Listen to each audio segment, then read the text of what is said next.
Oh, I am back to game some more. It's late night. Well, not late, but it's nighttime, and we're gonna try to squeeze some more stream time in, get through this game. We're gonna continue playing some more Final Fantasy V, and I don't remember where we left off. We didn't really put too much of a dent yesterday. I had to kind of leave on a short notice sort of thing, but yeah, today who knows, I might go into like midnight or something, or even in the AM sort of thing. But yeah, so before I begin, a bit of an update, a bunch of different like things and thoughts and feelings and whatnot. But so one, uh, I have a new mic coming in, and when that comes in, I'm gonna try to work on like getting the audio aspect of my stream, kind of like certain standard of quality, I suppose, and just improve it. It's not this microphone right now is it's better than what I had before, in my opinion, in terms of volume, and then like all these filters and stuff. I like how it sounds, and then also just how it stands out in terms of like in relation to the game audio and stuff. And then everything was increased across the board, so now like on mobile and stuff, it's much more audible. It makes more sense to use like that 80% to 100% of your volume slider, if that makes sense, and then just make it so that if people don't, if it's too loud for people, they could just lower it, as opposed to having it be like low volume in general, not low, but like medium volume in general, and just even if you max it out on like a mobile phone or whatever, it's loud and audible, but like there's actually a lot more headroom kind of left. And I basically went around comparing my volume and audio setup, the sound and all that, to pretty much like all of these streamers on YouTube and stuff, and just like all of them were much louder than me. Pretty much all of them. I can't even think of one that wasn't. So when I maxed it out, all of them were much more audible in my ears. Their microphone quality was obviously better. They have better equipment, and probably have more know-how as to, you know, like maybe their room is sound treated, maybe their microphone is set up properly, maybe they have the right filters that are dialed and fine-tuned correctly. But we're gonna try to basically figure that out ourselves for our own setup, and we'll kind of go from there. The other thing is was related to the microphone. I said I was gonna use a stand, but I ended up finding a deal for like a mic arm for the dynamic mic, for pretty cheap, like under $20. It's like 15 something, with because of a coupon. It's like typically 25 to 30, which is all right. And even though the arm is, it has the same components on it that basically broke for my old arm. I'll just try to be more careful with it and not like move it excessively and like drop it or whatever, because there's like a little metal piece that clamps on this metal rod, and then that rod is what connects the mic to the like the shock mount or whatever. And then basically some arms I saw you can unscrew it and then screw it back to clamp on the mic arm, but this specifically was in such a way where you can't unscrew that part. And I tried to fix it, like I tried to do all this next shit to fix it, but it ultimately didn't work. And then even then, since I am switching to that dynamic mic most likely, it wouldn't even be compatible. Like I don't have the piece that would even hold that mic properly. So regardless, I would have ended up going back to the shops to kind of find something new. But once I saw that, it was like 20 something, and then it was like a coupon like $9. They made it like $15 or some shit. I'm like, fine, I'll add that on. That's cool, because that way we don't have to worry about like the table situation. Even though I think it'd be pretty good on a table, like with how I have it in the noise cancellation. But what we're gonna do is we're gonna get the microphone arm somewhere here. I think somewhere on my left makes a lot more sense. And then like it'll cover my monitors, but that's okay. I'll just kind of make do and like look past it, look over it, move that out of the way. But then it's gonna like be here, and then I just need to make it so it's high enough where I don't actually like accidentally like hit it and stuff, and then we're just gonna go from there. That will kind of cover a lot of bases. We still have fan and background noise and all that stuff, so um, I'm hoping the dynamic mic kind of does a much better job at dealing with that. And even then, it's if it isn't that that's gonna worry me, it's more likely the voice quality itself. So this has a certain like quality to it. For the price I'm paying for this mic, for the price I'm paying, it's probably the best in that price range. But we're gonna pay a little bit more and then try to basically upgrade to a microphone that a lot of people seem to say that is best bang for buck. Use case is perfect for me, live stream atmosphere and stuff. It's not in a sound treated room. It's not in some studio where like the soundproof, like, you know, all the noise reduction panels and foams, even though I have that. But it's like basically if I can get that down pat, then I have everything kind of like of a certain quality and certain caliber, and then it's just a really just pure gaming. We have everything. We have the controller, we got the fucking mouse, we got like, you know what I mean? It's excessive to an extent. At least the peripherals people might think is excessive, but like I don't know, me, I'm kind of like a nerd about mice. But like these things, these other pieces of gear, it was harder for me to justify because I don't know much about microphones compared to gaming mice or gaming controllers or gaming keyboards or monitors.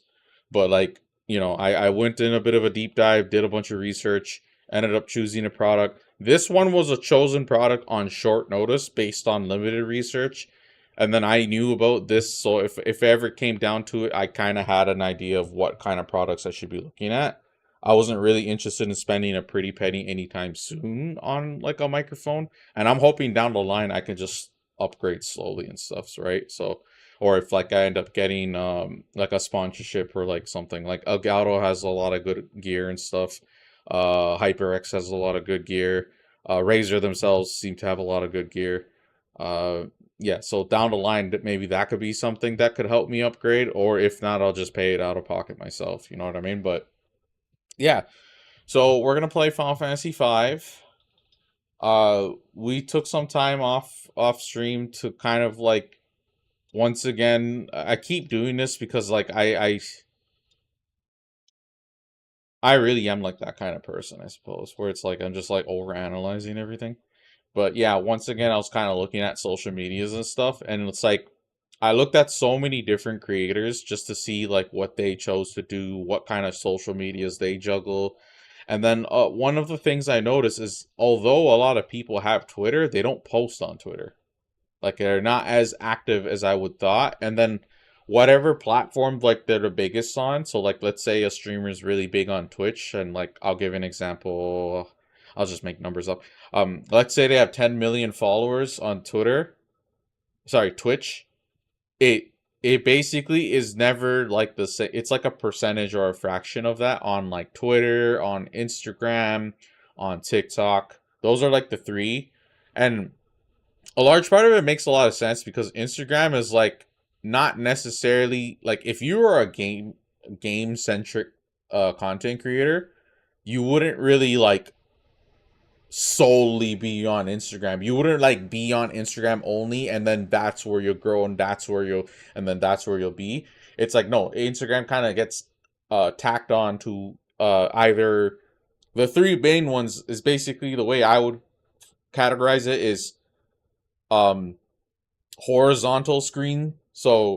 Like regular video format, regular video viewing format.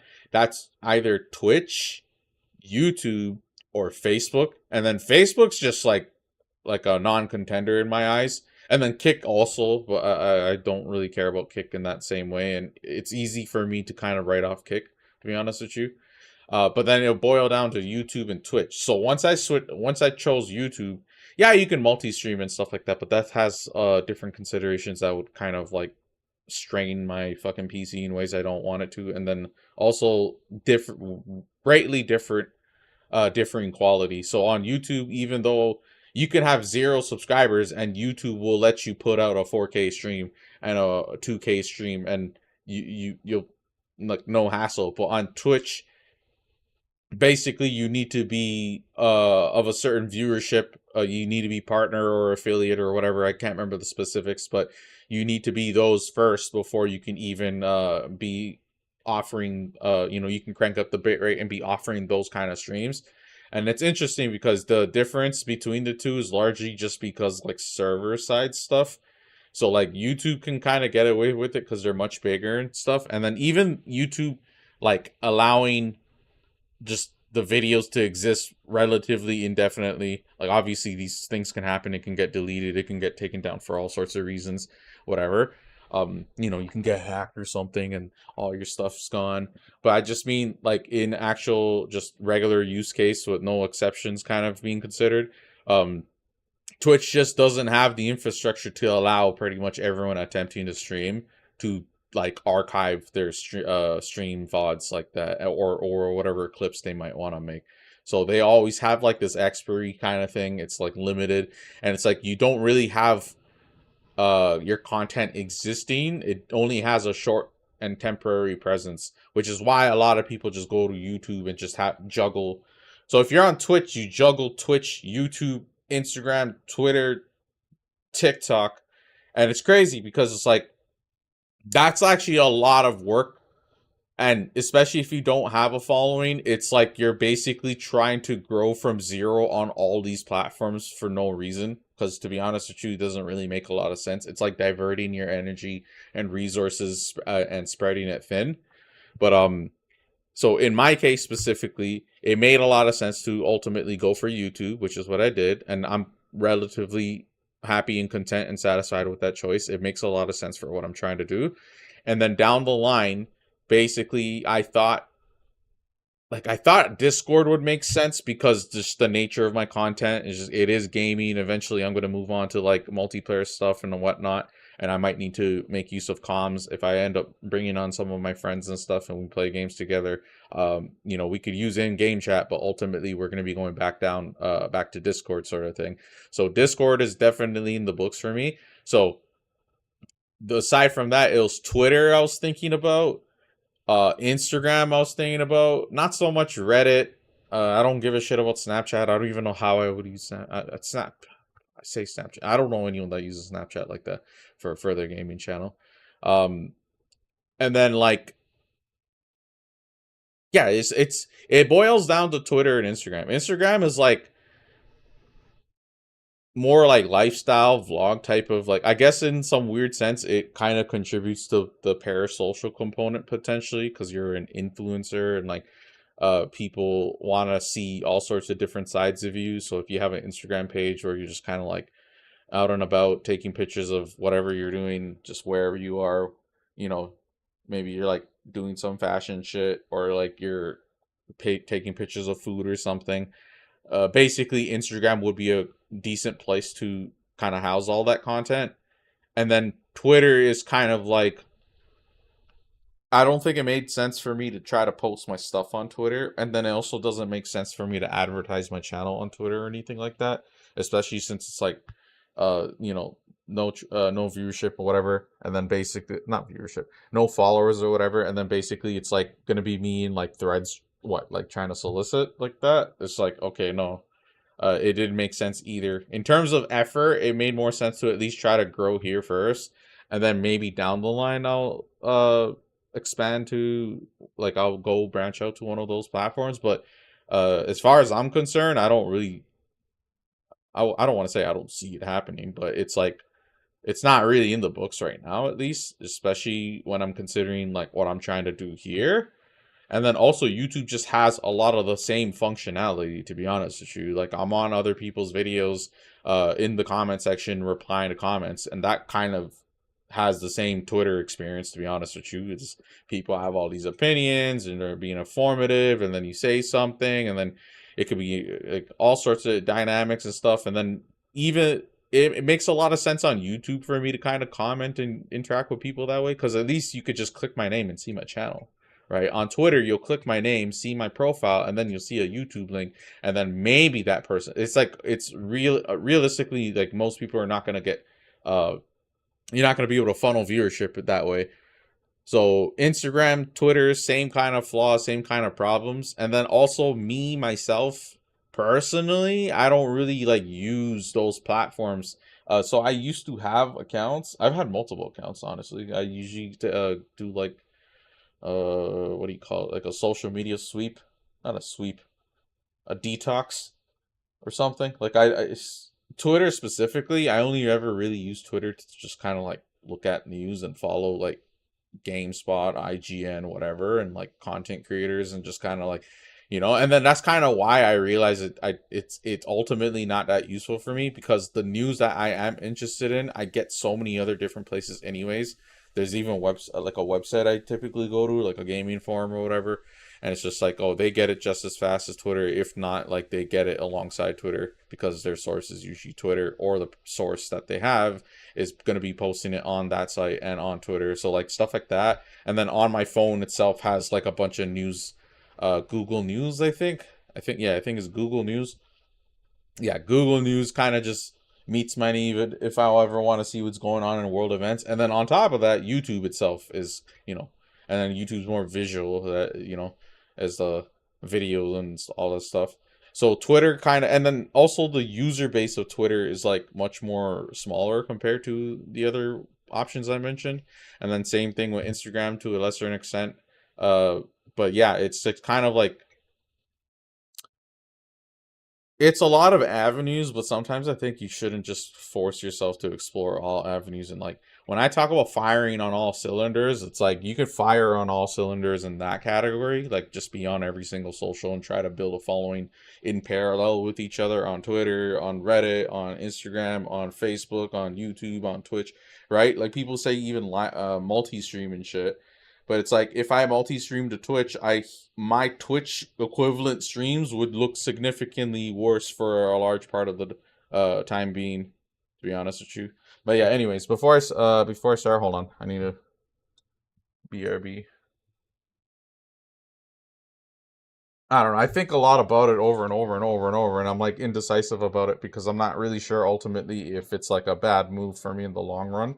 In the short term, it makes a lot of sense. It's easy for me to kind of like focus up and shit, but in the long run, it kind of um, it seems like I might potentially have to be on those platforms, or I might benefit from being on those platforms. Okay.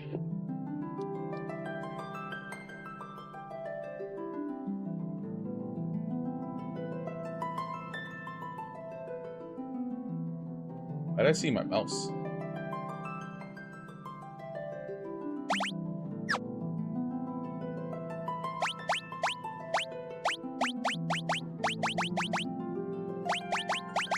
Oh, we're at the Wolf Town. I forgot. Yeah, I'll be back.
I'm back.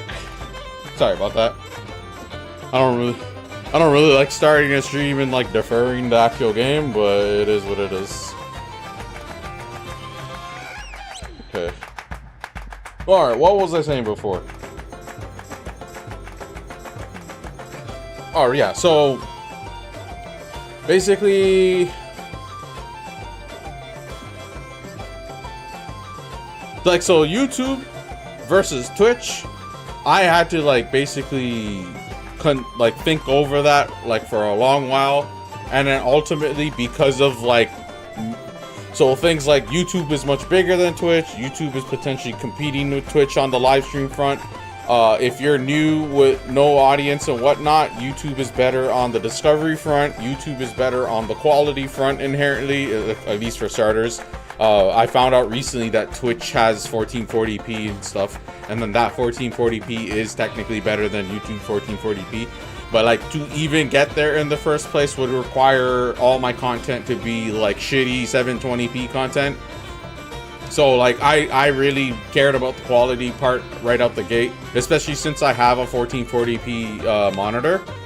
It made a lot of sense to go to YouTube because I could just get started right away, and then it'd be annoying to me if I play through a bunch of my games and then honestly, realistically speaking, like let's say I play 200 games, like probably 150 of those games are going to be on the older side of things, and then they're also going to like not really do much to get me like an audience growth and like retention and stuff like that.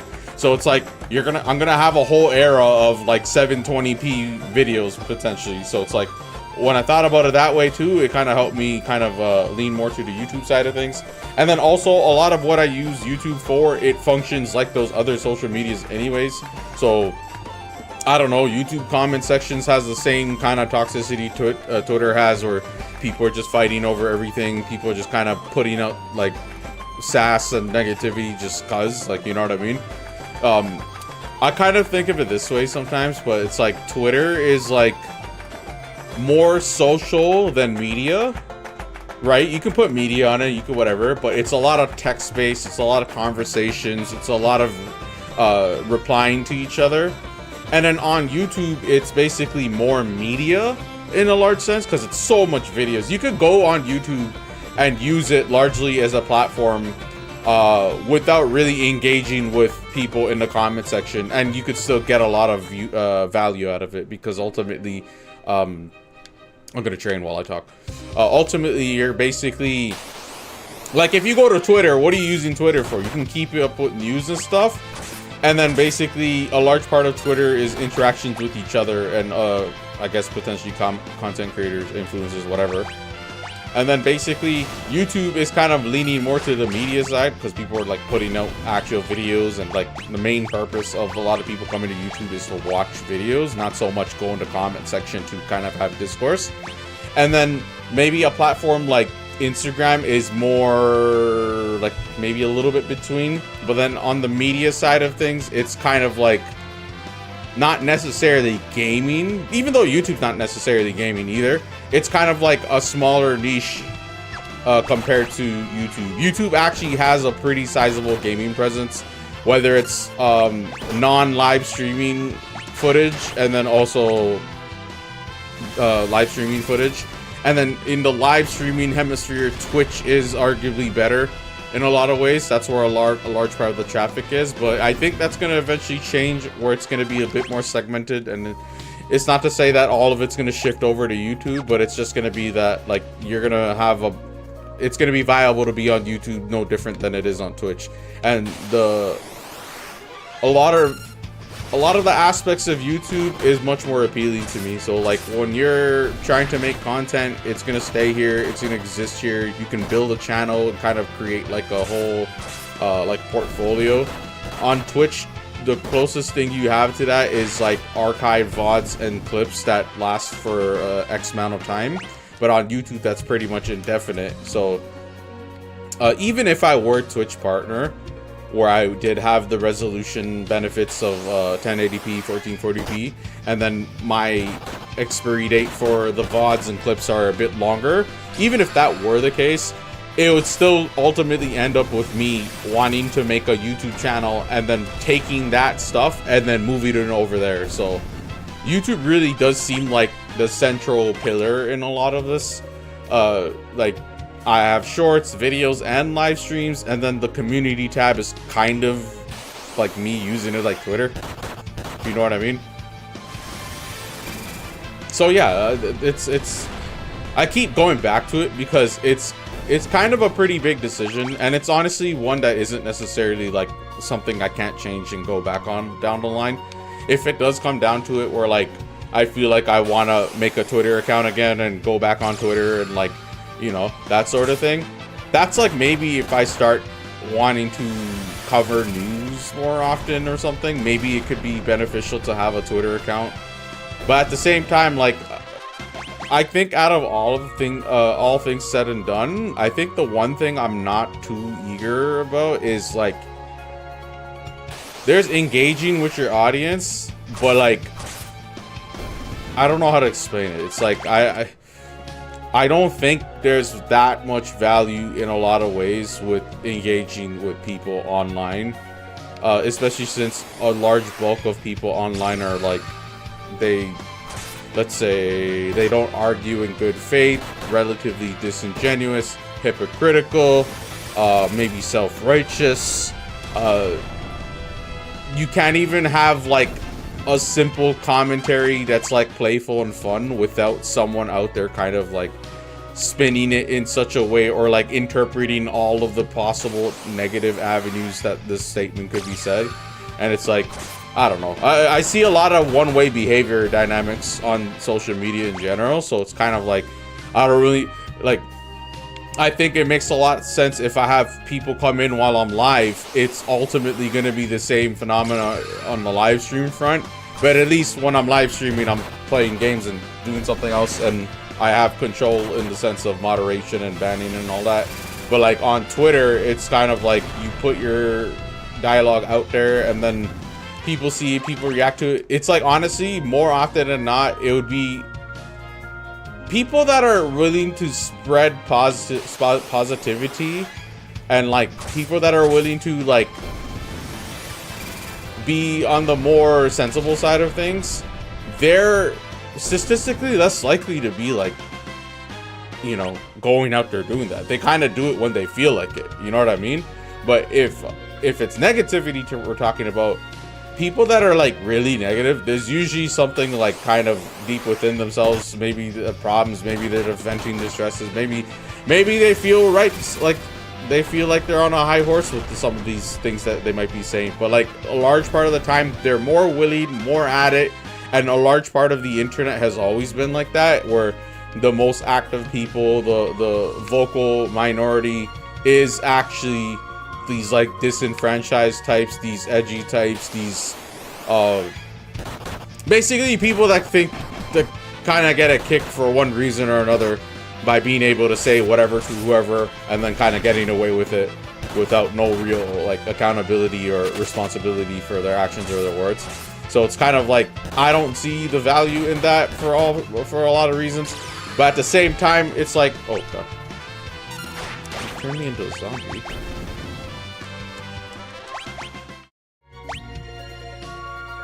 Okay, we'll get you to level 28 and continue. So yeah, it's like a large part of it has to do with like, so I want to do a gaming content, right? And I want to just be playing games and talk about this and just make guides and reviews and adjust news or whatever, right? And it's like, that's something from me to you. I don't really expect, like, I'm not really expecting anything in return, if that makes sense. Like, the dynamic is going to be like pretty much just me giving like, you know, making shit for other people to enjoy, making shit to have other people learn or think or laugh and whatever. But then it's kind of like, they talk about like building an audience and building a fan base or whatever, and it's just kind of like, if people like me, then they'll kind of like make themselves known to me first and foremost. And I think a lot of us would agree that we don't really care to have like, you know, why is this guy still a zombie?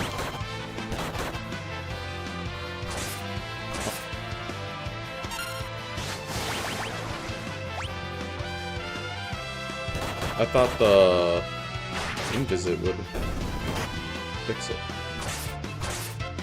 Yeah, anyways, YouTube is kind of the central HQ, the main pillar, and then we can add on a Discord down the line. That makes a lot of sense to me, the more I think about it, especially. And then Twitter and Instagram, like, I know for me, for sure, I don't really care to make a Facebook. And then between Twitter and Instagram, I think another things, I want to be kind of like a consumer of the actual app itself. I want to be a user so I can kind of learn the ins and outs of it.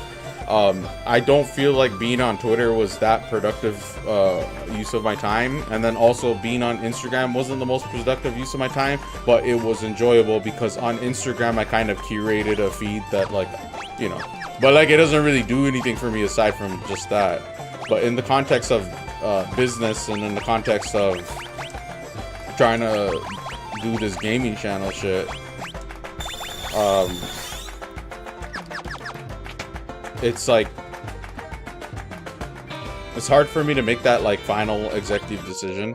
I do think that I can't like fire on all cylinders and like grow in parallel on all these platforms at the same time, especially since, like, in the context of gaming, YouTube has more discoverability, the algorithm could work in my favor, and there is more of a home for gaming content. It's not as it's not really a niche. And then Instagram and Twitter is like news and stuff like that a lot of the time. It's not like people are putting their gaming content out there, even though they do. But it's more like giving people a heads up, and then that's already like established existing followers and a user base. And then Instagram, like, I don't know, like, if you're an influencer, that's like more of the parasocial part. So I could put more gaming stuff, and then I could even potentially like kind of do like, what do you call it, like a post where I'm like advertising a new video dropping and stuff, something like that. But like in terms of like me taking a picture of like my daily life, kind of like a vlog format sort of thing, that's not really something I'm that interested in. And even then, you'll probably just see me do that in the community tab on YouTube. So I wasn't really sure how that would fit in. I've used Instagram in the past, and I've had my fair share of posts and stuff for it was personal use, not like, sorry, personal / private use. Like, these are people I know IRL and stuff like that. But then eventually I just kind of like, I don't know, I stopped seeing myself like finding time to use it. Time's limited, man. Like, when you actually put things when you boil things down to it, it's like I actually don't have as much time. Like, 24 hours isn't enough. I spend so much time already kind of doing this, and then I have to juggle all these other things unrelated to my channel and stuff. And then I have to do stuff off stream and whatever, and like live life, right? Like adulting and whatnot. But to add on, like, I can't be on Twitter for like several hours a day, or even an hour a day, just posting tweets, responding to tweets, like whatever. And then the same thing, I can't be on Instagram all day scrolling through a feed and then like commenting on people's things, and same thing. And then even then, all of those interactions that I'm talking about, it's something that I do on YouTube anyways. So it's kind of like, at least with YouTube, if I comment on someone's comment, they could potentially click my name and go right to my channel, you know? And then TikTok's the other thing too. TikTok is promising in a lot of ways, but I felt kind of uncertain when I heard stuff about like TikTok being banned, or I feel a type of way with TikTok only being, what was it? It's like China doesn't even use TikTok themselves. They have their own version of TikTok, and apparently like the version of TikTok is like really different. It's like less degenerate, I suppose. That's like, I can't remember what video I saw where it was explaining that difference, but it's like, dude, if that's the case, I feel the type of way about using TikTok. And then TikTok is like not really gaming centric, but it has a neat, like a segment of gamers on there.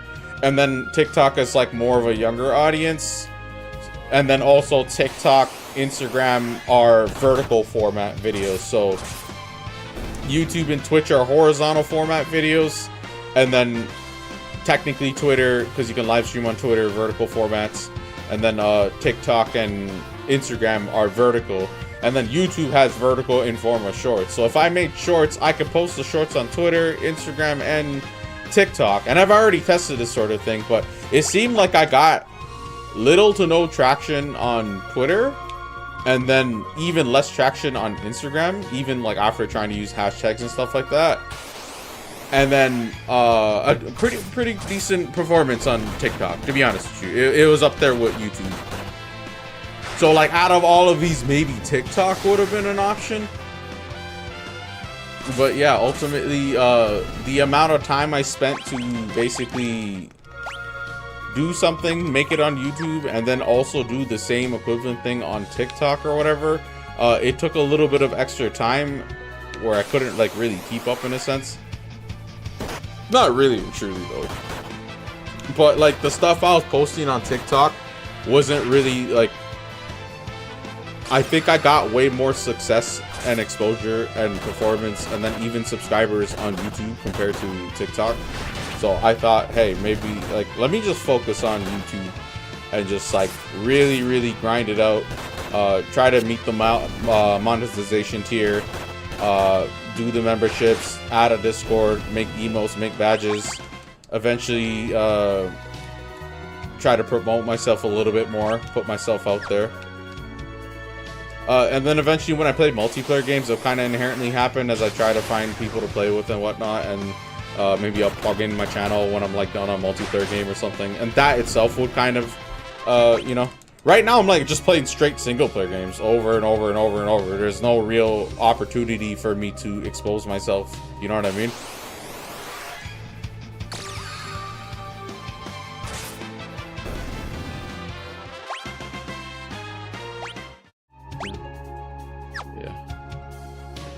get to level 28, and then we'll continue on with the game. But yeah, it's just things to think about. Improving my audio and stuff, that's stuff at least that I know for sure is worth looking into and worth doing. But like adding on a Twitter and trying to actively use Twitter and trying to actively grow and whatever is like a lot of the things I would do on Twitter, I see myself doing in form of like a Discord server if it's like audience engagement and stuff. But then again, the other thing is I'd want to try to engage with my audience live. Like, I know a lot of streamers don't really interact too much with their chat. I want to try to interact with my chat as much as possible within like certain with certain limitations, within reason. I don't know if I could like divert my attention if I'm like playing certain games too much, but it's one of those things I'd probably have to get used to. Okay, we're all level 28.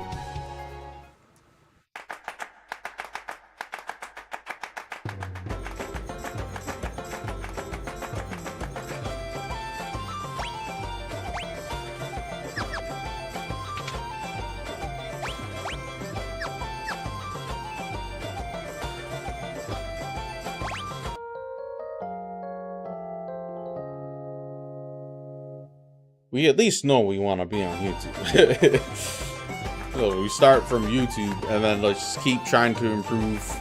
And then so far the stuff on YouTube has been much more encouraging. Algorithm, discovery, viewership, subscribers are going up relatively slow, but it's like the amount of effort I put in YouTube, I got like, let's say 100 subscribers. On TikTok, I got like 20 to 30. Oh no, not even go past 20. So it's kind of like, I don't know, maybe it's my shorts, maybe it's like, I don't know. And then that's all. The other thing is like trying to compete on different like metas. It's all complicated, man. These are precisely the things you have to contend with. This is the job. This is part of the job. This is what you kind of need to master. So that's all it really is when it comes down to it. Where's the pub?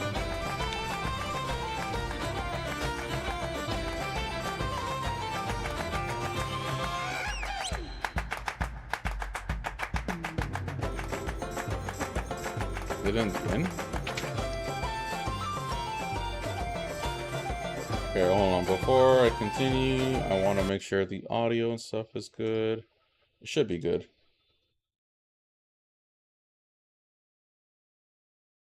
Oh yeah, that's good. Cool. I'm happy with that. The only thing missing is like I want to try to... So the volume is around where I want it. But it's the clarity of my voice that I'm trying to kind of hopefully fix with a dynamic mic, because this is like over filtered, I think. Here, please eat your fill.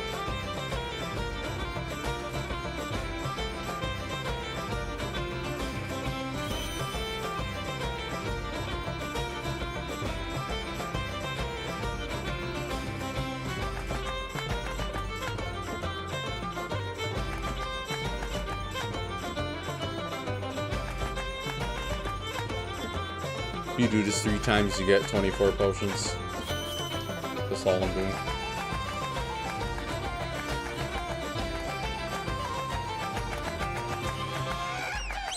It'll probably be one of those things I'll decide, like, once I start to build more of an audience. I can kind of, like, talk to y'all, consult y'all, but honestly, I don't even think I need to wait for that. I don't really think someone can kind of come in here and, like, explain to me something that I already haven't considered, where it's gonna like have me like change my mind or decide to go through with something.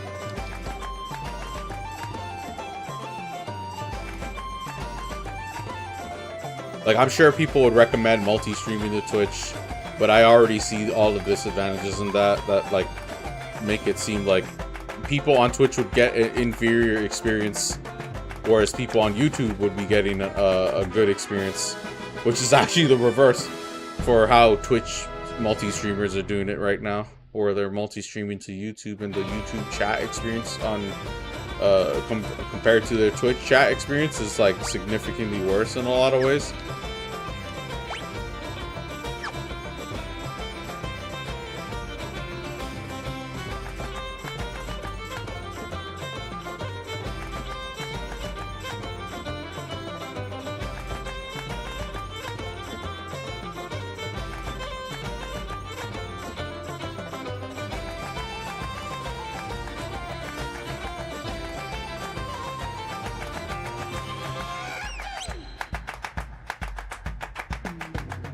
Whoa, it's the first side quest. Well, I mean, it's a side quest that's like hidden and minor. That's what I mean. Not like some summon that you have to get that you can potentially just skip.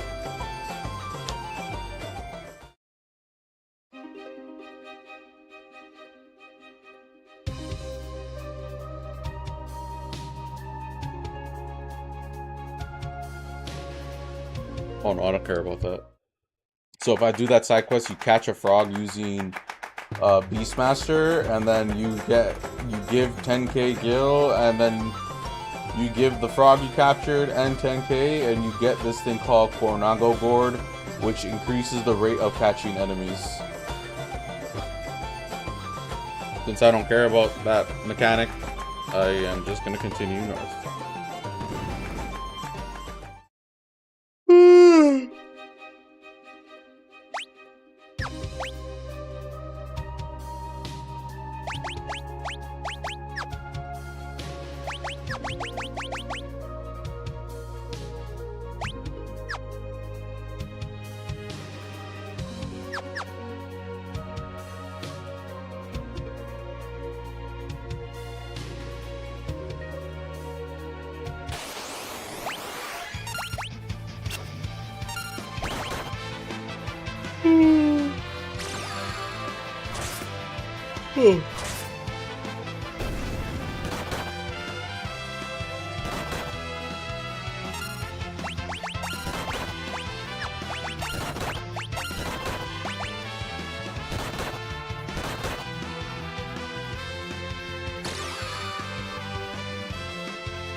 There's also vertical live streaming, which like TikTok and Instagram and Twitter have, but like all of them, you need like a bit of a following to apply for them, I think. I think that's for 2 of them, not TikTok. I don't know.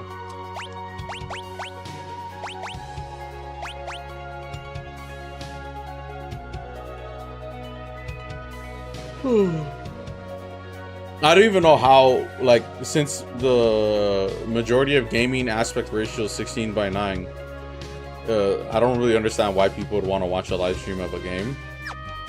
Like the screen would be, the actual picture of the game would be tiny, unless you like they do what I do with my shorts, where I zoom in and then have best of both worlds. I could probably kind of compete with that kind of layout, but oh, fuck, dude.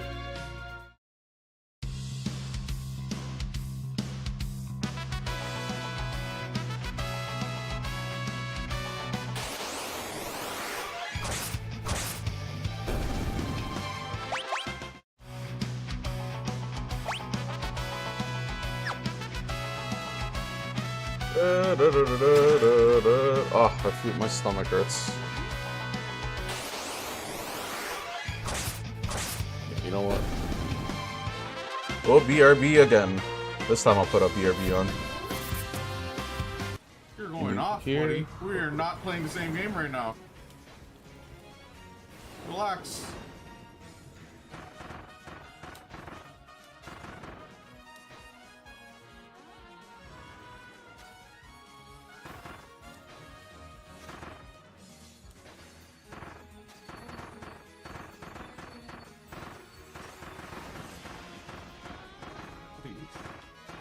ready for the needle, bro. You're not ready for the needle. You're not ready for the needle. Eat him up, Kirby. Oh, yeah, I was right. Yeah! Yeah, I'm gonna eat you. Yum! Yum! Oh.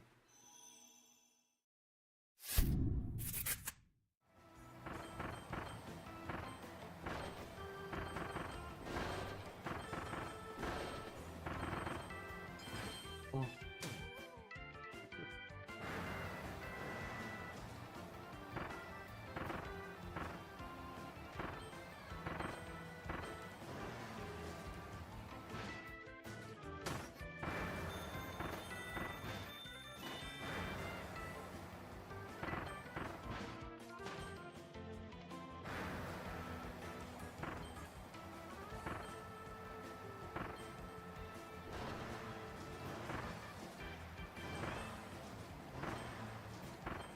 Oh my gosh.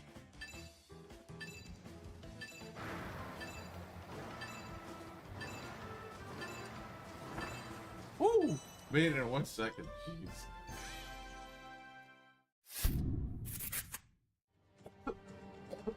Crystal Needle Treasure. Oh, this one I like this build. Could be easy.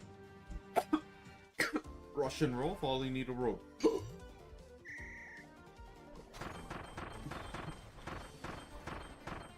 Look at this shit. Fucking cheap.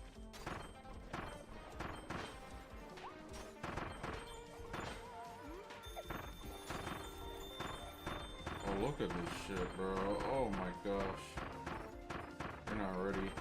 Oh man. Oh no, look at this. Look at the accumulation. Look at the goat. Oh no, you're not ready. You're not ready. You're not ready. Boom. That's how you do it.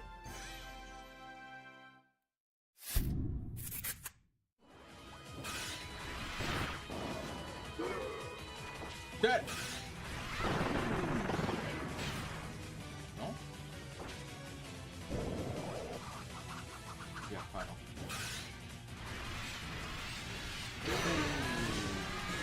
Oh.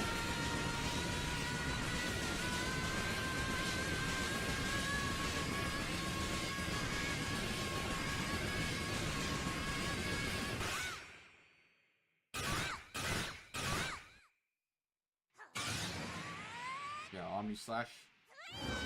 Boom! Hey, just standing on infinity.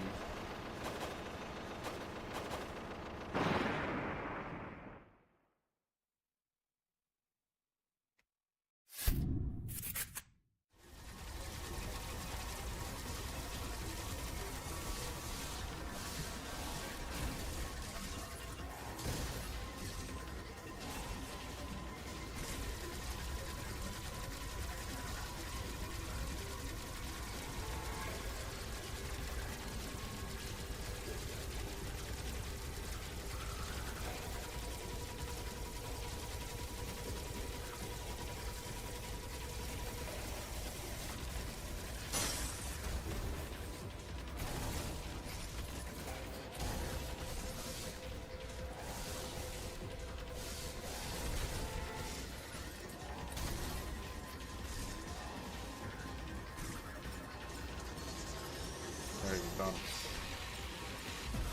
Fuck you. Holy, bro. Let's go here. Make sure he doesn't see me here. Jump up.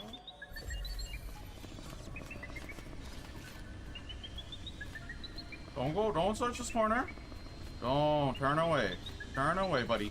Yeah, good boy. Fuck.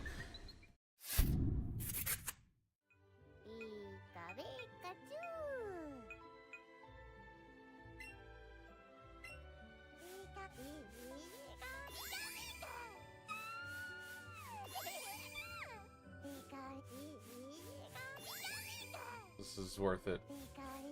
I don't know how much everyone pays for this shit, but Nintendo not having fucking sales. Well, don't frown. Oh, is it because I talked about Nintendo sales? It's okay, don't worry. We'll sell it full price. Full price, full price. $89.99, $79.99, whatever you want, bucko.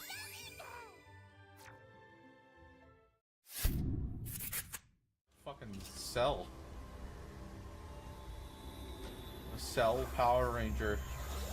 Prey Mantis armor. Daedric armor. Oh god.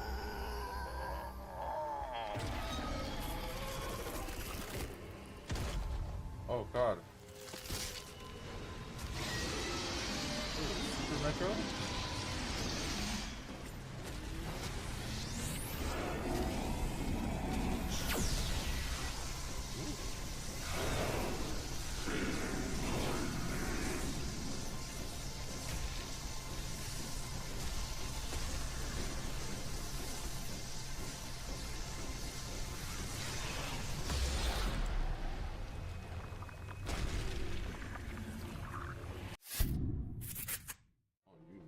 You're an easy boss. You're not gonna do shit. Oh, except for that.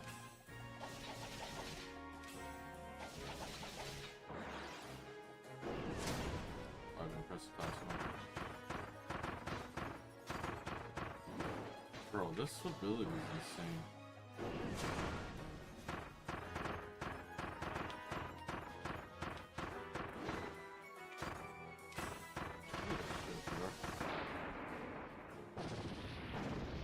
What are you doing?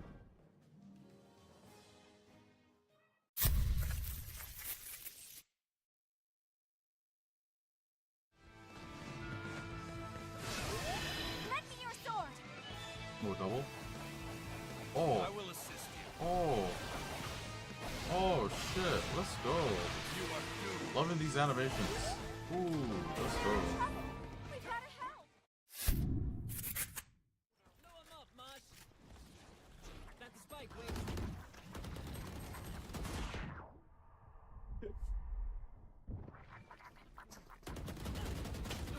One enemy remaining. My ult is ready. Spike right there.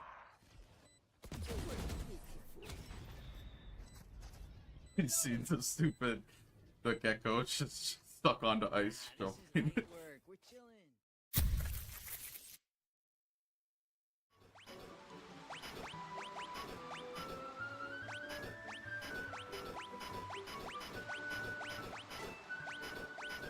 Oh! We're close.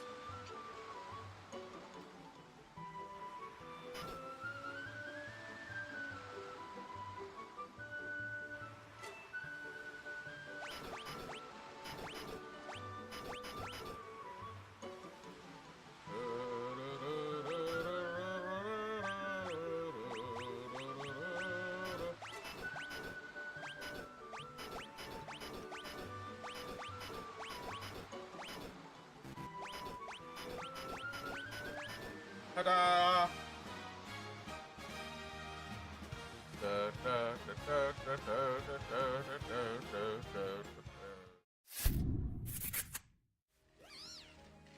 Whoa, what is that? Pokeball? Design mushroom. Among Us? What? Is this thing? This thing is name is Among Us.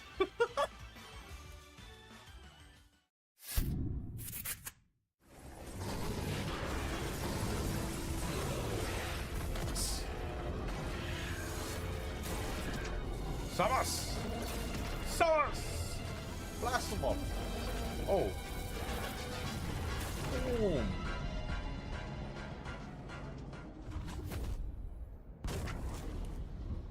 Oof.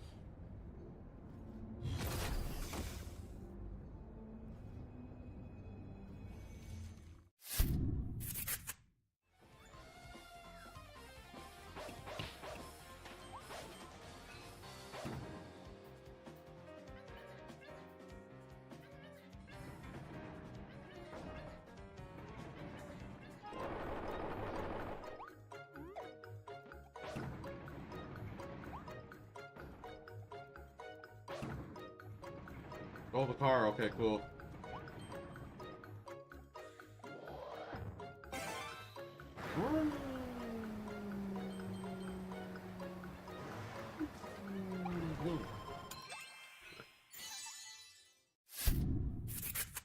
Tools to help prepare students and professionals for the challenges they may encounter in their work. By practicing different scenarios and approaches, we can become more skilled and confident in our abilities to diagnose and treat patients.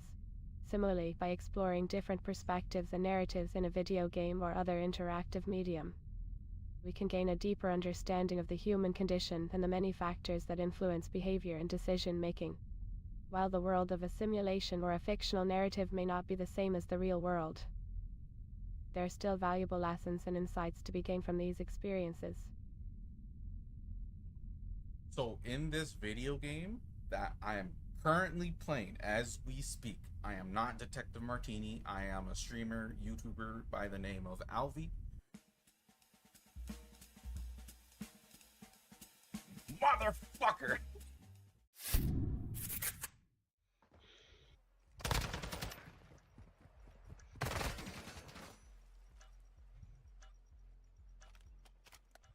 No way. No way! No way! No fucking way, bro! Yo!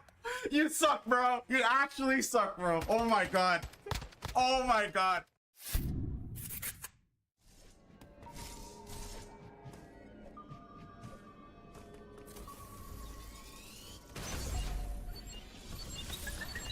Oh lord, he coming.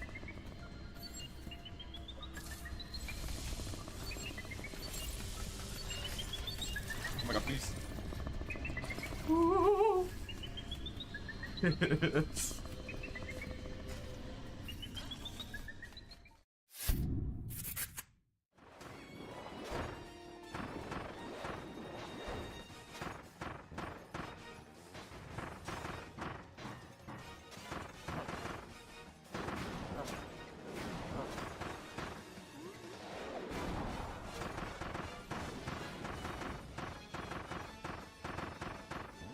blew up. What's going on? Particle depth.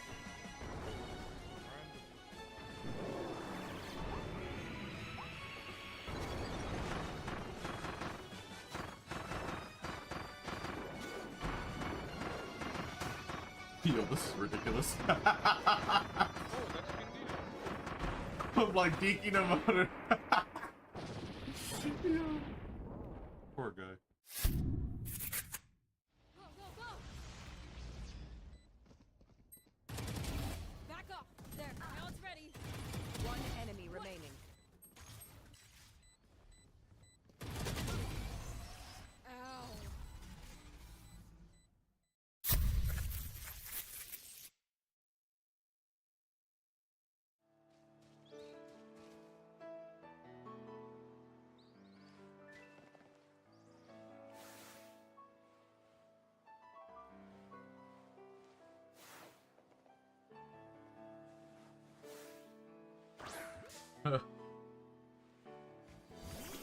I don't think I'm supposed to fight that. What? It telling me over here?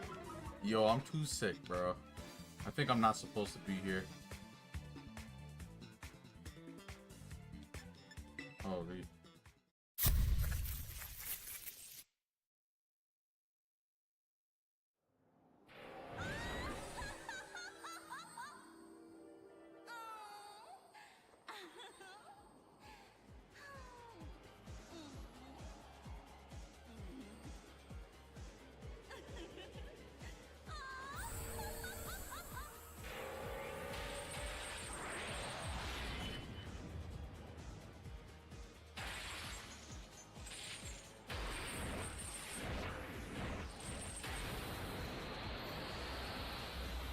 Oh.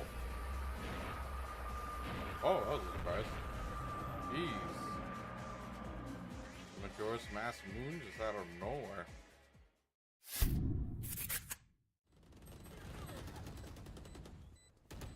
One enemy remaining.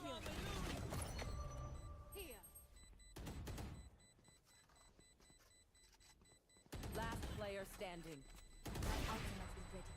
I will not die here. Clutch. Fuck! So close. An Arcanine. The Hisuian one. Yeah. And that's how, yeah, that's what we do. Diddle-diddle. This is a good doggo turning into the biggest, bestest doggo. Clifford, the big red dog. Ooh. I like that design. Arcanine. Oh, there's a berry. Here, take all of it. Just eat it. Here.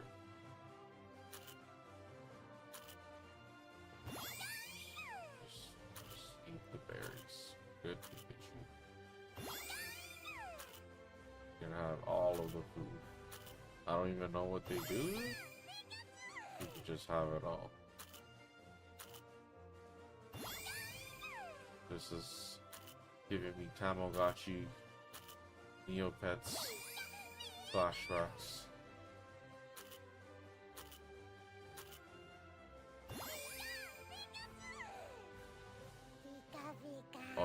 Oh, you're full. Okay, cool.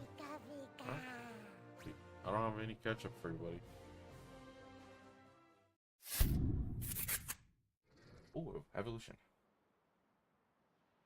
You can turn into a Gundam? I want a Gundam Pokemon. Or like a gigantic.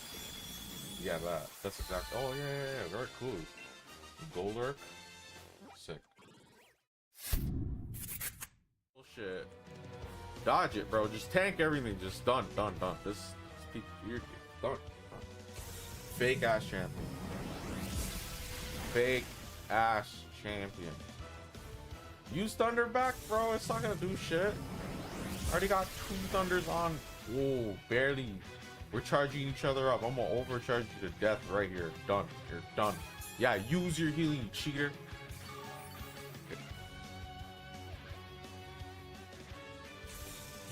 Thunder. One shot potential. No. Alright, I'm gonna use dig on you. Did you solve the dig problem? Did you solve the pin missile? That's what you got? You have so much TMs in the world, you didn't think to teach him a better move? Out of here, bro. Fake champion my ass. Whoa.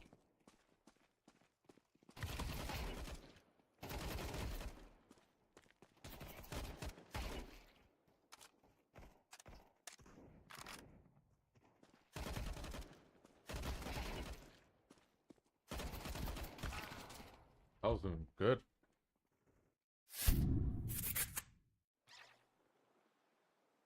Evolve to another doggo. I just want to see it. Now he's gonna be put away in the box. Ooh, that's a good doggo. Bolton.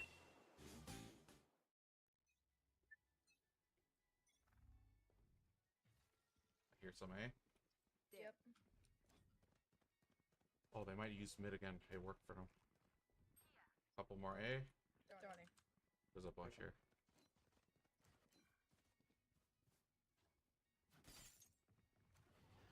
Get out of my way. Try and pop over that wall, probably. No, they're gonna use mid to be. We over rotated. Yeah, there are cat and stuff.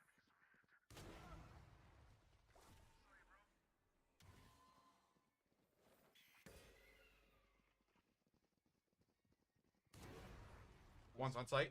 Spike down mid.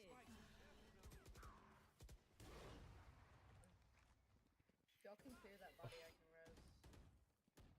One enemy remaining. Yo, these are clips, fam.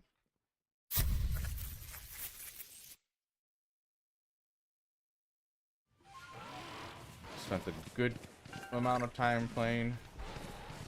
Made good progress. I hope that doesn't stop me from doing this. Yes, thank you.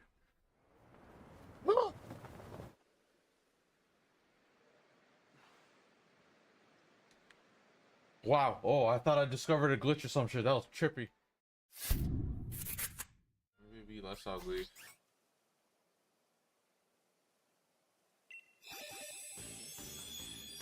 Are you gonna be less ugly? Oh, that's so weird. You're like a dinosaur flying with apple skins?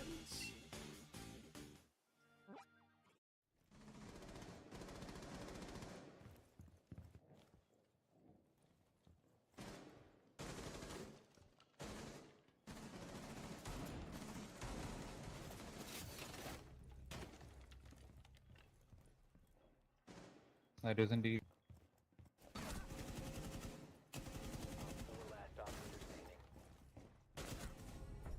You dumb, bro.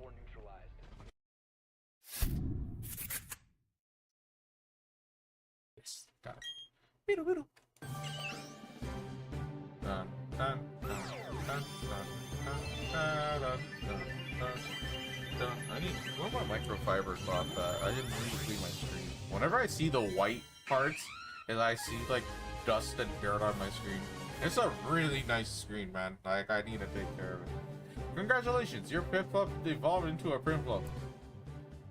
A Primplup. Oh, this is what I've been calling Primplup the whole time.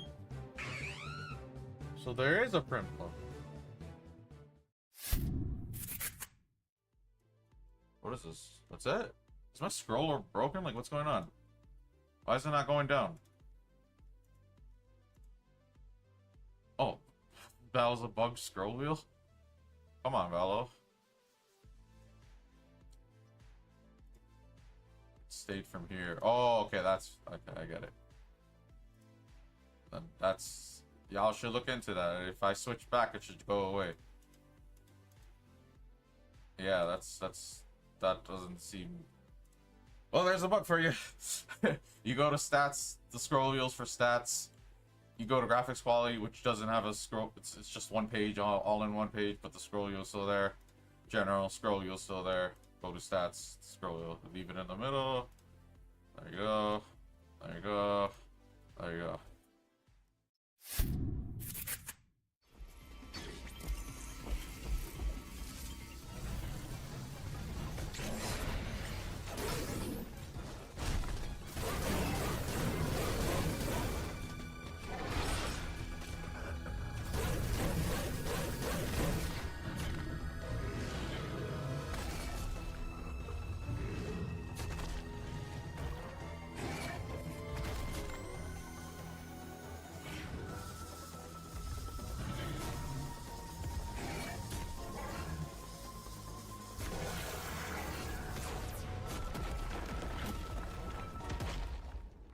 Samus.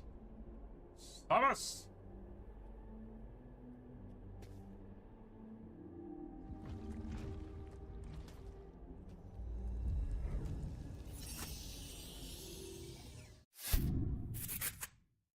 Eventually, it evolved into a powerful Butterfree with wings How'd more you know I beautiful like than any other Pikachu? Pokemon. So remember, my dear, even the smallest and seemingly insignificant Pokemon can achieve great things with practice and determination. Wait, what?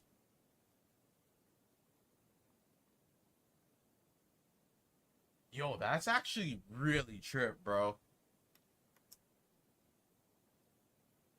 Am I the wise old Pikachu? Am I the wise old Pikachu? I didn't say anything about Pokemon. How do you know about Pokemon? Oh, my apologies. I must have gotten a bit carried away with my storytelling. As a protector of the Blackwoods, I often meditate and get lost in my own thoughts. Sometimes I end up creating stories in my head, but I'm sure you are just as wise as the mythical creature. Opponent's killed.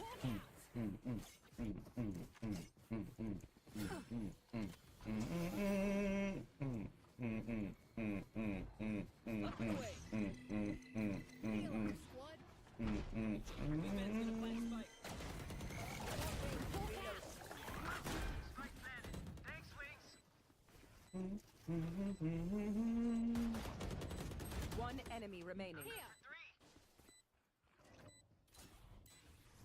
Blow him up, Mosh. Enemy taken out.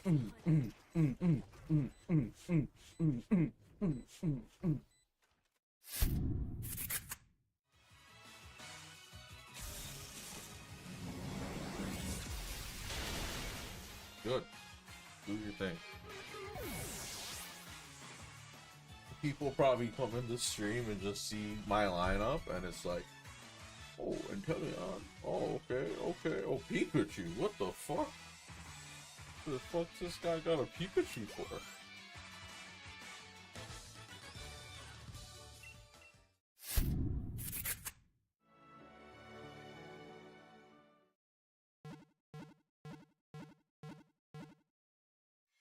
That's the lineup.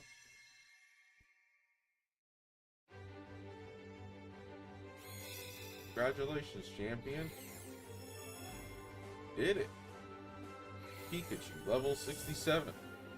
Articuno, level 55. Venusaur, level 56. Charizard, level 57. Blastoise, level 56. And Moltres, level 51. You only saw Pikachu and Charizard. The only time you saw Charizard was to revive Pikachu. You did not see anyone else. This was an entire carry by Pikachu.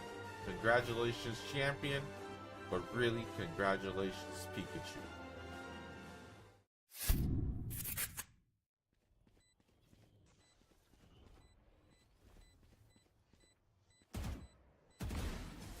That was their best. The bullshit kill. Oh, right, this is my profile here. Okay, so for my character, I'm not necessarily the biggest on like role playing and committing to a role per se, but I was hoping to kind of go for like something like a space samurai. Once I saw Ronin, masterless and unbound, you wander the settled systems as a blade for hire. To some, you were a simple merchant. To others, a hero. And to a select few, a nightmare they could never wake from. So I was hoping to be a space samurai. Maybe more melee oriented. But some of the traits I went with is empath, hero worship, and wanted. Which I really want a hero worship because of the Oblivion guy. And wanted goes with the whole Ronin thing because I'm gonna be hunted down.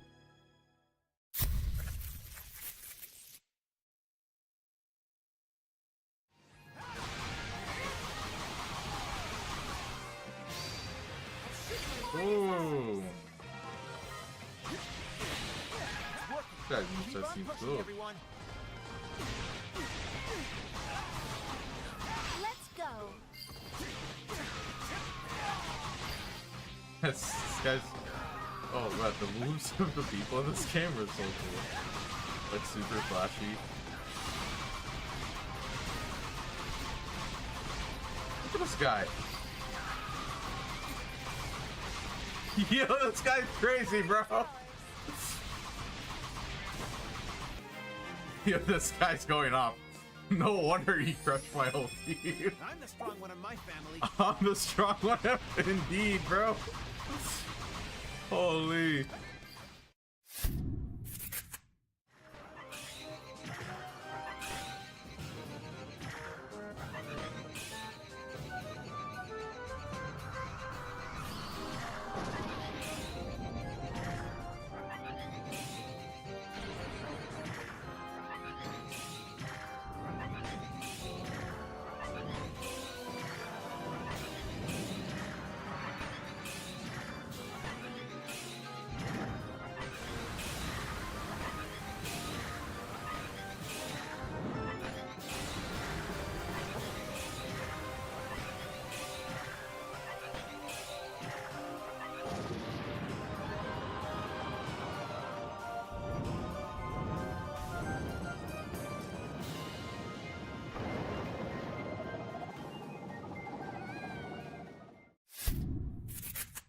I'm just mourning the loss of my beloved cat, Mr. Whiskers.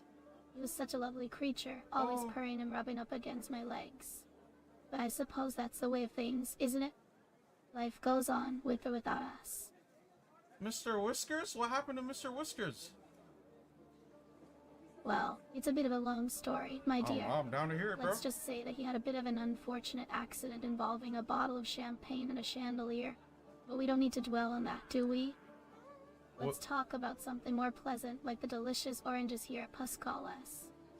Wait, your cat got litty and got on a chandelier and died or something? Like, what's going on? I'm sorry if I wasn't clear before. Mr. Whiskers did indeed have a fatal fall from a chandelier, but let's not speak of it any further. Shall we? It's quite a sensitive topic for me right now. Instead, why don't we discuss something more cheerful, like the...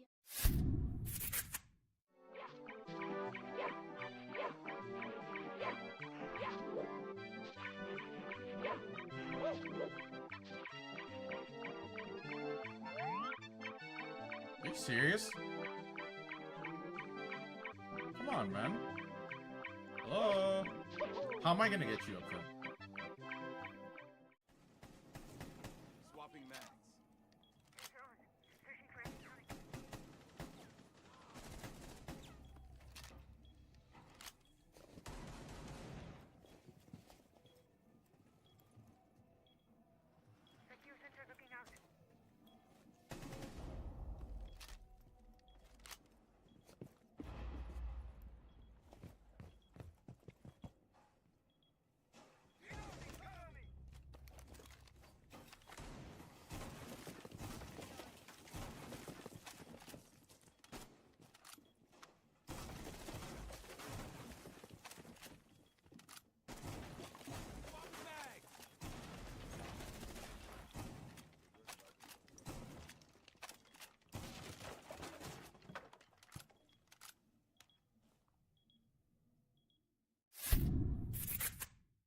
Ooh, evolving.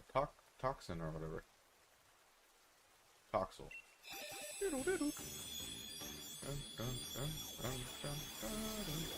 Ooh, that looks cool.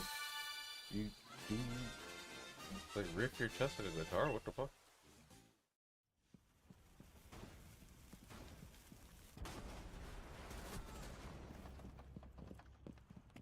You guys got drone and claymore. Can deployed.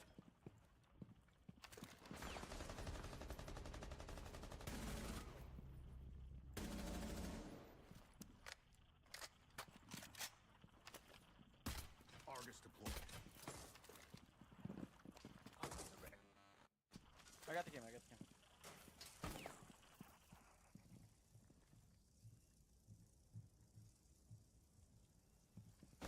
Drop the diffuser. Down to one friendly. He's playing on that bathroom door.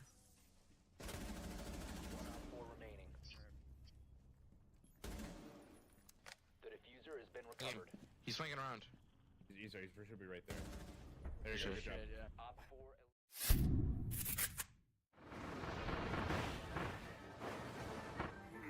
Yeah, you better pause the fucking game. I was about to fucking crush you. Oh no, you're about to crush me. Oh no. This guy's ultra instinct. What's going on here?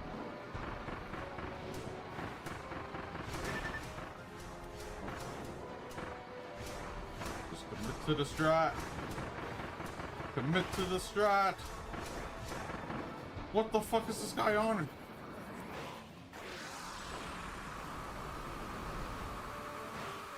Holy, this man did a hyper beam.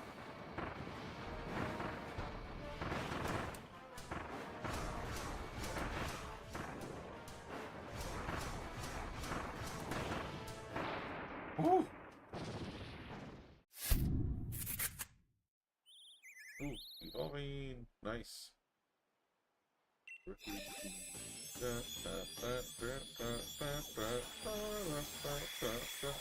Ooh, that looks nice. Like a blue jay meets a raven. Corvuswire. I like that.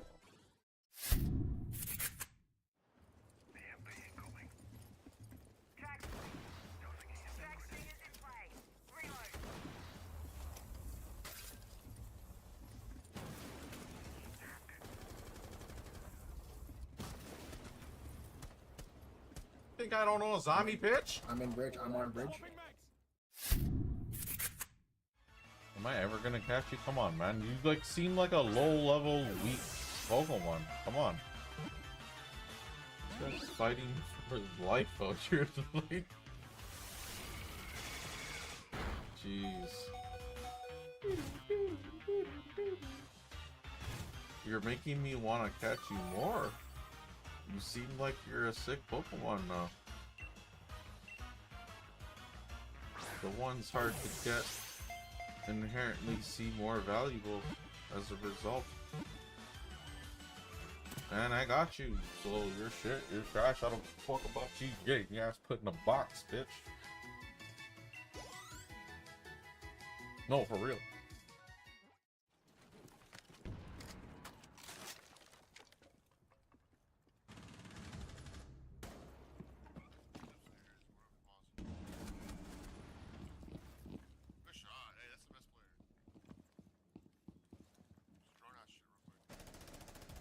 Last operator standing.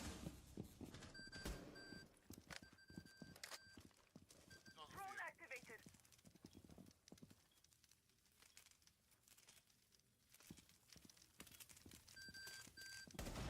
User is no longer in your possession. Reloading ammo. Launching drone.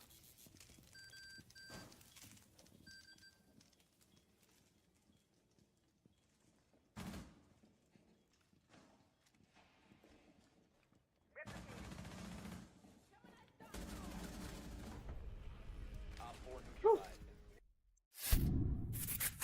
One of my mutes for Mew isn't gonna work. Unless there's two that I can't. No, one. Question: what is 3 plus 5 plus 7? Answer. What?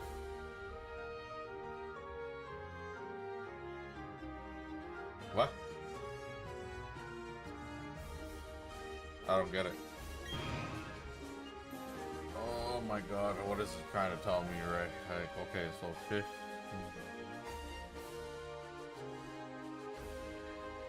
I don't get it.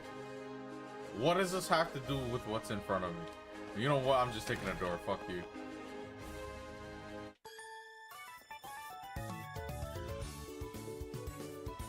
You threw the quiz so you'd get to battle.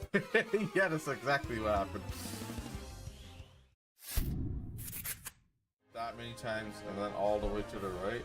Then what's the point of the question? Bro, that doesn't make any sense to me. I like low-key don't understand what's going on. We're just gonna go with it. We're gonna not pretend like that was a genius riddle. So let me see if I can get this one. What is 12 plus 28? Oh, I'm so dumb, bro. I get it. I get it. I get it. I get it. I get it. I get it. I'm so dumb. What is 12 plus 28? And whatever that answer is, you go which direction. I'm just like so confused. I'm like, what is this? Oh my god. So that would be 40. So just straight. Oh my god, I'm so dumb. I'm so dumb. Yeah, I gotta clip the dumb moment. Oh no, no, no, no!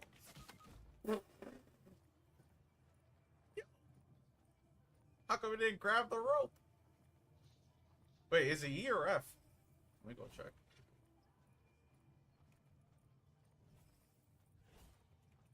Yeah, it's E. What the fuck? That's some bullshit, bro. Bro, I even turned around and passed it mid-fall. Pressing E. And I didn't grab it. I'm gonna just loot while I'm dead.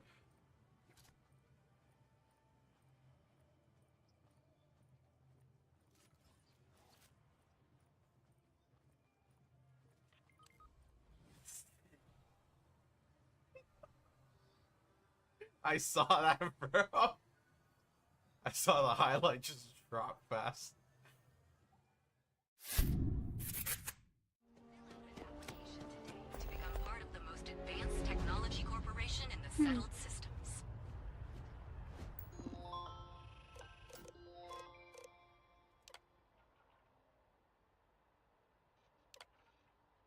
Oh god, no fucking way you're making me do something like this in the game.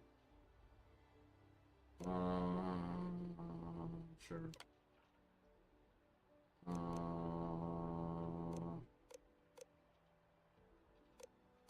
Basic.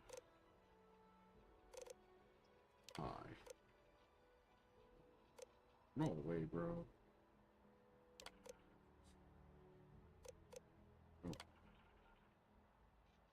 Wow, they made me do a fucking job application in a video game.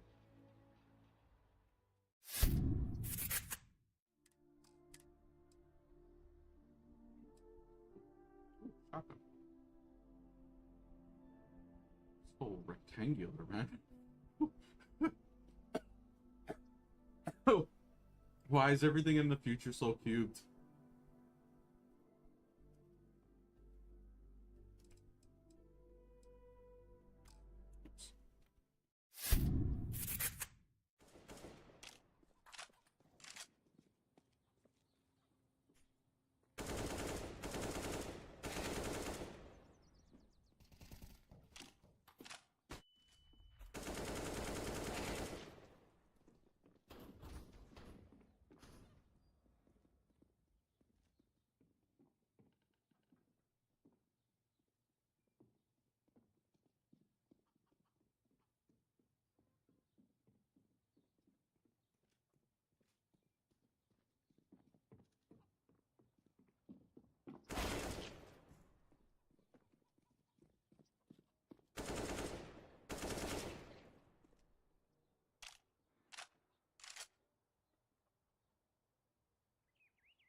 Don't let the messenger escape. To see how you are, even though you're a Dragon Rider too. Are you sick as Minerva, or? Mission starting.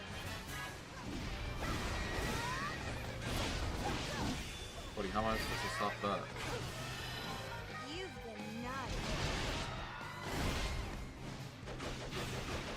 Cool. No mercy from me.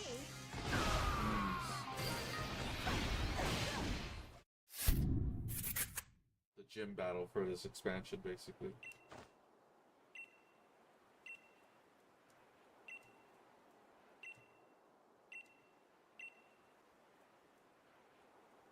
Okay.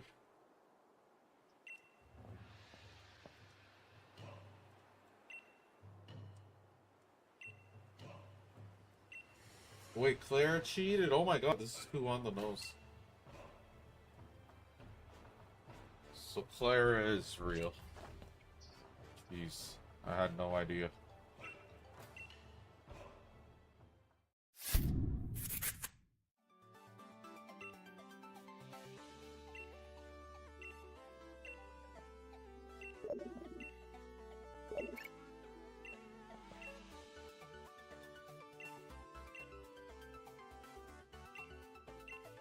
Wait, isn't she literally down?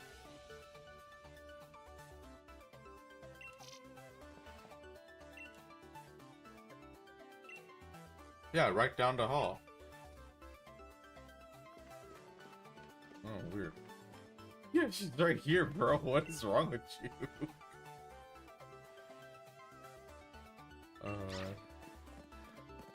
I tripped her, Oh, squirrels evolving. Let's go. For turtle time.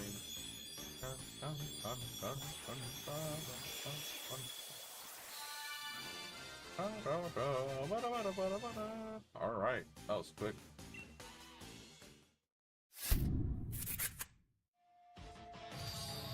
Ooh, behemoth blade. Boom! Sick. Behemoth bash.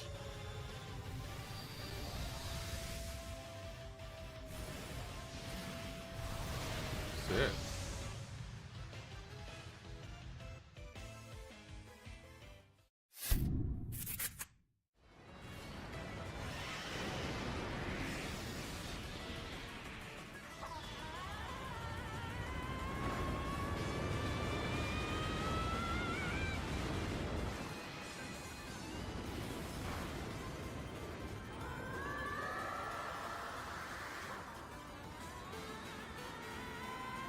Seems like one acid trip.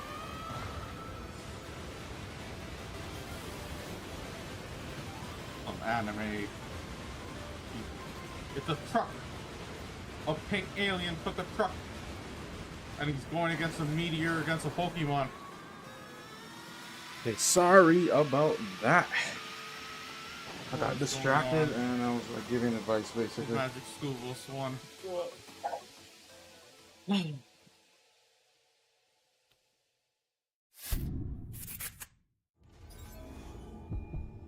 It's 10:45 already. And maybe this wasn't the greatest time to start a stream, but whatever. It's not an Emmy, so. My schedule's kind of going to like something more Oh my typical god, for what the me. fuck? I used to stay up until like 2 a.m., 3 a.m. I think Kiva right now, they don't know you're there. Now they do. They're both at the column. Okay, sorry about that. That was pretty long, I think. I don't know how long. I think I was gone for like, I don't even know, dude, like 30 minutes? It's like, holy. I was like talking to my dad.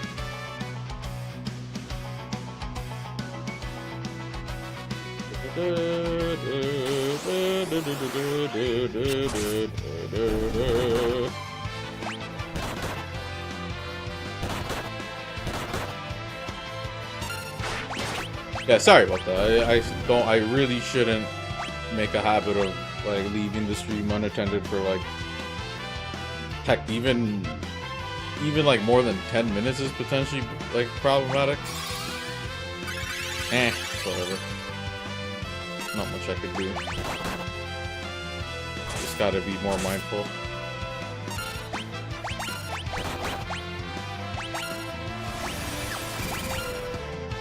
So yeah, I'm hoping that I get my new microphone tomorrow.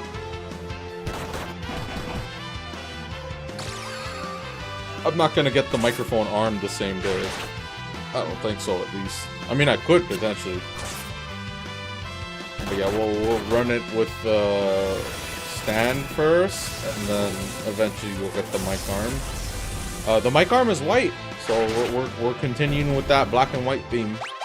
A lot of my peripherals are white now, and most of my stuff is black, and yeah, we're gonna add a white arm for the microphone.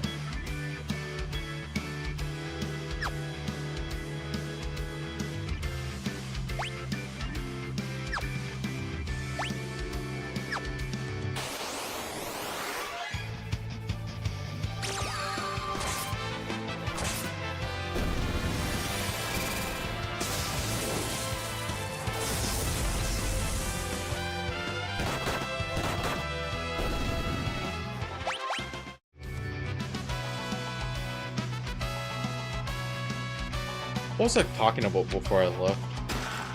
I think it was social media stuff. Yeah, I mean, I guess I could go on and on about that. So yeah, I mean, I honestly do like pretty extensive fucking thinking and analysis on shit. And you would think it helps you make a decision more decisively, but it doesn't. It's kind of just par for the course and a part of the process, and just I feel like I have the same level of decisiveness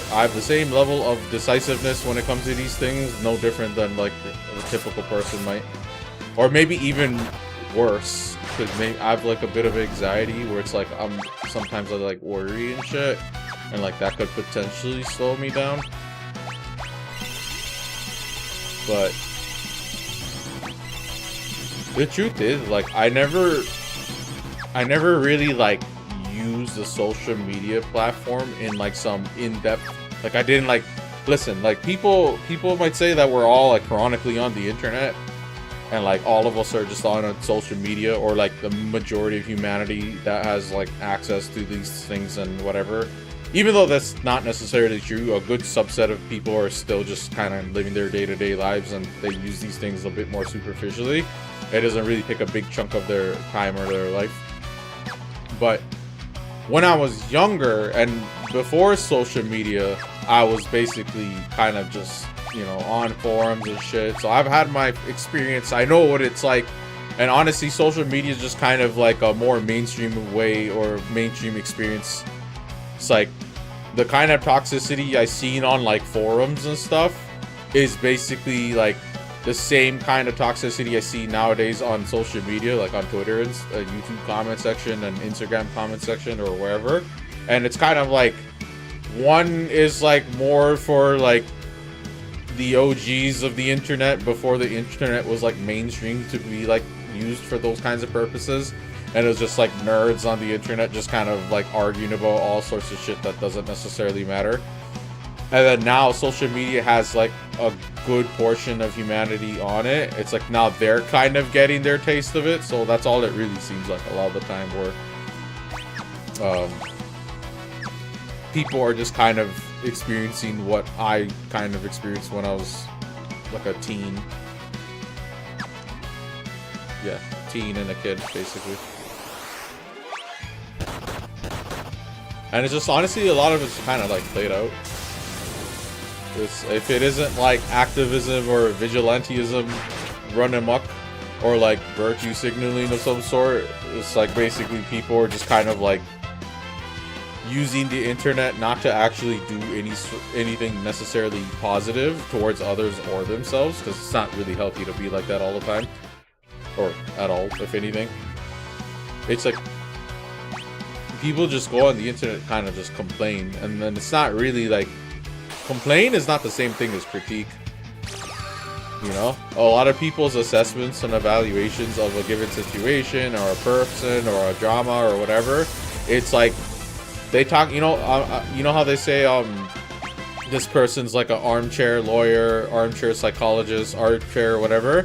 It's like, this is even worse than armchair. It's actually even like less, it's like they don't even have a chair. They're just on the floor.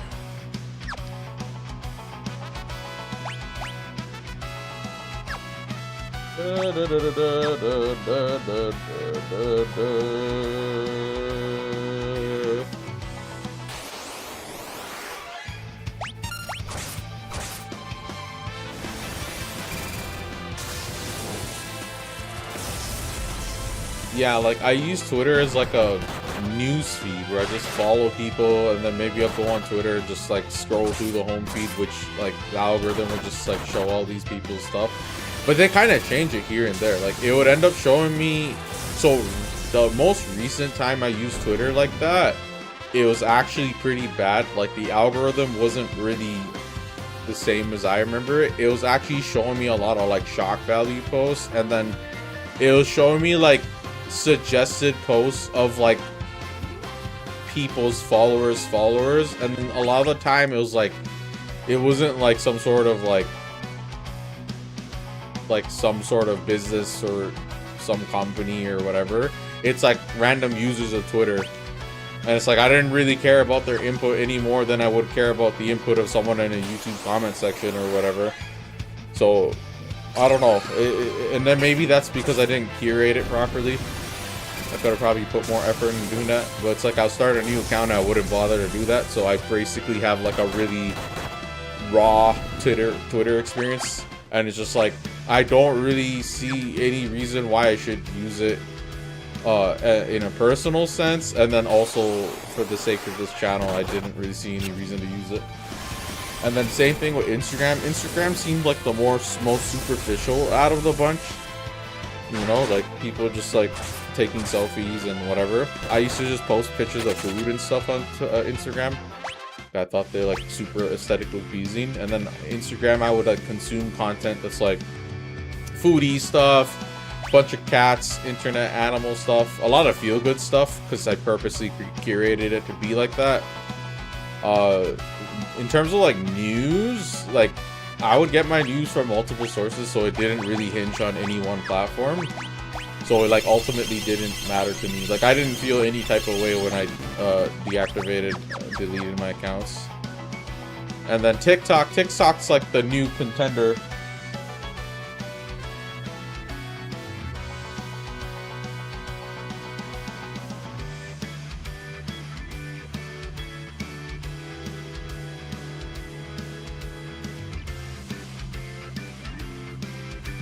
Did I already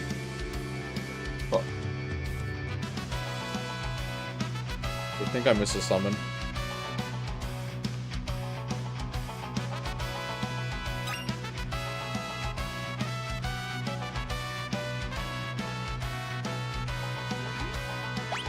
Oh, I think I missed a summon.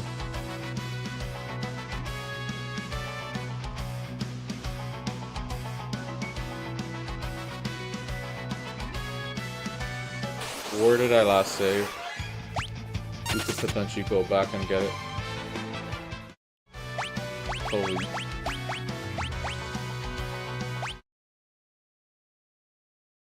Oopsie. It doesn't really matter. It's a quick save at the top. Alright, that's cool. Good. Dungeon's pretty linear anyways.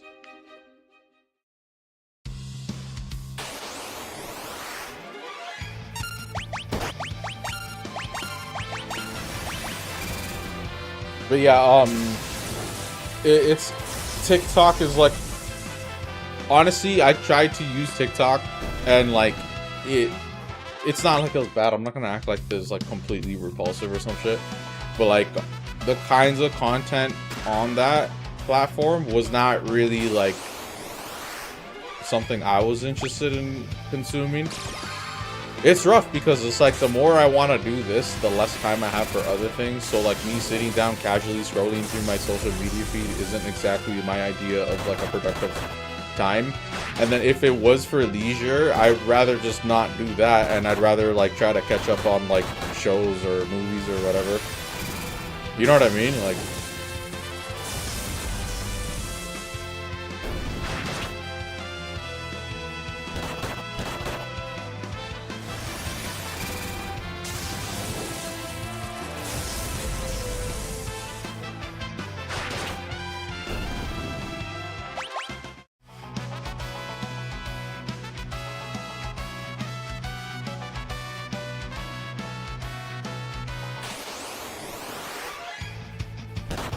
I don't know. Tough decisions to make in a way. I'm realizing that like none of these are gonna help me grow. It's like if I go on Twitter, what's gonna help me grow on Twitter is like using Twitter in like the realm of like what Twitter's for, if that makes sense. I can't really like go there and post my videos. I have to like be there doing Twitter fingers and just like talking to people and whatever. And even then, that's not really like, I don't know, it's not really the kind of effort I'm interested in putting out. And then same thing with Instagram. Instagram is a little bit different. We're really just looking to do gaming content, and then like basically I want to like build an audience that actually gives a fuck about this kind of content. If I go on Twitter, there's might be like people that are more interested in politics and stuff, or like whatever. Same thing with Instagram. So it's like each platform I need to kind of go to like I need to cater to like the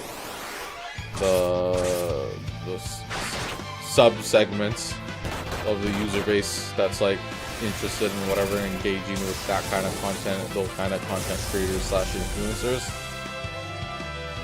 But it's also kind of like maybe I could just focus on YouTube and then down the line expand to one of those, like tack them on.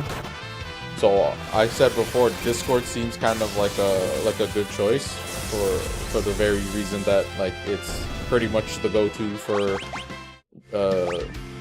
comms in a PC game.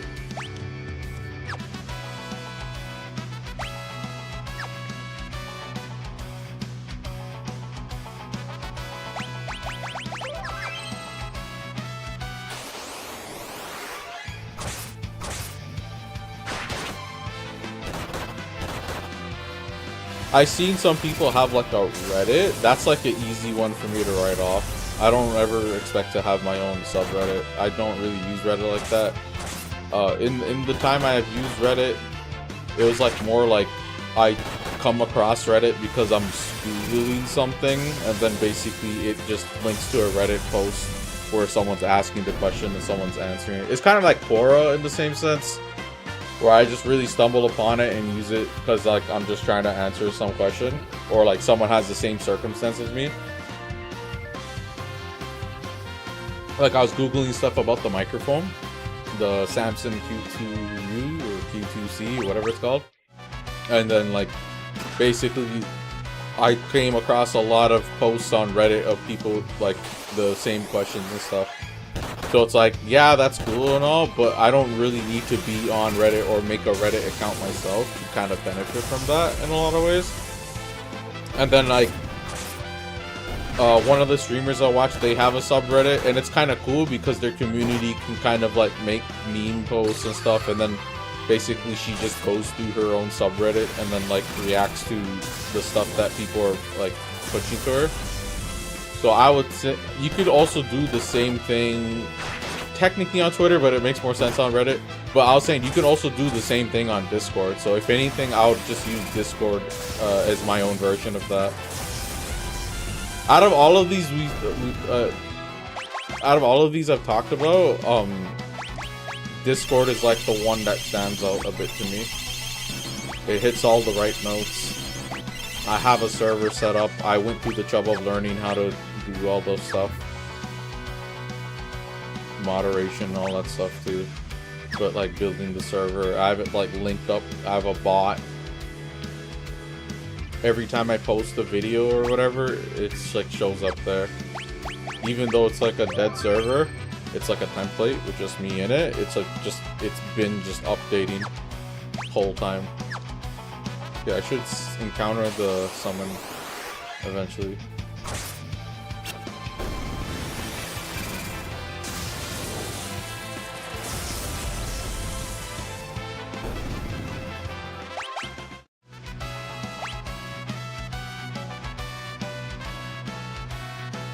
I have a long way to go for leveling up the summoner and stuff.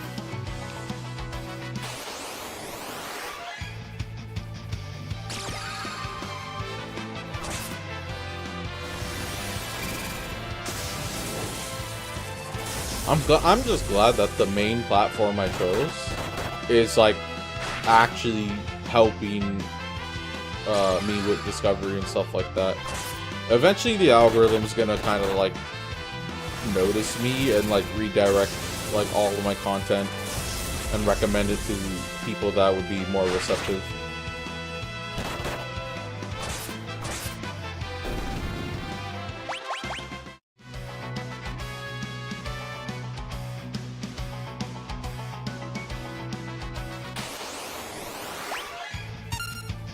Okay, this is it. They're like gonna attack this golem, and then if I save the golem, gonna join me. Holy, that is a big ass fly.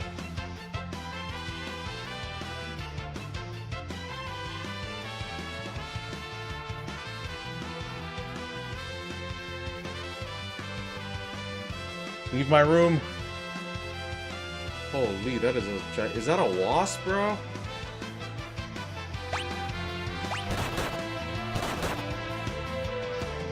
How the fucking help? You gotta help me. Oh, the golem's asking for help. I probably just indiscriminately killed the golem without realizing it.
Thanks a ton.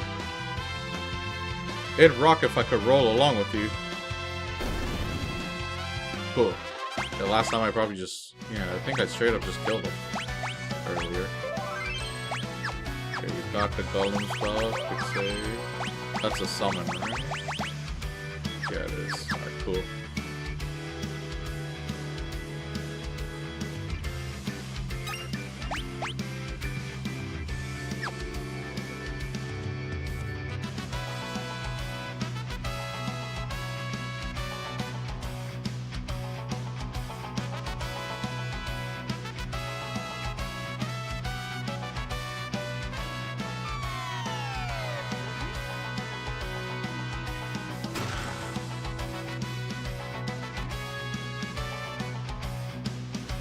A big ass bee or something. I don't know, dude.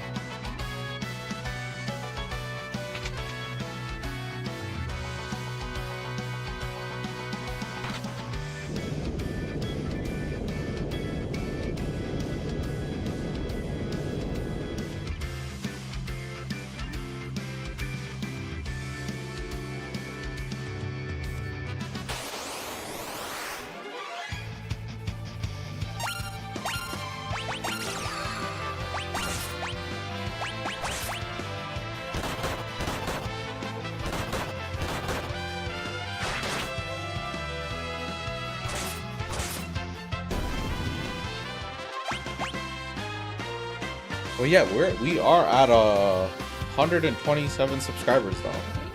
It's going up relatively slow, but you know I don't blame it because you know considering the kind of games I'm playing. But I'm hoping when I hit the bigger games, the stuff I make from there would get more traction. And even then, it's just more about like consistency and grit and just kind of keeping it going along.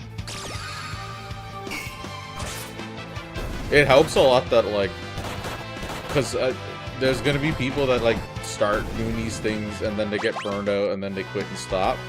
But like for me, I'm just gonna be persistent and just kind of stubbornly be here because, especially since it's gaming, like, I'm pretty passionate about this hobby. The fact that I like beat these games over and over and over and over, and like I could play shit games and I could play the same games over and over is kind of helps, especially like shooting games and stuff too. Like me personally, I don't see how I wouldn't. Like I could play a shooting game, and if I really wanted to, I could just be really good at the shooting game. I don't want to be like, I don't want to like toot my horn or like be too egotistical or like whatever. Like be like, oh yeah, I could be the top 1% of every single fucking shooting game I play. It's like not really, you know, but I think I could be the top 10%, and then the one that I like fall in love with, where I get like that obsession, it's like yeah, I could be top 1% sort of thing. That could be Rainbow again. Maybe I'll go back to Rainbow and sort those people out.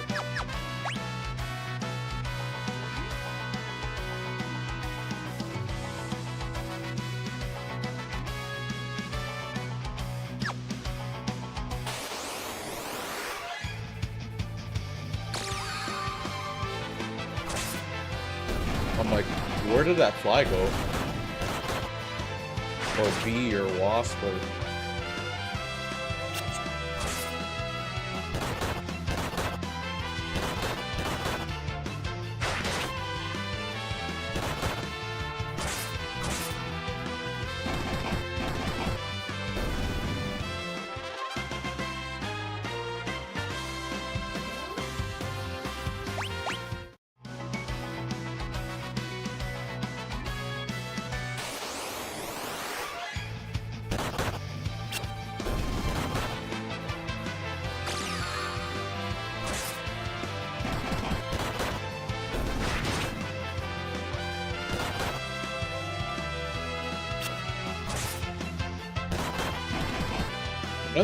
Like a random thing is, so like when someone subscribes to me, if someone subscribes and it's, I can't really explain it because I don't know for sure, but like if you subscribe to me off of my main page, I don't think I get an alert. If you subscribe to me during my live stream, like you have the window open and you click the subscribe button, then I think I get the alert. And then if you subscribe to me off stream, obviously I don't get the alert because I'm off stream, right? So for example, look at this. This is, I could redo alerts. It lets me redo the alerts. So this is going to be, my most recent subscriber here is Sabrina Pater. 8 hours ago, so I wasn't even live. But then I can click this, and then it does, you know, hello Sabrina. Not that you're gonna see this, but it does my alerts, and I don't really get my alerts, to be honest with you. Oh, it says 12 hours ago, not 8 hours. What? How did that change? Whatever. But I'm just hoping when the time comes, if someone does subscribe while I'm live and it's on the stream, that I actually get it, so I can say something and interact with them.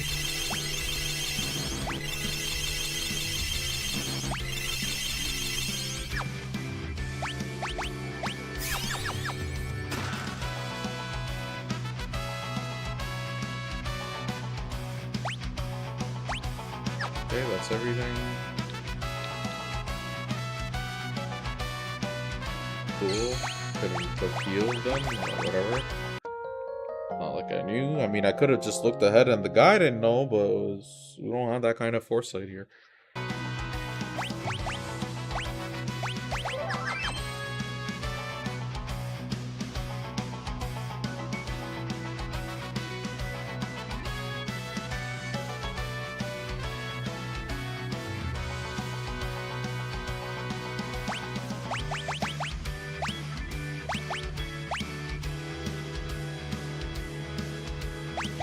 Actually seems pretty good.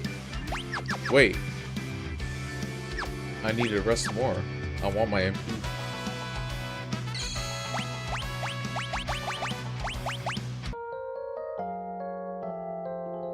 But a tent doesn't do full. But yeah, I think the trajectory of this channel is gonna be like just me working through my backlog, so I mean, like, how much games do I really have left? Let me see. Hold on, I'm gonna pull up a window.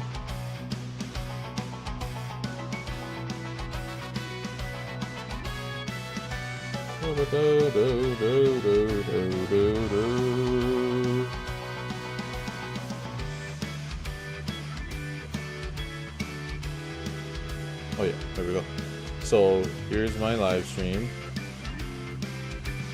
We also changed the description, so now my description has, even though it's not necessary, Stream Beats doesn't really require people to credit it, but I figure I might as well anyways, because I'm really just going to be running this music. Not only is the music wide, varied, and just like all sorts of genres, and then there's a lot of tracks too, but they actually sound really good. Like all of the music you've heard me use up until this point, for the most part, was by Stream Beats by Harris Heller. So I thought it would be appropriate to actually create a section in my description, and then I change it en masse, so all of my videos, all of my shorts, all of my live streams have this.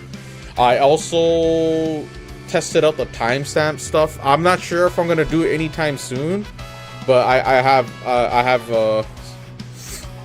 like an idea of how it's gonna look and stuff. But yeah, we're at 6,566 views, so that's actually awesome to me. Like, honestly, that's a lot of people. Even if it's like superficial, like low viewer duration and stuff, it's still pretty impressive to me. I mean, that's like something someone can make one video of, but I know I'm pretty, what's the word, cognizant? I'm pretty aware of like the level of traction I could potentially get off of video. You know what I mean? Like, it's not even just like that, but it's like I'm pretty aware that the games I'm playing aren't necessarily the most popular. They're not the most relevant. They're not the most searched. They're not whatever. And yet I'm still gonna play them and add them to my channel and have them cataloged and organized and reviewed and everything, because why the fuck not? It's kind of part of the journey that I'm kind of going on. But you'll see, where is it? Wait, what was I gonna show you?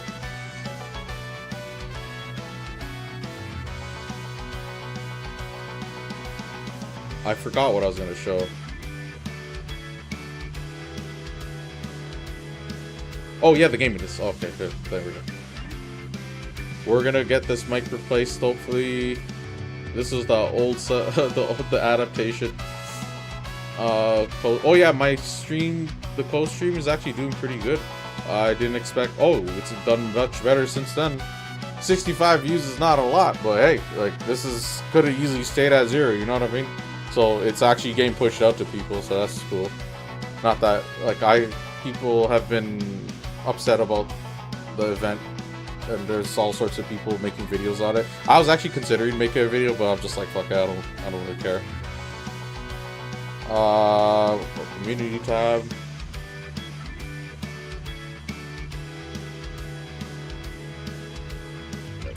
This is my gaming list. So this is not including the Steam wish list. Here, I'll just turn the audio. Or actually, I'll turn the audio off for both of us so I can talk.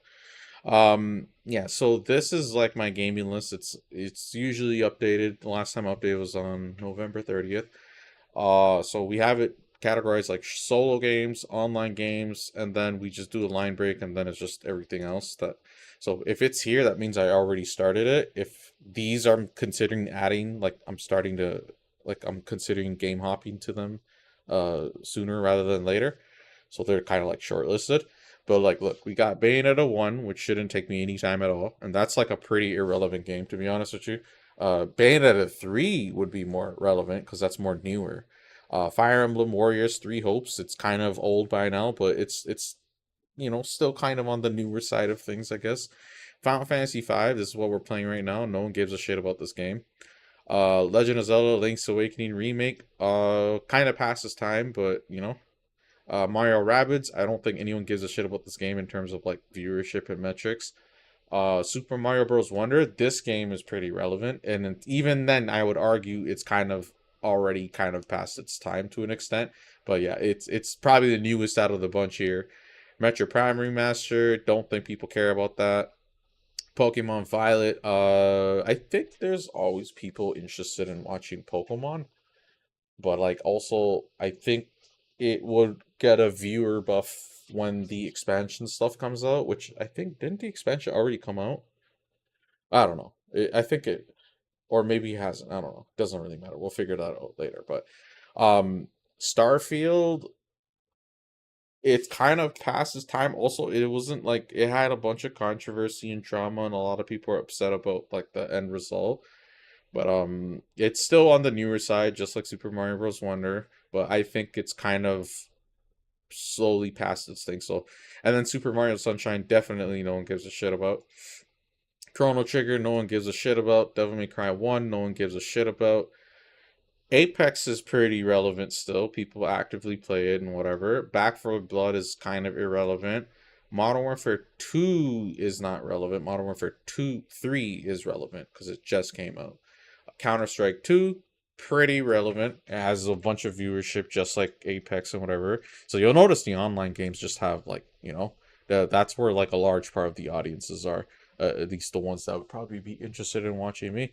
But same thing. Tarkov, maybe to a lesser extent than the games I just mentioned, other than Back 4 Blood.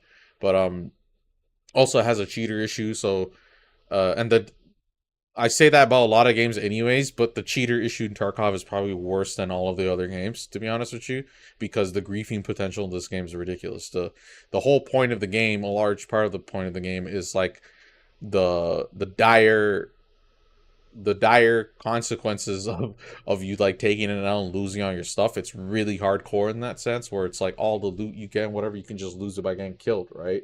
So a cheater can easily grief you way more in this game than pretty much any other game, where end of the day, like someone cheats in like a multiplayer game, like COD or Counter-Strike, you just wrap the game up or you leave, and then, you know, maybe your next game's going to be clean, right? Tarkov, it's like you could put in a bunch of hours in like building up your character, and then you go into one game with a cheater, and then killing you unfairly is precisely what you know, it ruins it ruins a lot of your progress. You lose a lot of progress, so it's pretty bad. And then Fortnite's like pretty fucking relevant, especially with the OG map and all the new stuff they did with the rocket racing or whatever. GTA Online, apparently it's pretty relevant with like the role play stuff I've seen. This game is just like the game that keeps on giving in a way. So basically, you'll just notice that all of these multiplayer ones, with the exception of Back 4 Blood, they're pretty actively played and relevant. Left 4 Dead, same thing as Back 4 Blood. Overwatch 2, I put it up there with the other these games and stuff. Rainbow Six, same thing. Smash Bros. Ultimate, yeah, I think, yeah. I don't really know for sure, actually.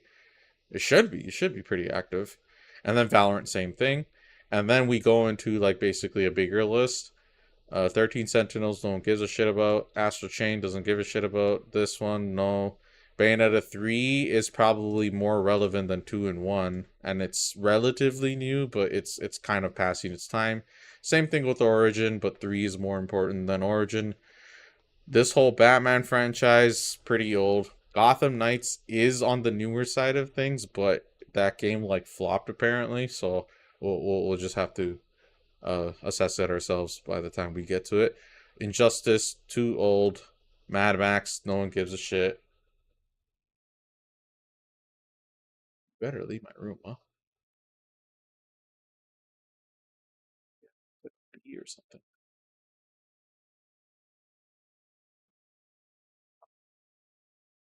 Both Middle Earth games, Mortal Kombat. Both of these Mortal Kombats are like old, outdated. I don't know anything about like how active these communities are, because they probably just, a lot of them probably just moved to their newest entries. So the Mortal Kombat 1 reboot, and then Street Fighter 6 and stuff. Cadence of Hyrule, probably no one gives a shit. Chain Echoes, probably no one gives a shit. Chrono Cross, same thing. Same thing. Dragon's Dogma maybe got a boost because number 2 has a bunch of stuff out about it, but aside from that, not much. Elden Ring's goated, but it's not that kind of goated where it's just gonna hold like that much relevance for that long. But yeah, it's kind of slowly aging and whatever. It's kind of just in the same category of a lot of these games. Final Fantasies 6 all the way to 15. No one gives a shit about. Let's be real. 7 remake. 7 remake is probably gonna get a boost in viewership because of the Rebirth coming out. 16, it's on the newer side, but it ultimately is gonna lose its traction and luster and all that in the viewership. It does have DLC coming out, which came out really recently, so if anything, it got a boost again recently. But yeah, Fire Emblem and Three Houses. Wait, Three Hopes. Okay, it's not the same thing. Three Houses, Engage, yeah. Genshin Impact apparently is pretty active. Multiplayers, is it multi? Yeah, it's like co-op and shit. But like, yeah, it has is a pretty big community. So maybe if I start playing that game, I'll probably have decent results. GTA 5, the single player side of things, no. But the online side of things, yeah. Hollow Knight, no. Honkai Star Rail is probably the same boat as Genshin. These 2 Zeldas, no. Tears of the Kingdom, yes. And then that's just on a timer, pretty much. Mario, all of these, no. Spider-Man 1, Miles, no. But Spider-Man 2, yes. But Spider-Man 2, I don't have listed here. Portal, this, no. None of these. Basically, no Resident Evil game right now. Oh, except for remake, Resident Evil 4 remake. That's relatively new. That's this year. So that would have like more potential viewership. People are probably looking for stuff about that. SMT5, no. Star Wars, no. Maybe the sequel. None of the Tales games except for Arise. Arise had like a new expansion DLC come out, and then that's limited itself because it's a niche game in the first place. So maybe not. Legend of Heroes, none of these. And then yes for this, but once again, a really niche game. It's even more niche than Tales. So yeah, the Legend of Heroes Trails to Reverie came out like June or some shit. So this is actually low-key one of my most anticipated games that I haven't gotten around to yet. So can't wait. Witcher 1, 2, 3, all the Witchers here, no. World Ends With You, no. Vaudeville, no. Xenoblade 1, 2, 3, no. So like out of all of these games, you can see what the correlations are. It's like, is it new? Is it the newest entry? Is it multiplayer with an ongoing like service and whatever, and like a community like that's active? Because even though these are multiplayer, like these fighting games, that doesn't mean like they're good necessarily, because the communities might not be as active as like the newest entry. But these games like Apex and COD and Counter-Strike, these are really relevant. You know what I mean? So the idea is we go through all of these, right? And then each of them are going to have varying degrees of metrics and performance. Some are going to be better than others, just like my videos I already did.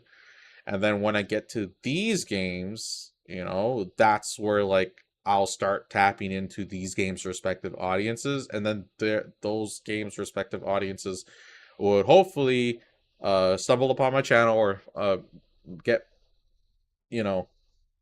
redirected to my channel, and then basically see all the other stuff and just kind of be like, all right,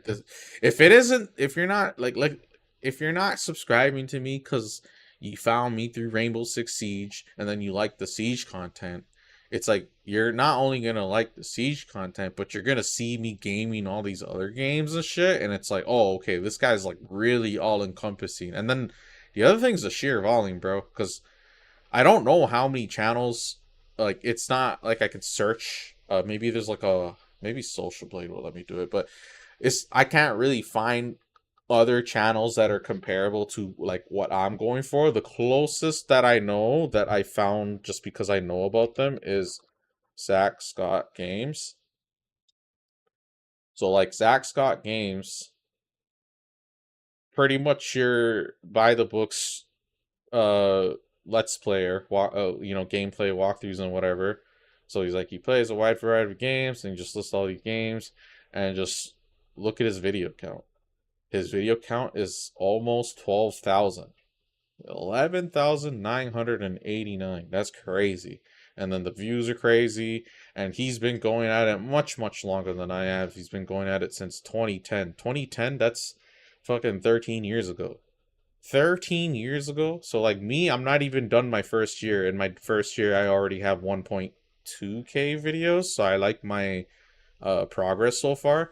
And then honestly, if I start gaming the way I used to game, it's only just gonna get faster. Like, and like obviously you gotta be a certain level of entertaining. I shouldn't just expect to like hit 11k videos and have 5 mil. It's not gonna be like that at all. But it's just the product is the channel, right? A lot of the time. And then I'm just the brains behind it, the personality, all that, whatever. But like when people come to the channel, it's gonna kind of like, it's gonna speak a different statement if I have a channel that's just one game and it's like slowly updating, and then it's in a market that's like oversaturated like crazy, versus me competing in this sense where how many people do you know that have all of these games and then actually actively are playing it online, all that, and it's live. So that guy's not live, I think. Is he live? Oh, he live streams. All right, that's good. So this guy's a really good comparison to like what my channel could be like. Maybe his is just more like really just gameplays, but I'm interested in also like commentary on the industry, the drama coverage, news coverage. Not so much drama coverage, but people think news and drama are kind of like interchangeable sometimes. But I'm like more on that front too. Like I'm interested in trying to expand in that way. So like you see me how I have tier lists, unboxings, and you won't see it here, but I also have a playlist for gaming news, or I just called it news, and then a playlist for reviews. And then the reviews, my style for reviews are not going to be like this elaborate, highly edited pre and post production reviews that you might see like GameSpot or IGN do. My reviews are probably going to be a bit more long-winded. Probably gonna be more long-winded, and probably so like if you look here, I'll just give an example. It's better to just show than tell In my case, I'm showing and telling. So I'll use Final Fantasy 1. So when you click my playlist, you're going to see all the videos, like the vertical slice videos I took out. And these are all 1440p or whatever the stated quality is here. Well, actually, no, even the Switch games are 1440p, even though it's technically 1080p. But it's just outputting in a container of 1440p, 60 frames per second. But yeah, we have all these Final Fantasy videos. Then we have the stream sessions. And then I'm thinking of timestamping these. And then any shorts that kind of came up as I made the... as I played the game, right? And then if you look here, we have a bit of preliminary information about the game. So it's turn-based RPG. It's on PC, Steam. That's the platform for this playlist. This game was played on 1440p, and then here's my review. And then I give a time. The time is just basically me adding the VODs together or trying to give like a general estimate.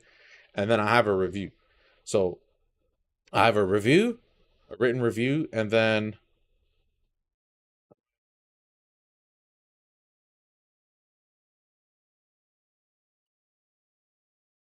can I show you guys this without blocking it? Well, actually, you can see through my body.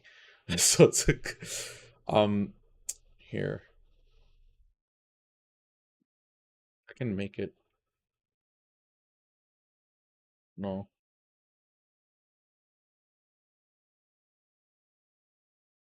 How am I gonna okay, whatever, we'll do this. Okay, this works, this works.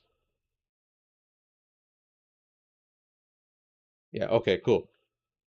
Yeah, so I end it with a score out of 100. I originally was doing it out of 10, but I just decided to copy 3-digit, like so I can copy Metacritic and OpenCritic, because that's usually what I use to kind of look at like all of the reviews instead of like specifically going to GameSpot or IGN or something. But I come up with my own score, and then based on the score, it gets put in a tier. So first tier is 90 to 100.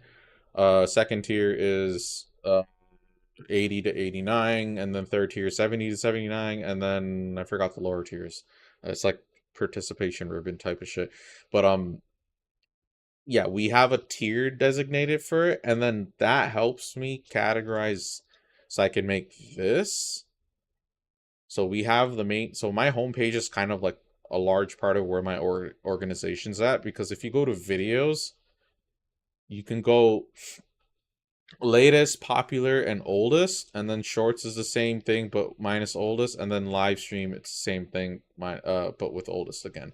And this is cool. I imagine people do use this, and then even playlist section's cool too, but it is kind of like all over the place, right? Because it's not alphabetical, it's not really organized truly, it's more by newest added or like last video added. So since I did this recently, it's here, and then all of these are just further back, and then as I go back to play Tarkov, you'll get bumped up and stuff or whatever, just an example. But when you go on my homepage, YouTube kind of gives me options here to kind of organize everything, and that's why the homepage is really like the real hub. But you can go to my gaming archive right here. This is like a shelf I named gaming archive, and then you click it, and it's A to Z, so it's alphabetical order. And then it's everything. If it ends up where I have too much games, I might end up splitting it to 2 different shelves, or one shelf is like A to M and then the rest is N to Z or some shit, just to kind of like you know, like I don't want someone looking for a Y game have to scroll through so much games. But then again, I don't know, like maybe who cares, I guess. But I don't know, it's just a thought. But it organizes it in alphabetical order over here, A to Z, and it's all my playlists, right? It's regardless of what's newer, what's older. So at least I prefer, maybe I should put A to Z at the word in description. Or actually, no, it doesn't matter. Maybe. Then it's like my other playlist. So these can easily get lost in the game playlist. So for example, here's your tier list. Here's the unboxing, and then Street Fighter's in between it. It's like, yeah, it just kind of looks messy and less organized. I do care about aesthetics to an extent. So instead I have this shelf, and then I basically brought them all here. And then eventually I'm going to add more stuff here. And then I guess I'm going to roll with that. And then I have a shelf for my first tier games. So these are just going to be games I actually reviewed over 90. And so far only 2 games made that. which is Rainbow Six. How do I do what I just did earlier?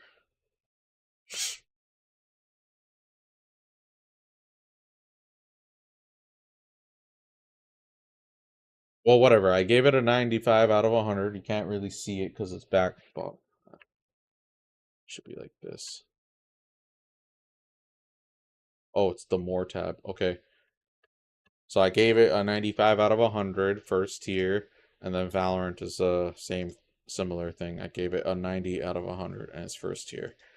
And then like those are the only two games I played so far that I would actually consider like those ratings to, you know, I would consider first tier games.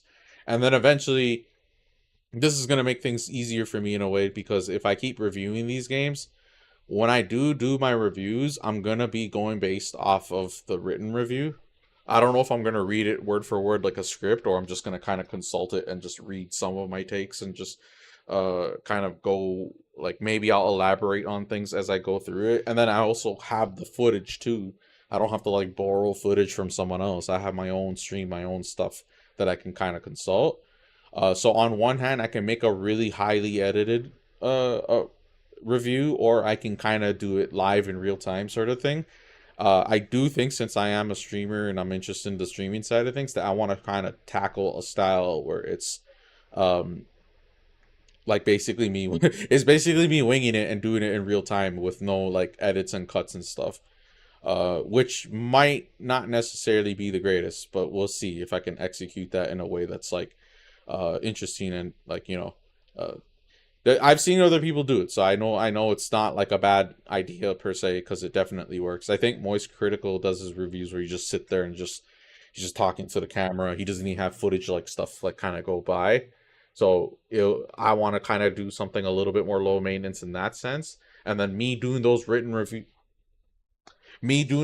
reviews is just kind of having me like essentially journal my thoughts about the game relatively soon after I beat it, and then we wait some time until eventually I get around to doing the reviews, but by then I at least have some kind of notes to kind of cross-reference what I thought about the game, because I might forget some details, right? And then it'll kind of hurt my ability to go in detail and stuff. But I don't know, I surprise myself sometimes what I can remember about games. But yeah, we have like a whole shelf for first tier games, and then we have a shelf for shooters. I decided to do a genre-based one because why the fuck not? But I also think it's cool that like I can make it easy for people to, instead of going into gaming archive or whatever, you can kind of be like, well, I only care about I'll be shooting game stuff. Where's this Valorant? Where's this Valorant? Then it's like, okay, you can click here and Valorant's just a couple of scrolls down here, you know, if you haven't already seen it here. But still, shooters. And then I started to do series shelves. So this one's not going anywhere. This one's just going to keep going. And I'm going to have the whole series just lined up, and I think it's going to look cool. And then eventually some of these are going to get retired because I'm not going to be able to add more and more games to them. Eventually I'm going to run a cap, and then not a cap, I'm going to run out of games. Excuse me. But yeah, some of these, like Kirby and Metroid, there's not too many more games I have to play, so they're just kind of there just as proof of concept in a way. But yeah, eventually I'm gonna need room, because there's a limit to how much shelves you can put. I think it's 12. But yeah, there's a limit to how many shelves you can put. So eventually, if I want to come up with something else and these kind of get in the way, I might just delete one and whatever. And it's not like it's gone. It's just, you know, you want to find Metroid, you just go in my gaming archive and go to M or something. But yeah, so far this is how I want to organize it, and I'm pretty satisfied with how this is, and it's just a matter of just adding to it. Me personally, I think, like, to some people this might come off as like tooting your own horn. It's more just like being like able to like analyze yourself in like, one, I could be overly negative about it, which is like how most people are, which is why they get nothing done and they don't ever improve, or they just give up. Or you can be overly positive, which is bordering on potential delusion and, you know, ruining, not ruining, but potentially limiting, your growth in a sense, where it's like you're just being extra nice on yourself and just kind of being okay with everything. So like for me, I really have my own kind of critique in my head, if you know what I mean, where like it doesn't really matter to an extent what other people say, because I know what to expect, if you know what I mean. When I'm watching these things, when I'm looking at other people's channels and stuff, it's like, huh, okay, this is the standard, this is the competition, this is how they're doing it, this is what's okay, this is what succeeded, this is what, like, this isn't as important, like, you know. And then all I really do is like, do I care about, and then I make certain things more important, less important, and then I kind of just chip away at it, and I kind of formulate my own approach and my own style. And ultimately, I have yet to see anyone do it this way I did it. Not only from like the naming schemes and just like the habits and stuff, but even like the shelving and like organization and stuff. I haven't really seen any channel do it like this per se. They all do it their own way, so it's not like my way is better or whatever. But like when it came down to it, I really wanted to think about, it's not even about being different for difference sake either. It's more just like, I was like trying to solve problems essentially. So for example, it's like, okay, I'm a user of my channel. It's like, okay, I go to videos, you can find my videos this way, latest. Okay, so you can watch the latest stuff. But what if I do bulk uploads? Like I just bulk uploaded all my Final Fantasy 3 shit. So this whole page just changes overnight just because I bulk upload. And then I also like, they talk about like burnout and stuff. It's like, it's kind of hard for me to seriously consider burnout for my audience when I have so much videos that I want to upload and like keep up with. And like, since it's a gameplay sort of channel first and foremost, and these games can be pretty long, not only do I have the VODs kind of encompassing the whole playthroughs, but I also do enjoy a lot of these vertical slices I'm taking out and stuff. So it's like, yeah, okay, cool. And then for other people too, it's like it serves as like potential guide and gameplay walkthrough purposes as well. So that's cool too, because maybe someday I'll dabble into like Steam achievements and 100%ing those, and I'll have videos devoted to specific achievements. Maybe not every single achievement, but if it's like something noteworthy, interesting, and maybe even potentially challenging, it could potentially warrant its own video. Maybe I'll do something like that. But then, yeah, you go to these tabs, and the only real ways you can organize it. Whoa, this is at 2.2 now? How the fuck did that happen? I was wondering where I was getting these extra views. Like, the number is going up, and I'm just like, wait, which videos are getting these views? And I'm not really taking in the analytics. So, okay, Yoshi's Crafter World. All right. I respect y'all. Whoever's watching this shit, I appreciate it, bro. Yoshi's Crafter World is like a underrated hidden gem, and you know, people love Yoshi, but people don't love Yoshi enough to clearly go play his games, right? Y'all are fucking haters sometimes. So it's like, you gotta show Yoshi that love and appreciation. And then also, forget Donkey Kong. I don't know why the fuck this has 10K. But Yoshi's Crafter World and fucking see, we know how to navigate this. And fucking Captain Toad. Alright? Y'all wanna help me out and make me happy? Because you can help me out and it won't do anything for my mood per se. But you want to help me out, make me happy, gotta watch Captain Toad, bro. This is like, honestly, one of the funnest games. It's one of those games that's like, it's so simple in what the concept is, yet no one really thought to kind of do it. And then when Nintendo does it with their IP and their charm and their aesthetic, and like, yeah, this is, holy, I have so much videos. Yeah, there's so much levels in this game because it's like the definitive edition. And it's like, yeah, even the streams are like building up views. Like, it's not like I live streamed this and I had 88 views there and then. It's like, no, it started off at like whatever. So I know there's VOD watchers, man. And I'm glad to know that I can cater to multiple people's viewer consumption habits relatively simply just like that. Because the VODs are easy to generate, right?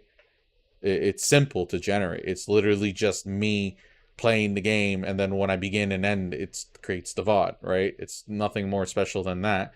All I really wanted to do is make sure the live stream scene and setup, like intros and outros, got better, because then the production values of these VODs each and independently get better with music and an intro and an outro, better camera, better video, better whatever, right?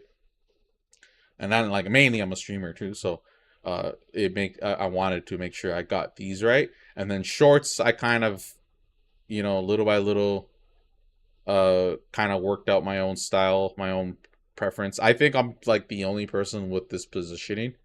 And then the like you'll if bro, it doesn't take long, but like you'll see what I mean if I go watch a short. If I click any short, you'll see it. Okay, no, not her.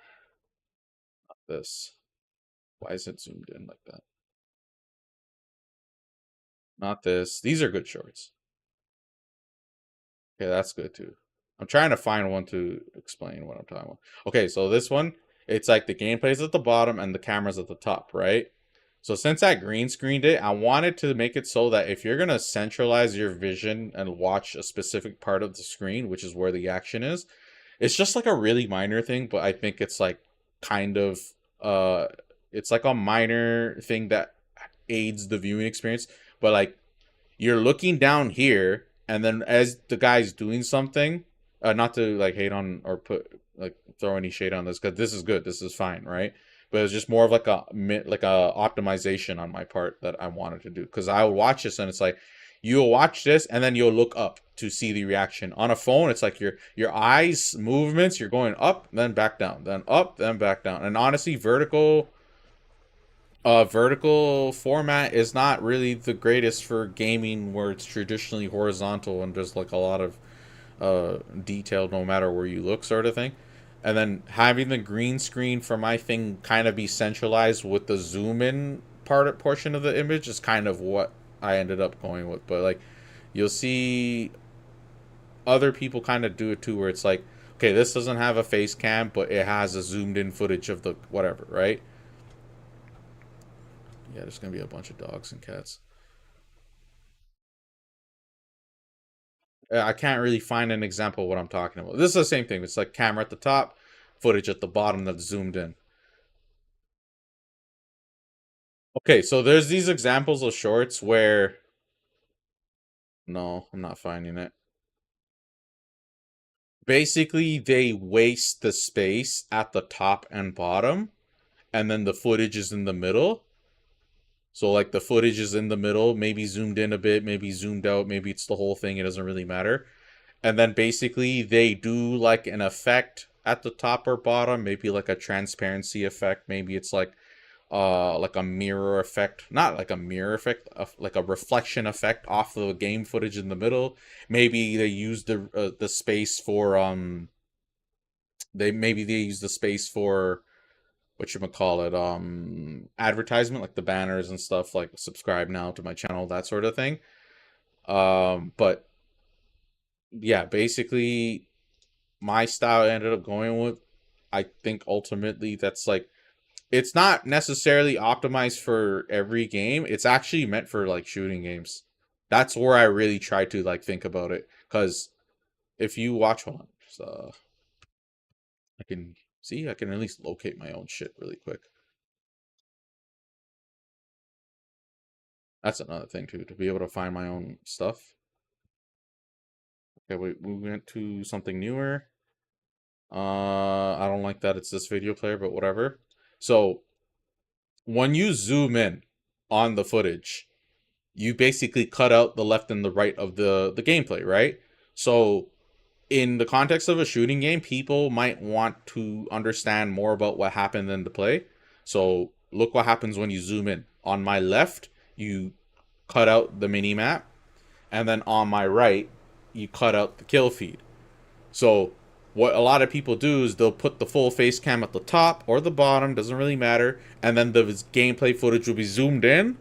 And then basically, if you really want the kill cam feed and the mini map in, you'll basically have to go into a video editor and like cut it out and move it in, sort of thing, and then edit it and make it look nice or whatever. I didn't really want to do that because that's like so much work per clip, and I don't necessarily have the skills. But basically by doing it this way, where I use what's typically wasted space at the top or bottom in a lot of these gameplay footages, either for the camera, I basically did it this way. So you're watching, this is the action at the top, right? So you have, this is the primary place you're supposed to be putting your focus to. You're looking at the reticle, you're looking downrange and seeing what shots I'm hitting or whatever, and like it's zoomed in, right? You have my green screen face overlaid right over it, and basically it's positioned in such a way where you could see my reaction as I'm doing it. You don't have to move your eye. Your eye movement isn't really like going up and down your screen. It's just small minor movements from this portion of the image, the center of this, to the left. I'm just a little bit to the left. So I think like squeezing it together, like the reaction and all that stuff, is like a pretty cool way to do it. And then I took a full, so I didn't cut anything off the edges. Well, I might be cutting things off the edge if it's an ultra wide, but it doesn't matter as long as I don't cut off the HUD elements. But the bottom image is the whole thing. So if someone watches my play, it's first they're gonna watch this with the hand cam and the mouse and everything. Everything's like all right there. And then probably what people would do is they'll re-watch it. Like they'll watch it a second time. And then the second time, they'll probably, like, it depends. Obviously, not everyone's going to be like this. But, like, I'm speaking for myself when I say this. But I wanted to be able to watch it second time and get more information, get more details. So it's like, okay, oh, he did all that? How did that play out? Where were they? How did he know where they were? How did he kill all of them? Or was that last kill a double kill or whatever? Like, something like that. I'm making that up, right? And then it's like, okay, you have your kill feed here, even though it's fucking tiny. And then the mini-map here. You basically... Honestly, I do expect myself to eventually get like a fucking accusations, like cheater accusations and shit, because a lot of people don't really know how to assess plays and stuff, or they just think it's too, like, their egos like in such a way where it's just hard for them to fathom that someone else can do something to them like that. So then it's like, okay, well, I have everything for you. It's zoomed in. You got my reaction here. You got the hand cam. You got the fucking overlay, so if you think I'm using a trigger bot or whatever, you at least see exactly when I'm clicking and shit. I know it's hard to tell if I'm clicking when it's a top-down view sort of thing, you know? So it's like, okay, you have the input overlay for that, for the clicks, and then the keyboard presses. You could see exactly what I'm pressing visually on the hand cam, but also on the overlay what I'm doing, right? And then you have all this other information too. Kill feed, mini-map location, everything. Like, you can't... I don't know. Chill, fam. You're gonna make me bring a slipper out and kill you. Just leave my room, bro. Holy, that's a massive fly. But yeah, basically, that my whole shorts thingy optimization is like totally revolved around shooters. But as you can see for my other shorts, it kind of carried over to other things, and it works pretty fine. Me personally, I think it works fine. It's like you have the same thing for something like Pokemon, and it's like, okay, cool. You just like, you know. And then if you were to use the top and bottom for like some sort of special effect, or like notifications and stuff, I ended up using, I kind of just copied the way phones are. I don't know why it never occurred to me earlier, but it's like, wait, it's like a notification banner. So it's like, yeah, I'll just do it like that instead of having it dominate a certain space. So you look how it just pops up like it's a notification banner, and it's not too big, it's not too in your face and annoying or whatever. It's like, okay, I have it up there, and then if you compare it to like, how can I find an old one? It's gonna be Valorant again. If you look at my older shorts, look what I did. Look, not only is it misaligned and stuff, but it's like I look at this shit, it's like some garbage compared. So it's like I did the same thing other people are doing, right? So I have a zoomed in footage at the bottom, and then in the empty space, I put my face cam, the hand cam, that's where all of it's going. And it's like, you'll look here, and then if I make a shot, you'll look all the way to the top left to see the reaction and all the button presses or whatever. And then I have like an animation playing over and over here and an animation playing over and over here. And it's like technically like this design, this approach is like much more wasteful and less efficient using the screen space. And then I lose detail on the game footage too because it cuts off the sides. So I'm like, yo, I really want to figure out a way to do it where, you know, And honestly, I encourage, like, I don't want to encourage, bro, but nah, why not? If people want to copy this and just do it the same way, because it makes, like, if I'm making a good case for why this ultimately is kind of a better visual stimulation overall than, like, the other shorts that I might have seen, then, you know, by all means. It's not like I can patent this or some shit or, like, you know, get mad or whatever, but it's like, yeah. Just little details like that. I'm like kind of like I do care about like design and aesthetic in a lot of ways. So when I do these things, I do think about that, and I just kind of try to find my own approach. And a lot of the times, what I end up doing is because I'm trying to approach it as like a consumer myself, where it's like when I look at it, would kind of be like, huh, if Alvy's gonna play like 500 plus games, is this playlist tab good enough? No, it's not. Because, like, realistically, it's like, these games are going to be so... Who the fuck is going to scroll all the way to the bottom? You know what I mean? No one does that. What people might do, like, maybe, it's like, did Alvy play Zelda? Did Alvy cover Zelda Tears of the Kingdom? You just look, nope, and then they stop. Something like that, right? Maybe they'll search it. They'll okay, let's see, Zelda. Oh, there we go. At least it shows up that way, right? But like this was trying to kind of not compensate, to kind of address that, to having a shelf that's A to Z on the playlist, you know? And then if I end up doing series specific, I'm probably going to change this name. But yeah, anyways, that's me showcasing my channel and fucking, you know, patting myself on the back, I suppose. Even though there's so much more work to be done. And so much more I can do. Play better games, I suppose, but, you know. Actually, I'm not gonna even say that, bro. Fuck that, bro. Y'all don't know these games are awesome.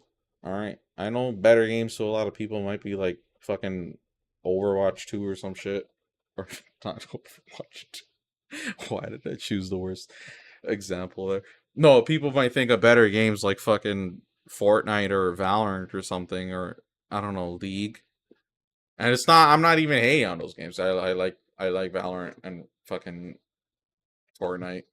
But it's like these old games kind of just get left in the dust in like the greater scheme of things. And then as gaming gets like more mainstream and like people are coming onto gaming, only really dabbling in multiplayer side of things, only dabbling in mainstream game side of things, they look at these fucking games, it's like, what the fuck's this guy doing playing Final Fantasy 5?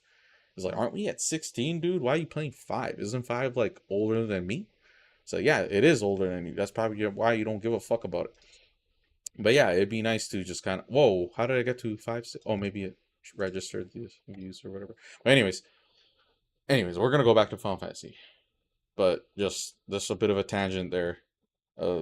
More insight into my fucking attitudes and feelings towards this channel and the whole fucking gaming channel journey. But yeah, we're things are looking good. Like, it's not, things could be looking better because, you know, it's hard to justify doing this like full time when you don't make money. You know what I mean? So it's like it's cute now, you know, like in the first fucking year, but it's not gonna be so cute if 5 years down the line I have like nothing to show for it. But you know, there's the only thing I could do is just keep chipping away and just keep going forward and just keep trying to optimize shit. And eventually I'm gonna catch up to, you know, you can argue like, oh, it's because you're playing all these irrelevant games. It's like, yeah, I know. Like, just let me do it, bro. Let me have my fun. You know, let me. This is me trying to revitalize and jumpstart a lot of my interest in this hobby because I did kind of fall off. And let me tell you, multiplayer games are not what got me into gaming in the first place. So yeah, no wonder it's at the back burner. And yeah, I know I'm good at the games and stuff. I can be really good if I really practice and really tried hard and all that shit. And I'm sure that's probably what's going to entertain a lot of people. And they'd rather watch that than watch me play like some age-old Final Fantasy game.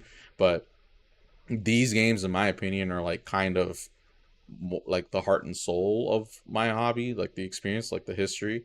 So I owe it. Oh, it's a beetle.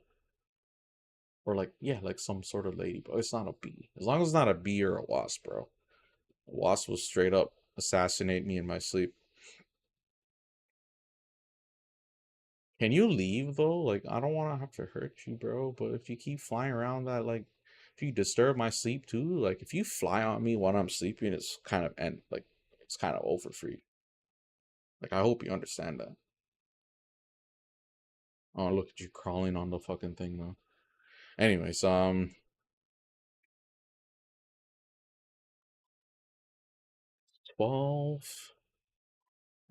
I didn't even do much in this game.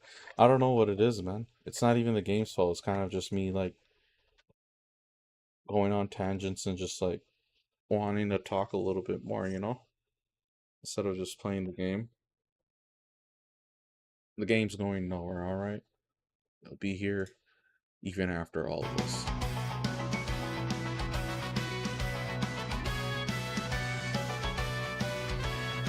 So I hope y'all enjoyed my YouTube TED Talk.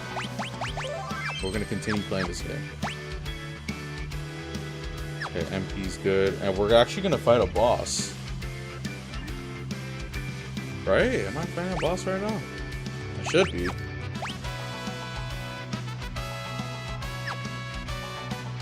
Should be. I should be.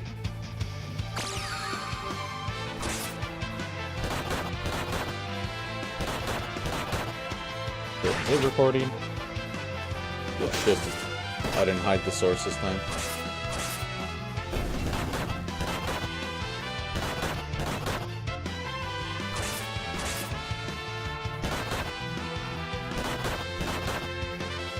But yeah, it's like just to go to show you how much fucking overthinking I've done on every single fucking detail. And like now I'm like doing it for audio, and at least I kind of found some sort of solution. But I went back to thinking about the social media stuff.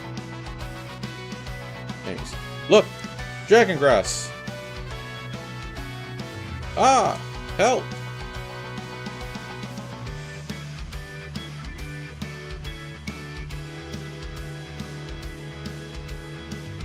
What the crap was that? Grass isn't supposed to attack people. That's no grass, that's a beast. A foul, leafy demon. This must be why the drakes are practically extinct. Ugh. Okay. Attack. Summon. You can use this. Is that more oh yeah, that is more targets. Cool. Golem's gonna be helping us. Maybe... What's that? Aim.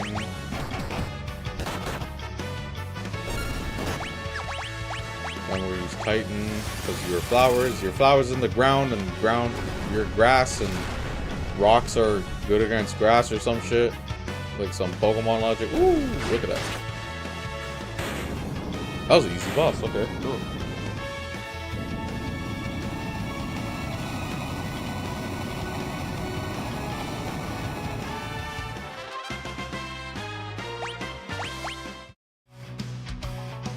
The dragon grass.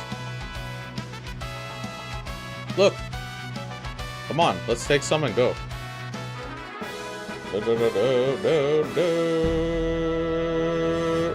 Okay, cool. And we're done here, I suppose. Yep.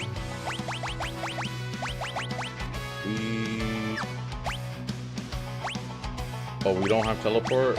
Oh, teleport is on a time mage. Gosh. Okay, we'll tell you. We'll just stop job switch. Wait, white mage is mastered. Okay. Oh, that's great. That's good to know. So abilities, white mage level 6. So if I switch, it's gonna be level 6 as well for the other jobs, or is it gonna go down one bit?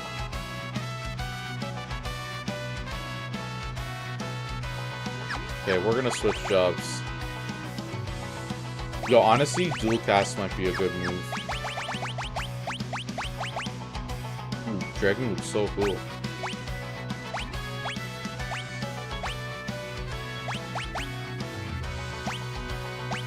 go do this right now.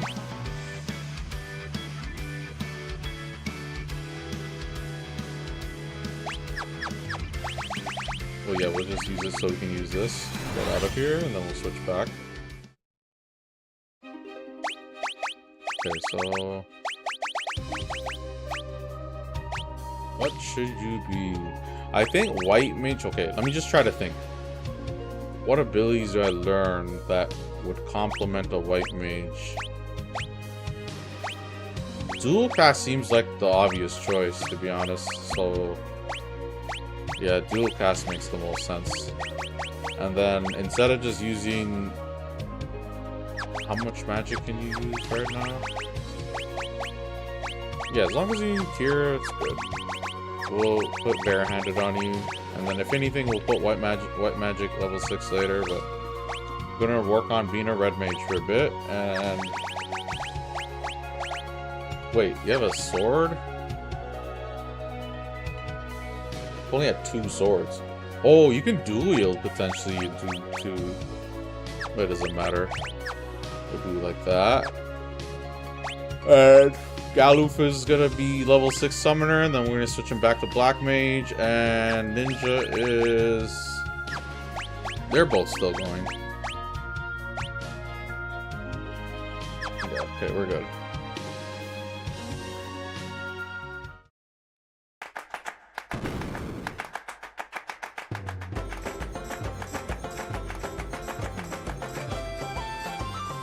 I can't wait to get to games that I have no idea about, like, it'll be blind playthroughs and stuff, so like, new games, Cyberpunk, fucking Baldur's Gate 3, Tears of the Kingdom. Even though I play a little bit of Cyberpunk and Tears of the Kingdom, it's still overall gonna be, you know? And then those games, Zelda, I probably wouldn't use a guide.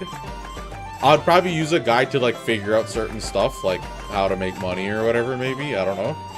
But Cyberpunk, I might use a guide for achievements related stuff. And then, yeah, I don't know. It depends on the game, basically. I'm not really one of those people that care too much about whether I use a guide or not.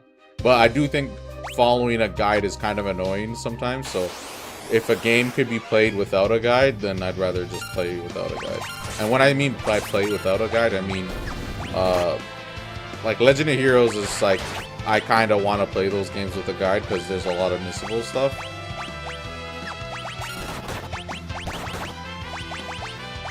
Nice, I have magic 3 too, so.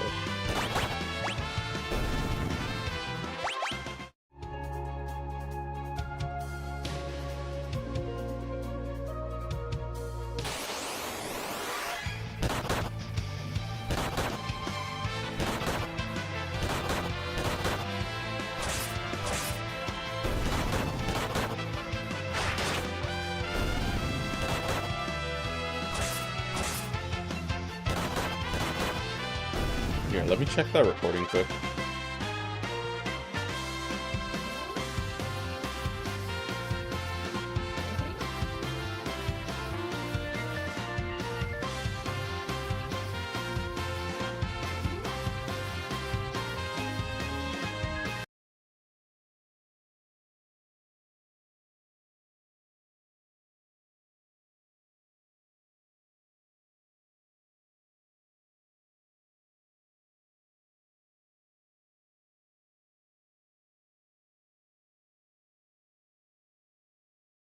Okay, cool. Awesome.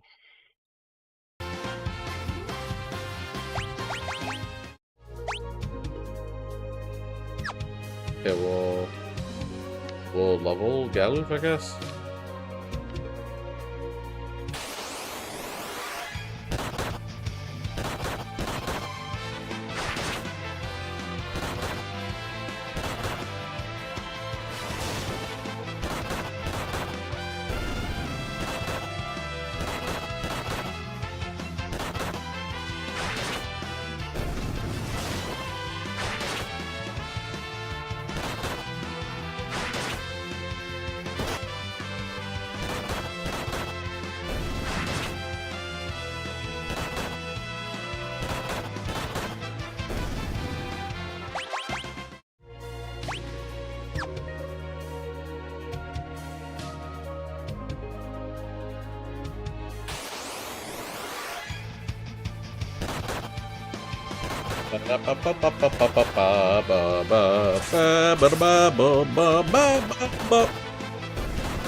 We're back. Now open the gate. Nice try, monster. You're gonna have to try a bit harder to pull one over on the soldiers of Ball. Don't kill me. I suppose it's just following orders. Guess it's time for Plan B. You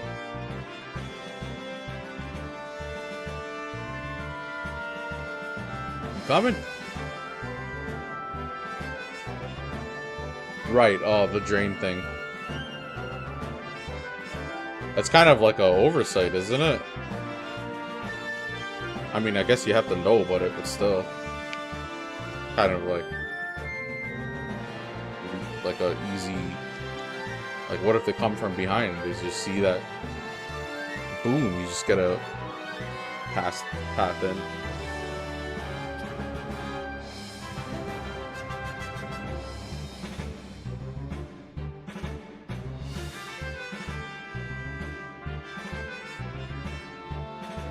Don't kill me.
Oh yeah, the dragon.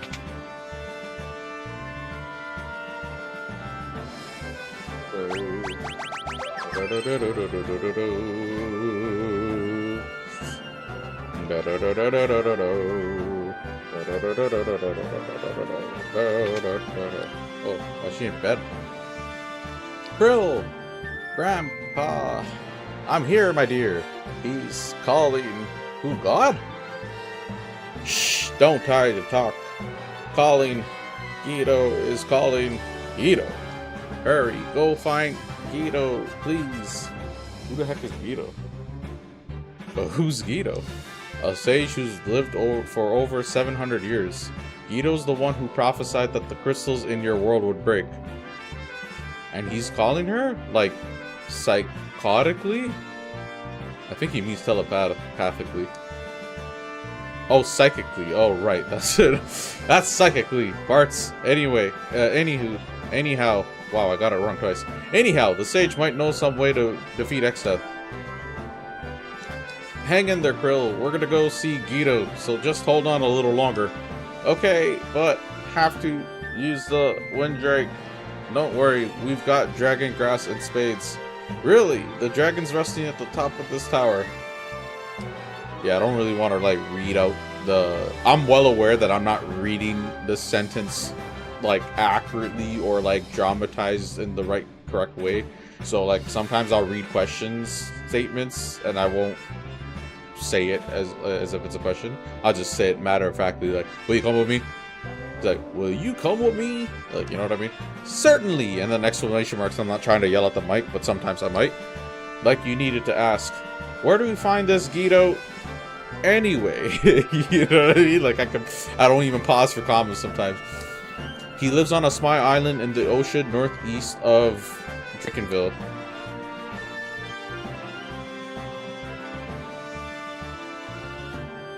Guido is calling. Guido.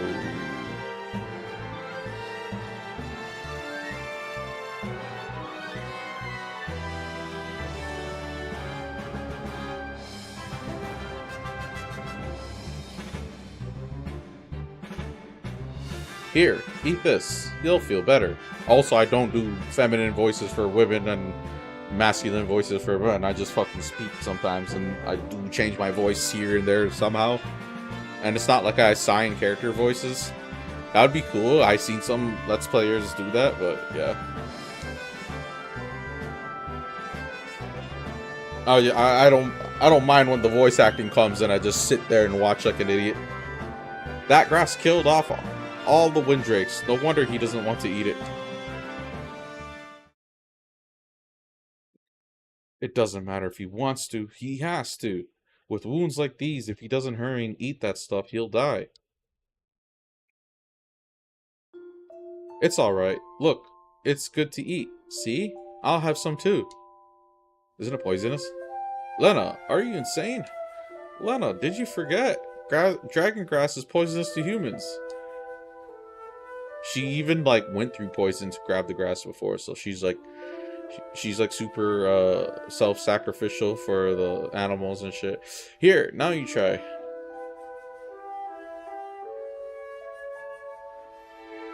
You could have like pretended. You could have just put it in your mouth and just spit it out. The scene's gotta be like this, because she could just use an antidote. It's not like she hasn't been poisoned like 80 times before. That's a good boy.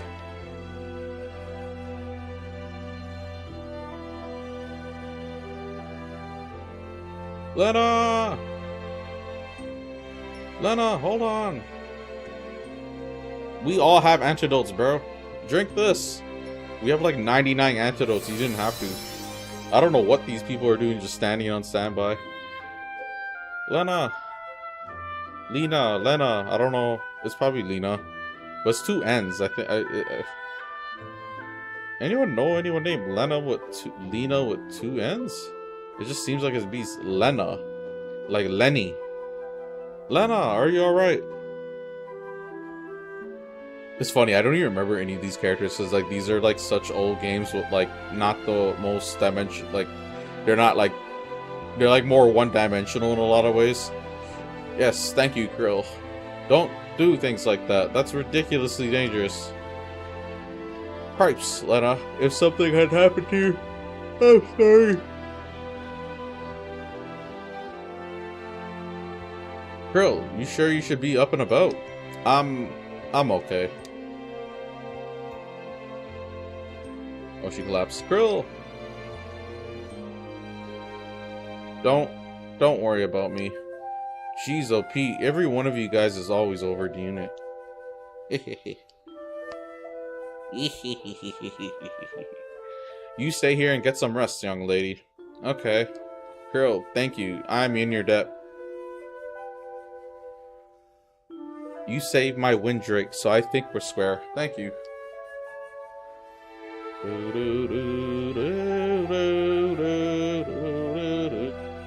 You rest up now. Got it?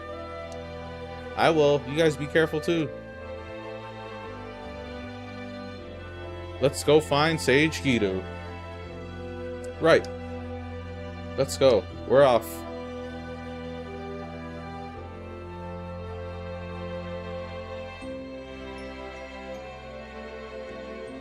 Okay, we got the dragon, so we have an airship basically.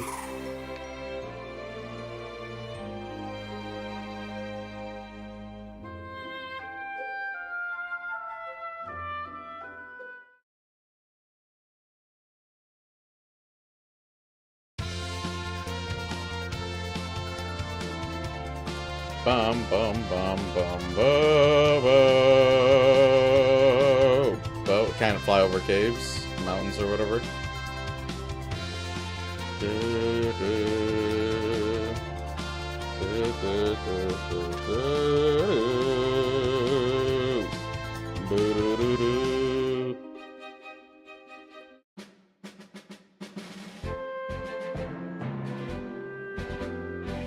So this is it? Yep, Sage Guido's place. Let's find him. Wait. An earthquake? The island's breaking apart. We gotta get back to the Windrake. Hurry!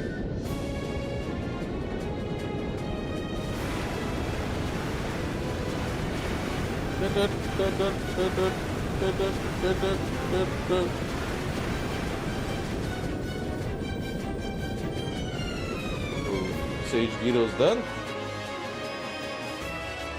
Guido? Mwahahaha! Witness what befalls those who stand against me. X-Death out here.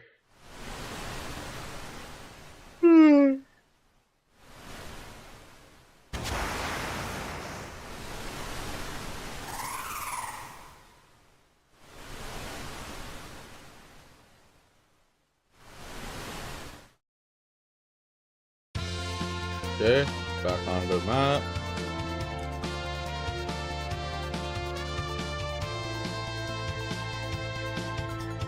Okay, we got a castle.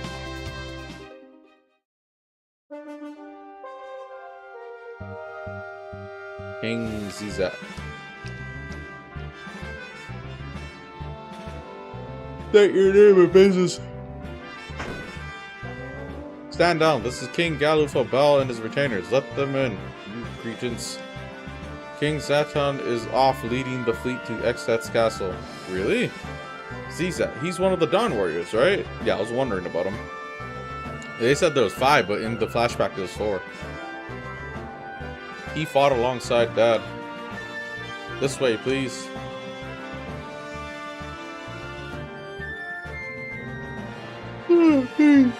Help yourselves to anything in the castle that you might make use of.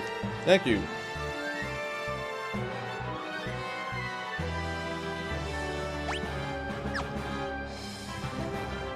Please help yourself to anything in the castle that you might make use of. Really?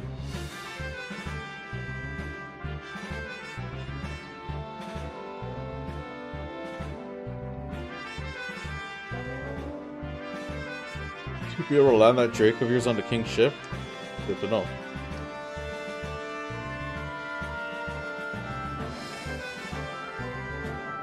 The eastern side is relatively unprotected. That's a hint, probably.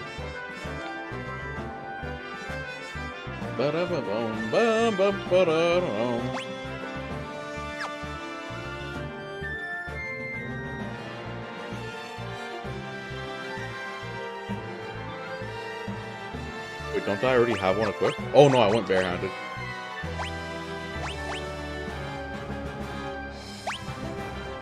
Oh, we'll hold off. We're not using those jobs, so...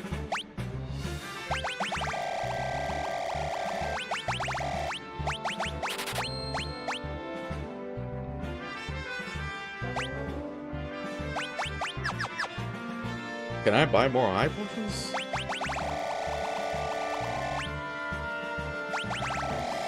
We can go for 50 like we did the other games.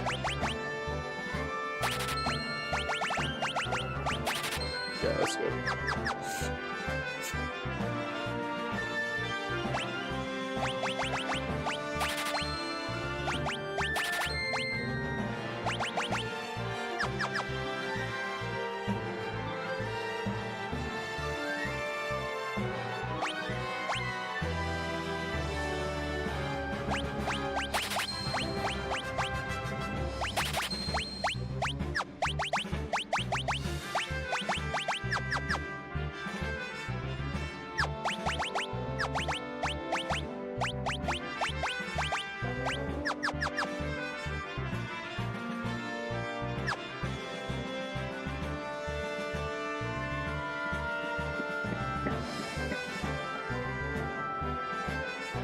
so loud, bro.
Song brings back so many memories. Zizat used to sing it all the time back then.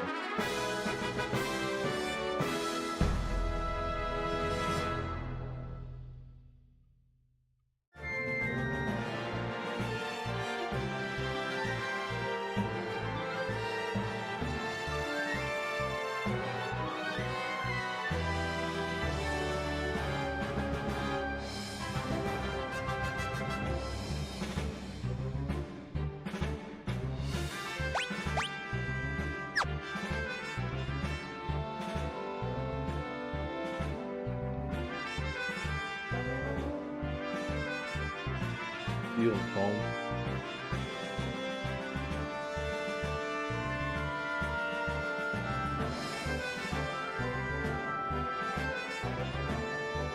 I swear I've seen a book somewhere that looks just like this. Is it right there? Oh yeah, it is, isn't it?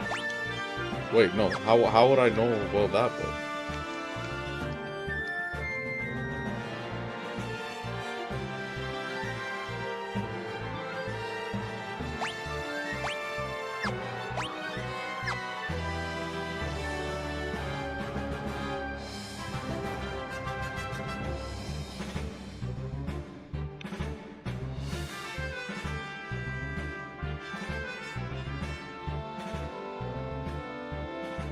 These blasted scholars never tidy up the books when they're done. That just burns me up. You there, help me put some of these away. Weird Ronka?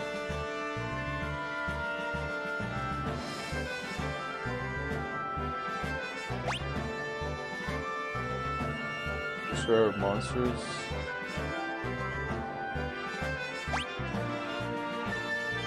Forbidden book.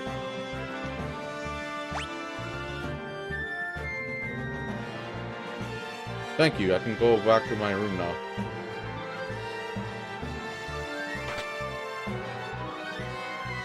Your room's behind a hidden passage? Oh.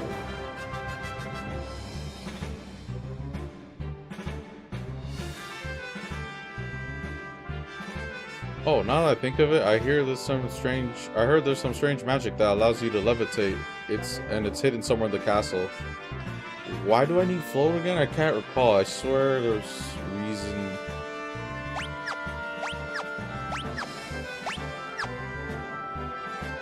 Book of Magic, Volume 3. I am a mage who knows how to lance. This is the secret to my strength.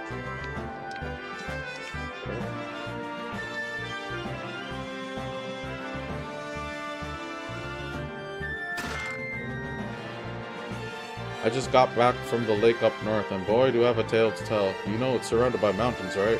Well, I was up there. This huge eye started glaring at me. It's a miracle I made it back alive. It's not like Leviathan or something. What did he say? Maybe it's Leviathan or something.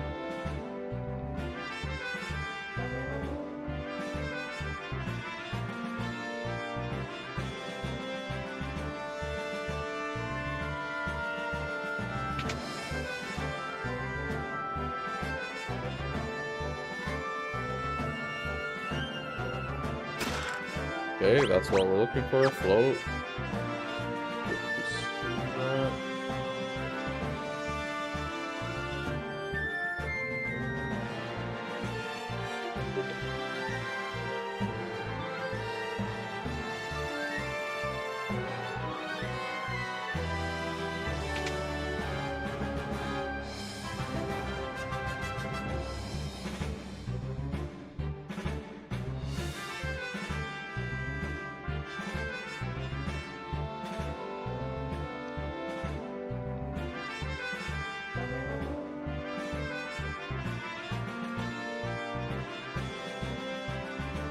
go to the next area,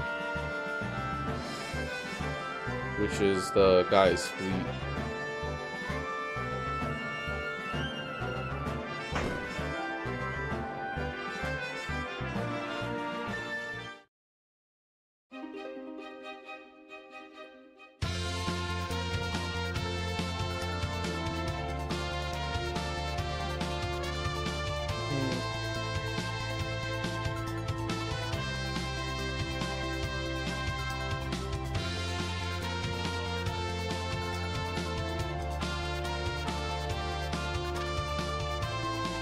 Oh, that, okay, cool.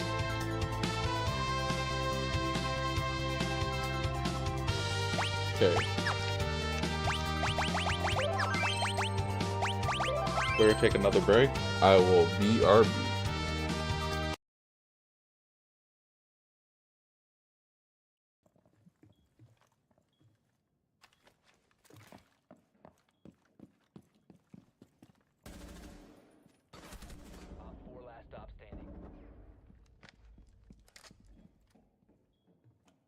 He ran away back towards laundry. Cap can.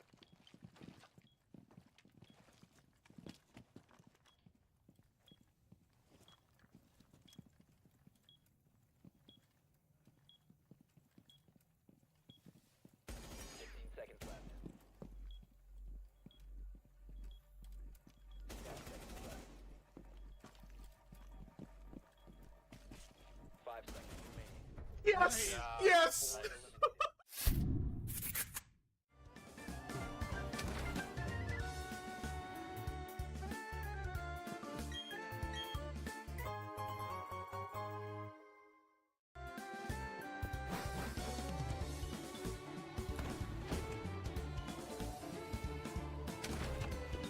So weird. I didn't even walk out, man. Whoa. Whoa! Whoa!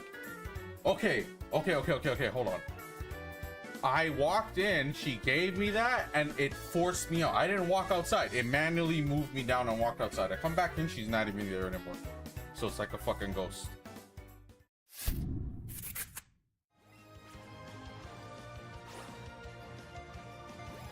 Make me want to throw this shit, bro.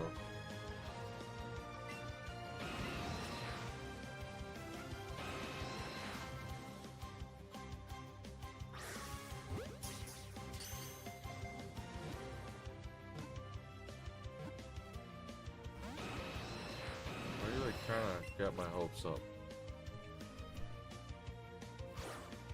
Like, come on, bro. And then it's like too much that way, so it misses. You can't even do it more nuanced. Like, look, it didn't do it, went straight head on. How? That doesn't make any sense. Like, this is honestly a blatant. Come on. Fuck. I'm putting up.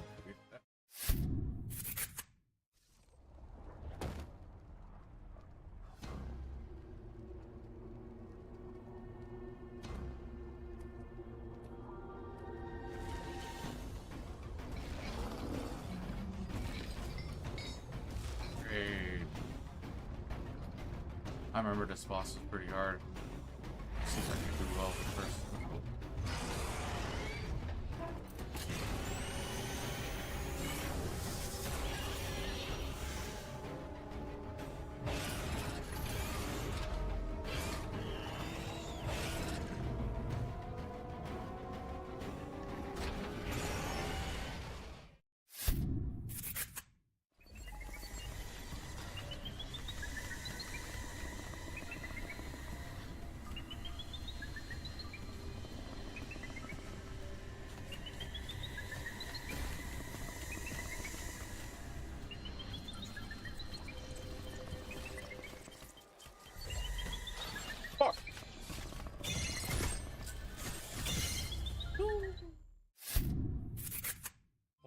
If it's not a sign, and I thought it was a sign for some of the buildings, I never really thought about it.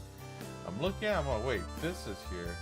And then I saw it, examine it. It says ride your bike, yes or no. And I'm like, oh shit, it's a bike lock thing, or a bike thing where, you know, the pulls. And I'm just like, wait, why would they have these if you could just, you know, activate your bike with the shortcut or whatever? Like, oh, it's because when you go in, when you have your bike up and you're riding and you go in the building forces you out of it, right? And then you go out and it's like, oh, well, that's annoying. You can quickly get back on doing it this way, right? That's sick. It's like a minor quality of life that was completely unnecessary because you could have done that. But still, interesting.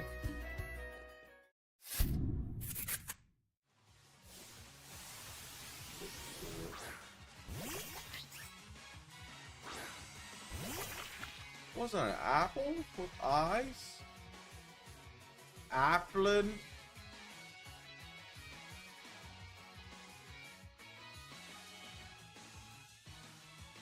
Is it like a little caterpillar?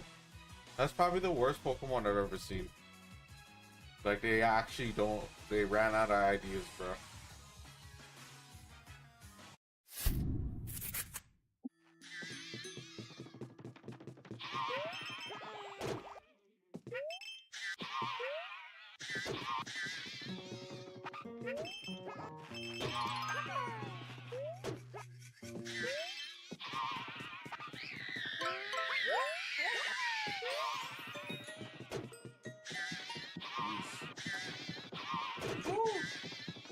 Oh, shit!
Ooh. In your forehead, like Wind Waker.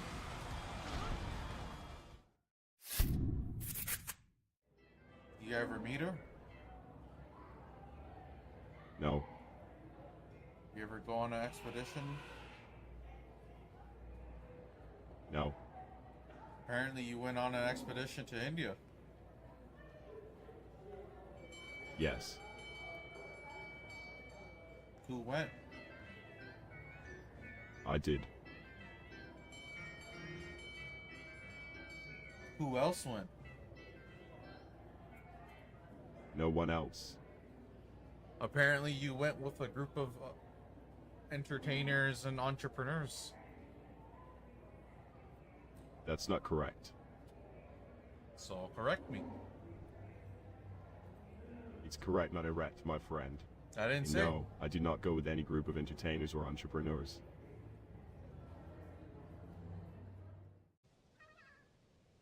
What the fuck? Really?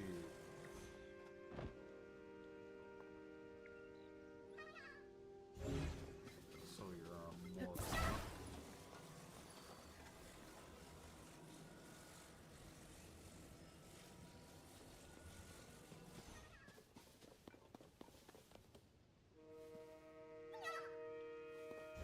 you gonna spawn on top of me?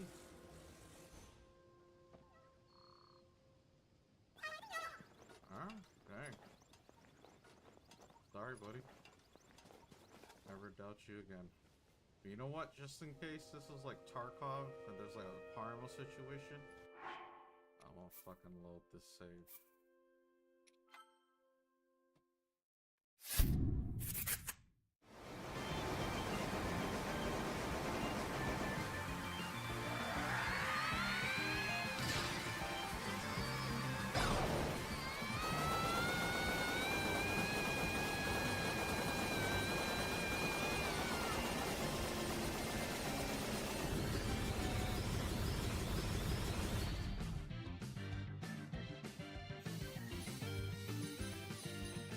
Oh, the power of friendship! Friendship beam! Bear bear stare! Whatever it is.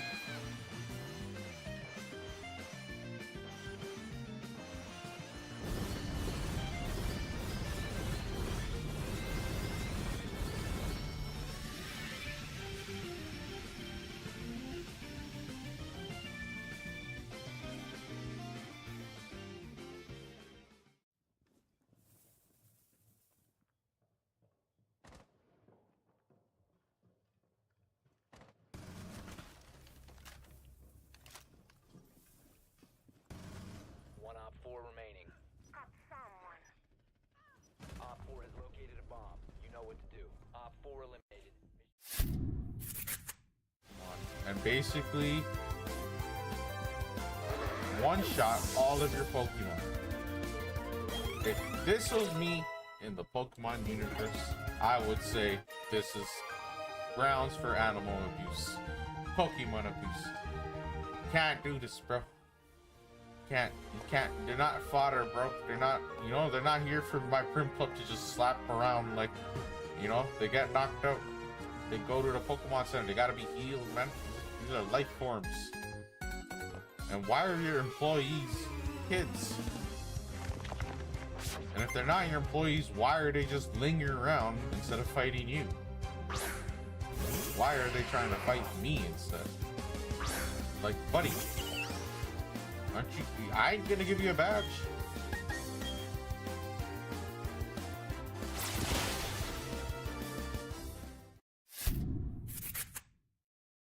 Hey, finally, Rhyhorners Evolving. Jeez, been a while. You've been in this party for quite some time, sir. I haven't really utilized the Rhydon in a bit. I like Rhydon. Rhydon's pretty cool. It's as OG as it gets. Nice job. But oh, Hammer Arm. Hammer Arm. You learn Hammer Arm. Oh, that's great, man. That's great. That's great news. Oh, I like that. You could replace Stomp with that. Good job. Right on. Oh, that's great. You know what else is great though? The box, because your time is up. Gotta put you away, son. Sorry about that. Gotten a bit carried away with my storytelling. As a protector of the Blackwoods, I often meditate and get lost in my own thoughts. Sometimes I end up creating stories in my head, but I'm sure you are just as wise as the mythical creature that I described. Do not be afraid to ask me anything. I'll do my best to answer your questions. Sorry about that. That wasn't that long.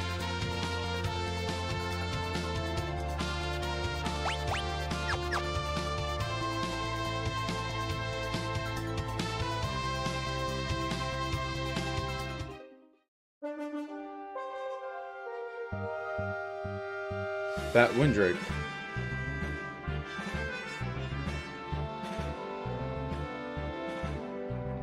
Lower your weapons, they're friends.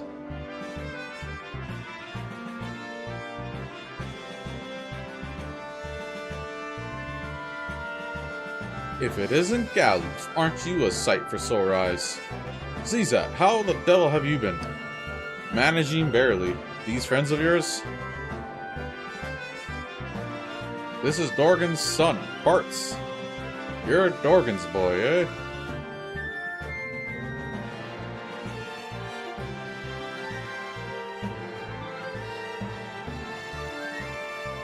ladies are nobility from the other world. Well met. I'm the swordsman, Zizat. Oh, not King Zizat? I don't think the title suits me all that well. Sure it doesn't. Har har har. I'm the same way. So have you found a way into Exdeath's castle? Ha! We're halfway in already. For now, head below deck and rest up. The fireworks will start soon enough.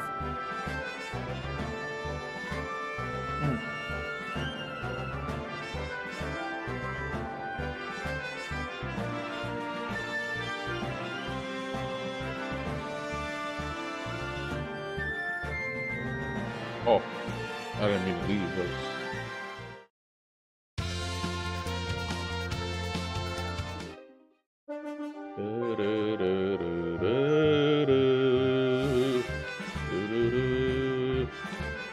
We're gonna play a little bit of Ferris now.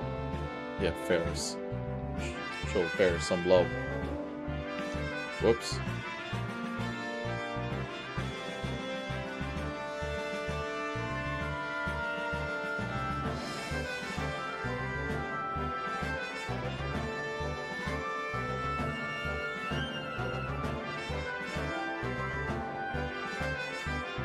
Use the room to the right. Why? What's in the room to the left? Secret treasure? Digging a tunnel below the ocean floor.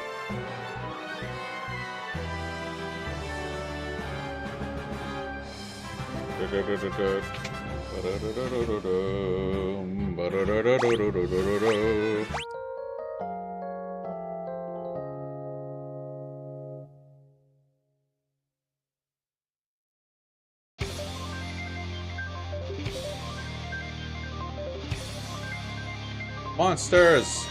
Battle stations, everyone!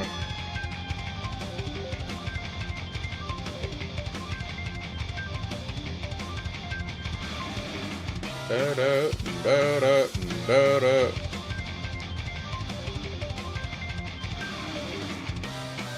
The police just a decoy. I hope it'll buy us sometime. Zizat, what's going on? It's Exdeath. He's gotten the jump on us somehow.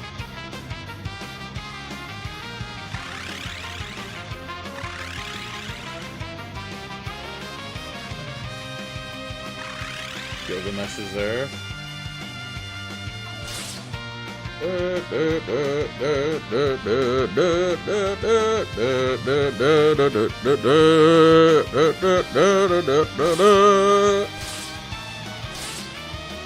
Lead is trash to me. Don't blow it this time. I think that's my line. Rah!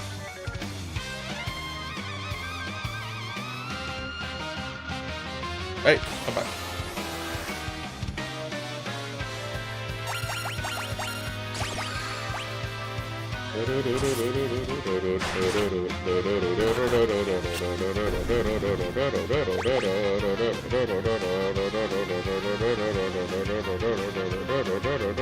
What's the wing drake doing over there? He's just chilling, huh?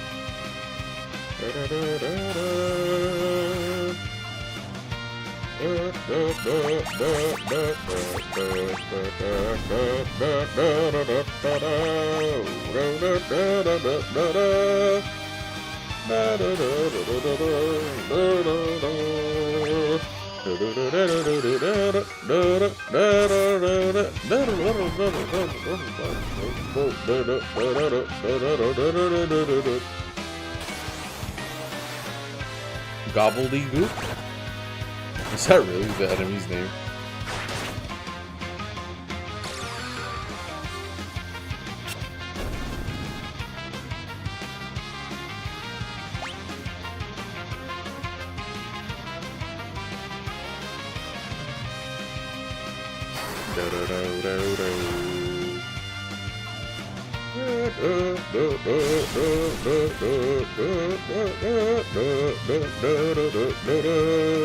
It's saying I could steal a Genji glove. I don't know. Genji glove is like super OP in some games. It's like does a damage break or whatever, but this game probably just... Oh, the fly's here again. You were hiding this whole time, weren't you? Jeez. Okay, anyways, we could change you to the thief. Then I guess you could just use barehanded. Fight to the mesh. Ah, blue skies and the rolling sea. It's days like this that get you high on life. But you, sirs, are harshing my buzz. Who do you think you are? Okay, we just need a... Okay, cool.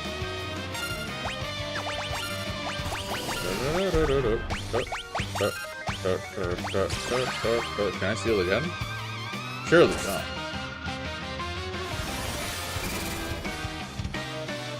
Right, I don't have my white magic.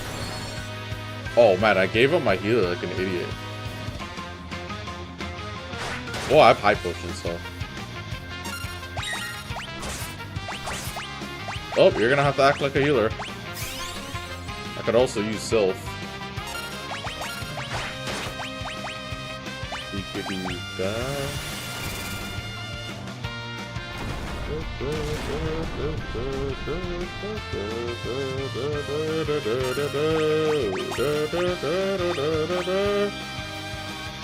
I see you're leisurely. Oh man, okay. The old man gave me some trouble. Oh, well, let's return to trouble and make it double. What are you guys, Team Rocket, bro?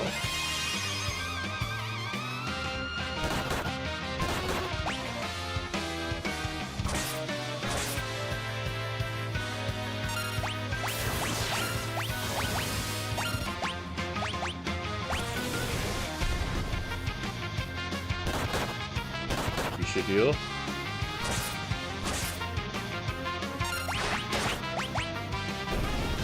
Oh wow, that was a one. Yo, Q is weak as heck.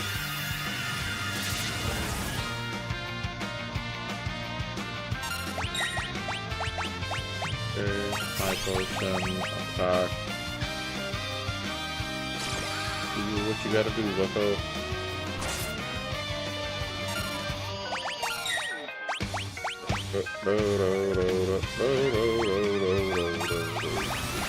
Yeah, good thing I bought the high potions. Kinda helps.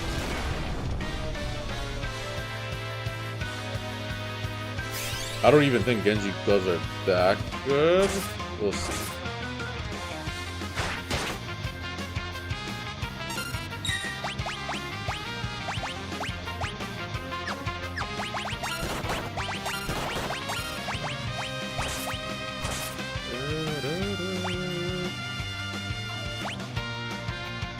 Trust you can take care of the rest. Who are you talking to? Ahem, faithful sidekick? Akita? Hey, sidekicks do not ditch the hero. Hey, you lost, Bucko. No XP? Jeez. Harsh. Yeah, if I go, I'm taking you with me. How about a little swim? Whoa, whoa, whoa! Hey, I call a foul. That's playing dirty. I'm not supposed to be the only one in the drink. Don't think I'll forget this. You'll... Glub, glub, glub, glub. Ugh, my hands are going numb. I'm coming. Hang in there. That pun is so bad, I'm gonna fall on purpose. At least I have a sense of humor, even like... death. Dangerous situations. The Windrake! Good timing. Now it's our turn to strike. Quit hanging around and get over here. Thank you. Okay, leave the door open. There's like a fly in here. I wanted to leave my room.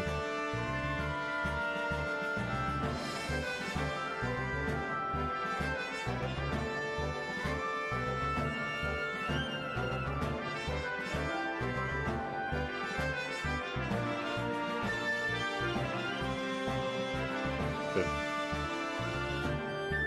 Ooh, I'm so fast. Okay, we should be good. Push that.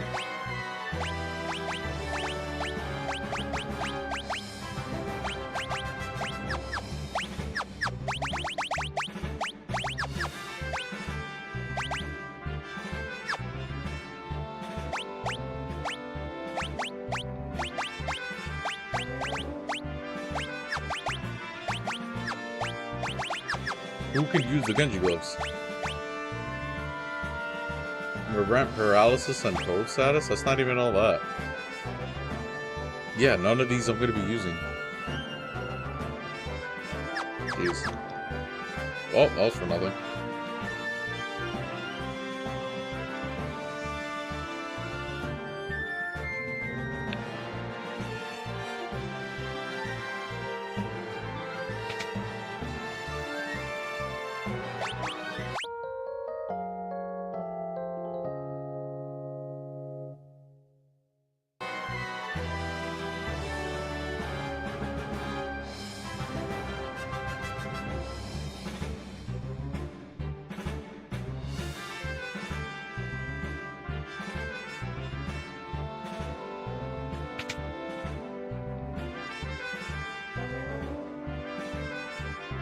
If you're ready, grab the other side of this box, would you?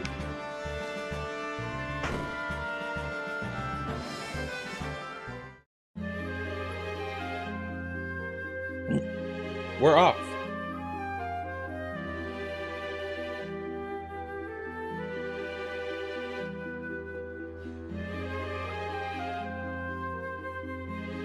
What's going on?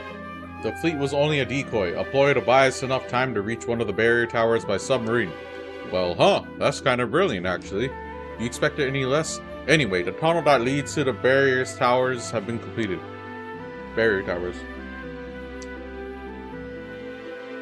Oh, there's an underwater world? Taking notes? Come on.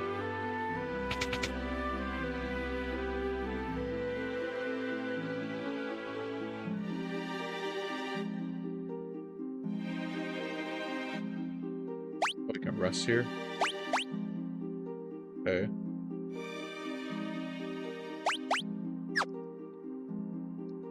I mean, we're in a good position for the most part. I haven't really been met with too much difficulty. Get back!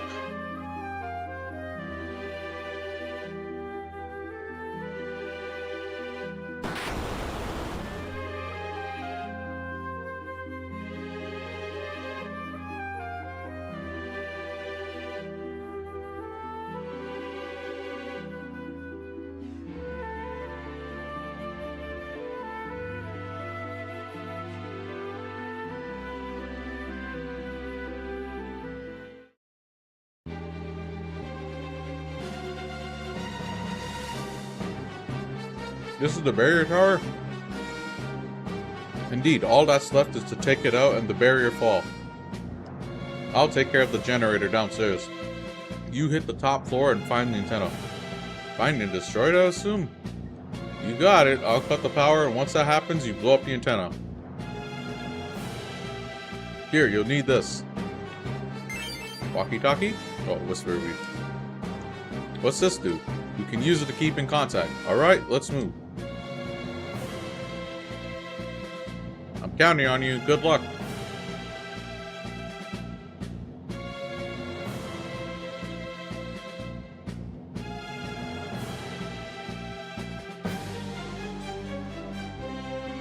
What are you doing here? Hurry up and get to the antenna. Just curious.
Holy.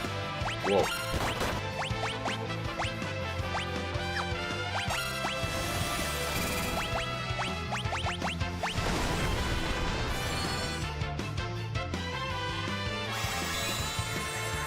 That just hit us so hard.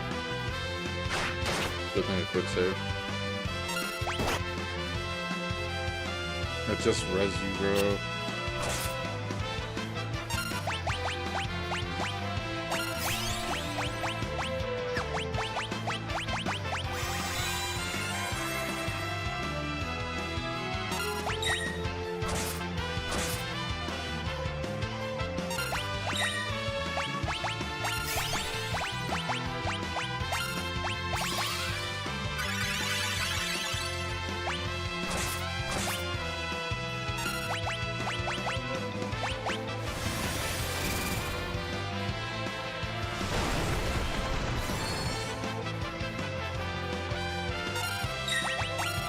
Pretty useful.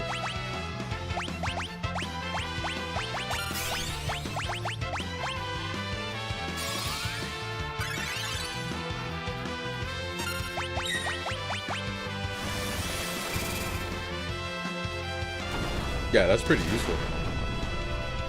It like takes a hit from you. Good thing I didn't. I was thinking of just killing the golem and moving on. Like when I accidentally killed the golem without thinking about it. And then I was considering moving on. Blood sword.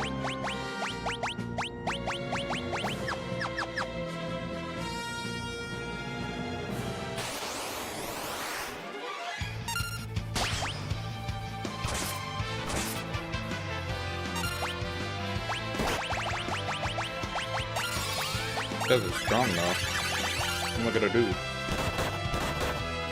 Am I gonna like get a lot of XP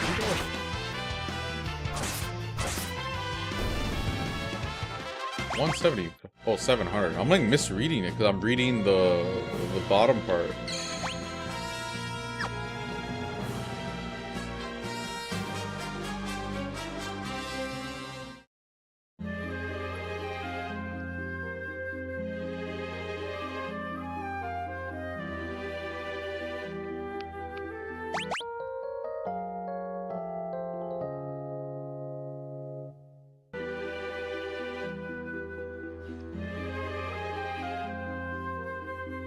Here's hoping it's like relatively smooth sailing from here and I don't like hit some difficulty spike. I kind of wish I bought more Phoenix Downs.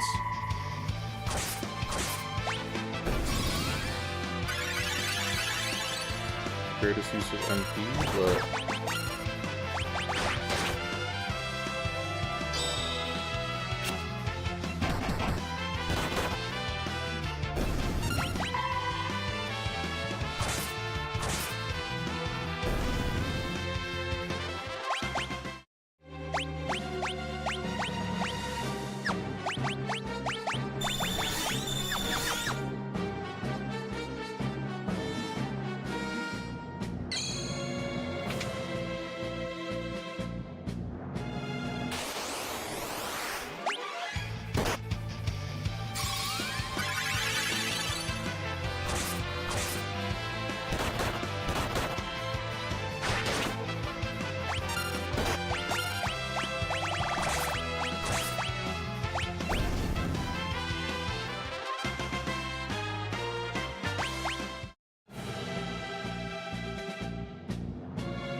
people know. Oh, did that magnet pull me back from the back row? Oh, strange.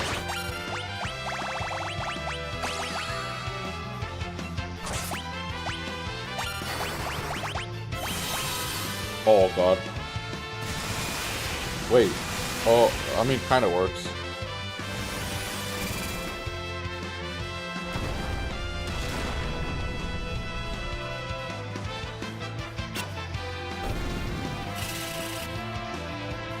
I'm gonna spam that like annoying me.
Ignoring all the stuff the guide is telling me about Blue Mage.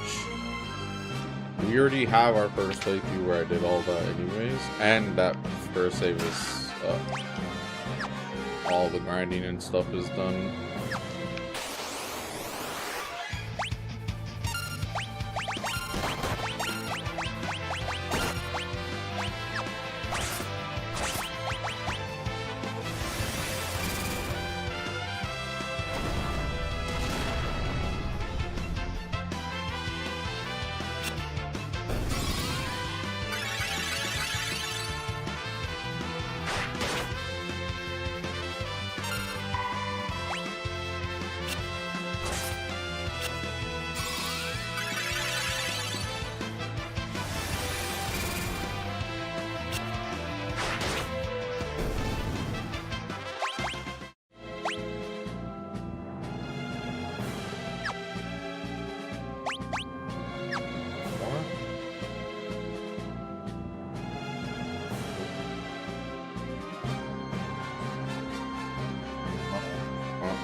Gallo, do you read? Over. What was that? The whisper read? CSAT. Repeat. Gallo, do you copy? Over. I hear you loud and clear. Good. I'm outside the generator room. Buddy, I had to go up so many flights of stairs. You went down the same flight of stairs that I came here and checked up on you. This guy walked barely nowhere. Everything looks clear on this end. Over. Yeah.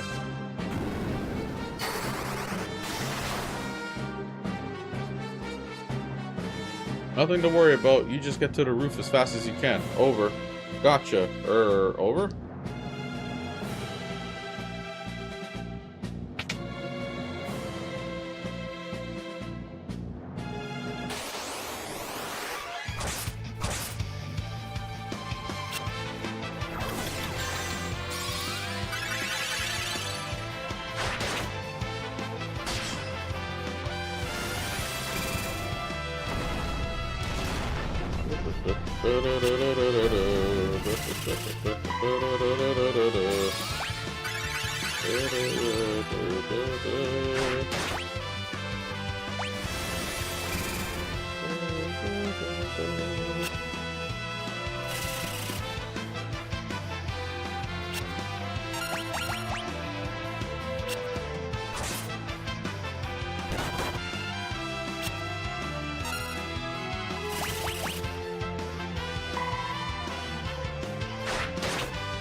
Oh, the EXP's the total, and then it's split 4 ways.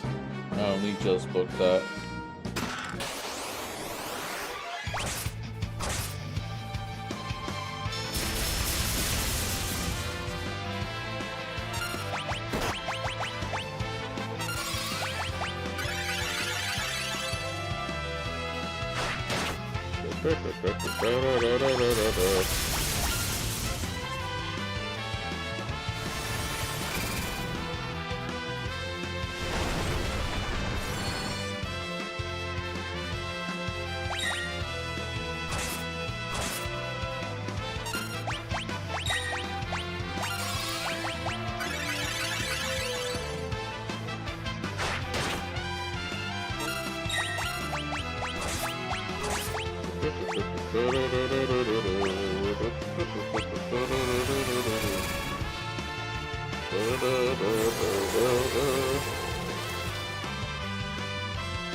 Dragons are strong.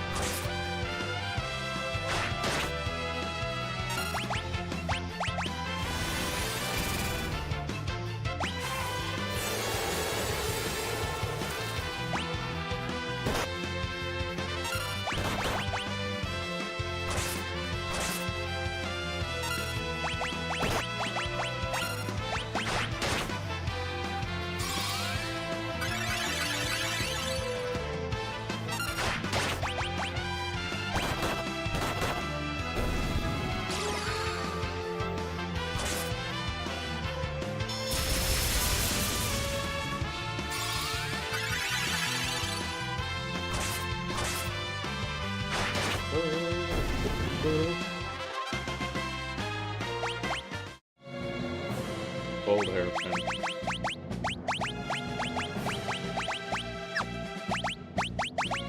Oh.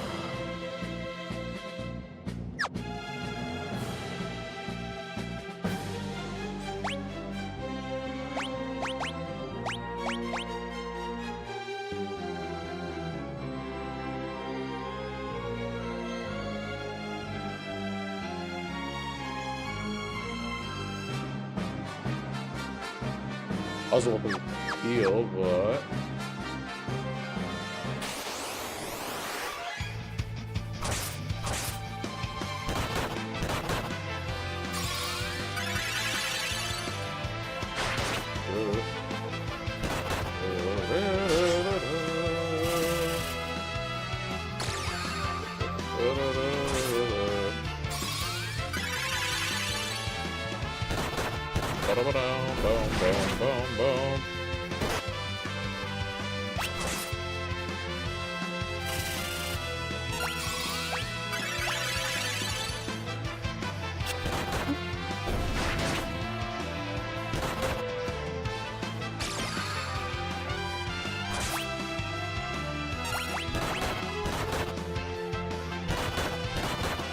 thank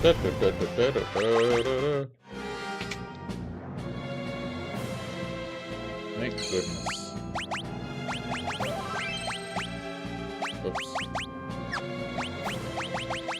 2 tenths, get my MP back. Summoner is pretty good. I'm glad.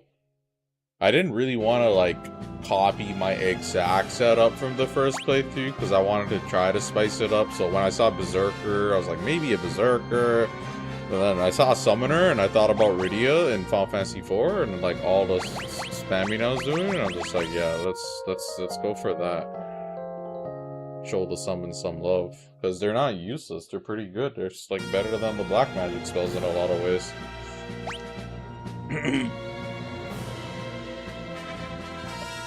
We will do one more time. Get that MP up.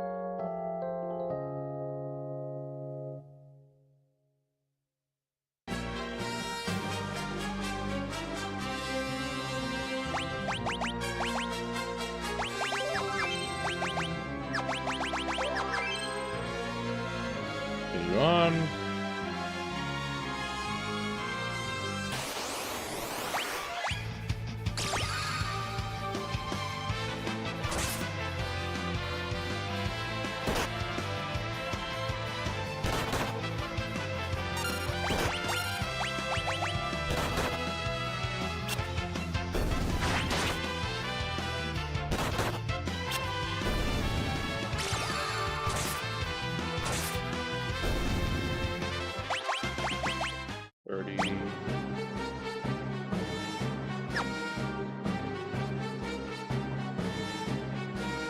Okay, we are here at the top of the tower. I think our team's pretty much good to go.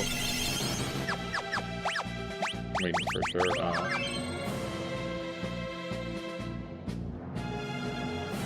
Come in, ZZ. We've reached the antenna. Over. Hiss. Roger that. Over. God, I'm not doing the radio sound.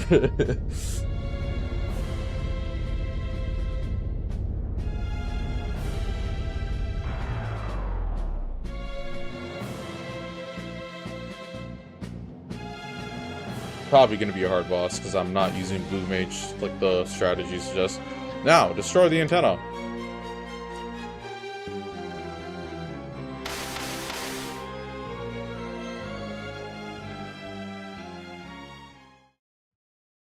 Tell me to leave a character dead.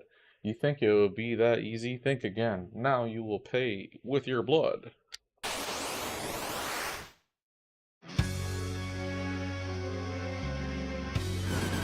Oh boy. It'd be bad if the healer dies. Okay, whatever. We have high potions to kind of work it out.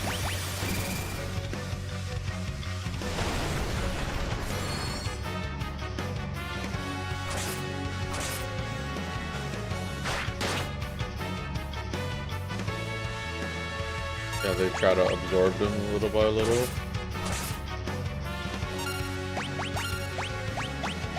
Yeah, I'll just heal you. Even though it's kind of redundant, but whatever.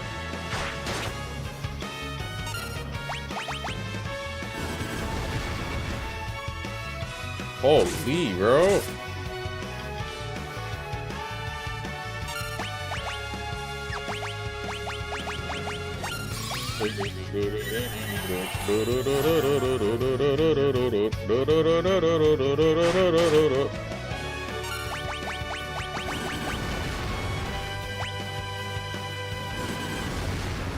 Kill, fam. Why? Oh my god, why are you spamming? Okay, we need to choose who to save. We're gonna save Paris.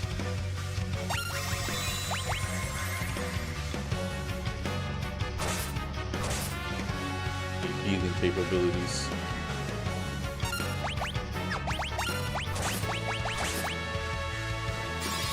And summon capabilities for that offense. We're gonna use Golem. So he's like slowly absorbing them, and every time I bring, like if I res one, he's gonna use that strong spell to take us out.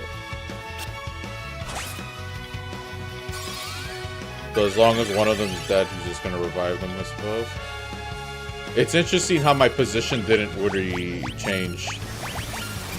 Like, if he drags you forward, they're still kind of forward.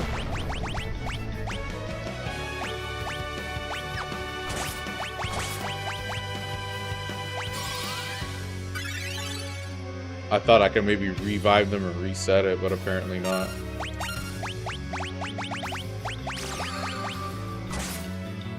Ooh, 28-20.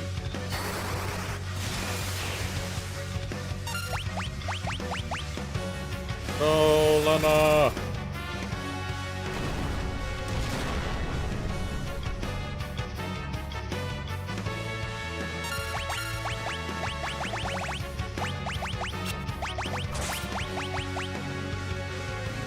No! Dragged into another dimension.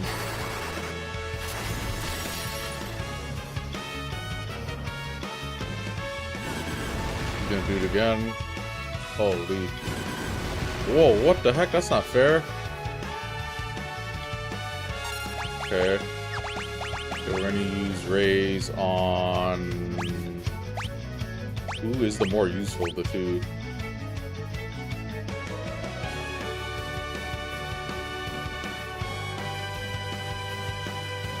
I'm gonna go with Galu, summon spam. Even though that guy hit 20. Oh, don't you slow on me, bro.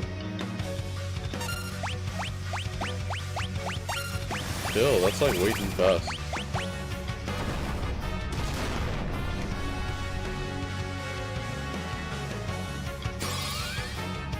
I wonder if I can actually beat this.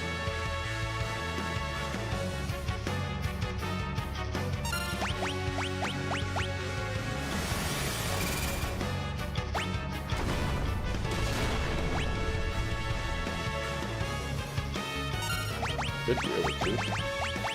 I just won't get the XP for all of them, but that's kind of part of the boss's gimmick.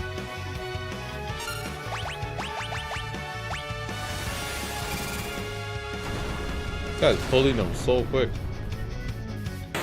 Yes, okay, cool. I was getting worried there, low-key. I was just like, yo, this guy's just... What, he's gonna take that, and then it's just gonna be 1v1, basically. Oh, it doesn't even give XP. Okay, cool. I don't even feel bad. Cool.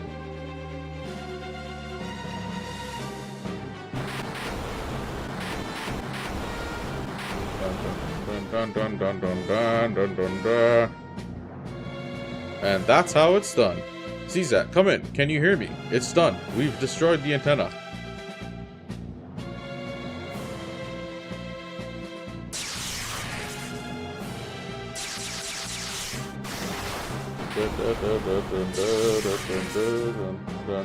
Ooh, I see the last boss dungeon of the table of contents. We're closer than we thought. No way out. Well, not really. We have a lot to do, but I see it, though. It's not, you know. Galu, things are getting hot down here. You need to hurry and make your escape. The energy feed's gone into a recursive loop. It's only a matter of time before it all blows.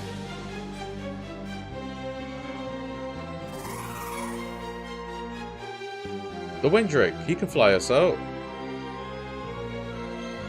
ZZat, we're coming to get you. No, don't come down here. Wait for me in the sub. I'll catch up with you. Just go. Oh, idiot. He's gonna die, but I'm not gonna let him. Galu, stop. It's too dangerous. I don't care. Lena, you and Ferris go ahead.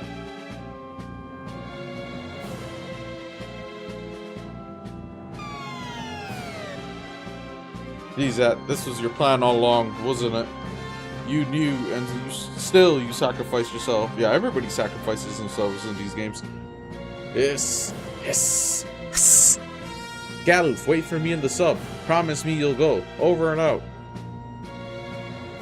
ZZat. ZZat. Weasling. Or Shizat.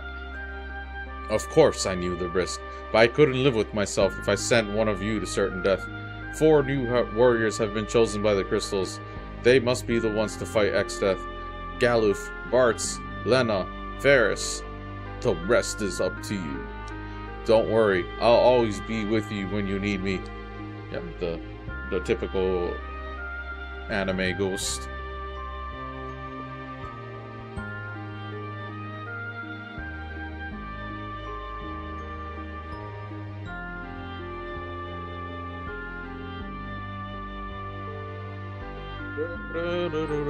Caesar! Galuf, I'm sorry. Boom.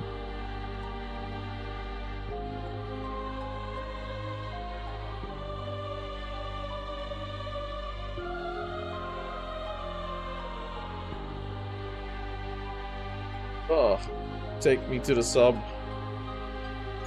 Galuf, Caesar is. We made a promise. Please, let me keep it.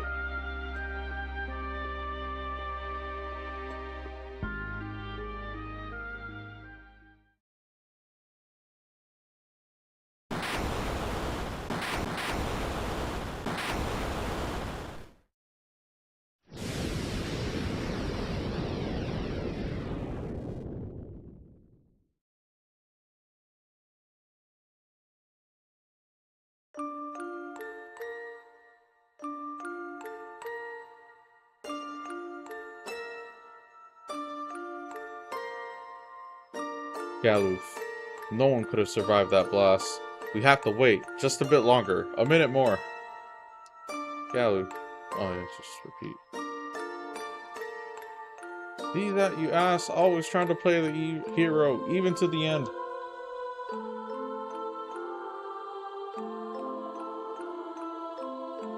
With a submarine, we might be able to find Guido's sunken cave. Sure beats swimming. How's he holding up? He'll be alright. He just needs a little rest. Understood. Well, we better get going. Better get moving.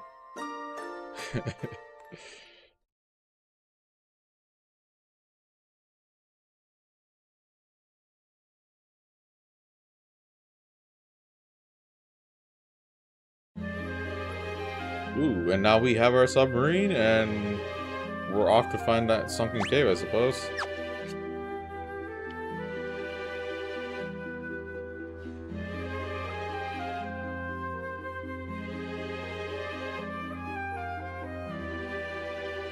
There's the Windrakes here. Okay.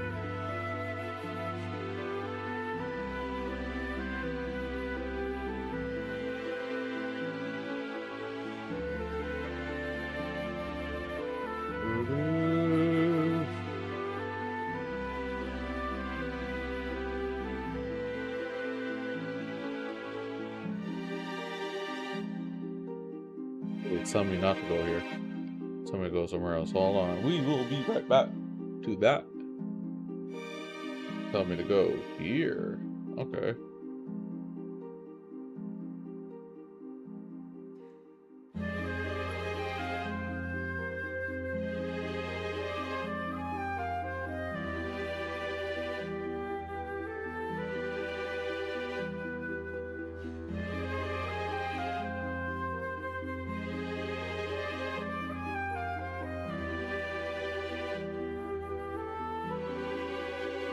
Okay.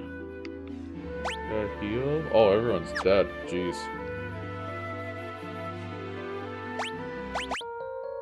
At least it gives me a free rest. Can't complain about that.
Oh.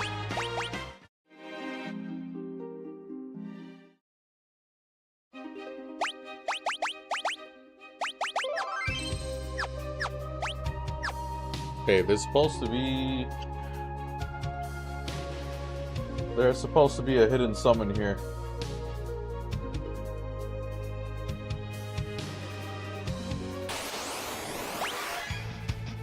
And none of these were what I was looking for.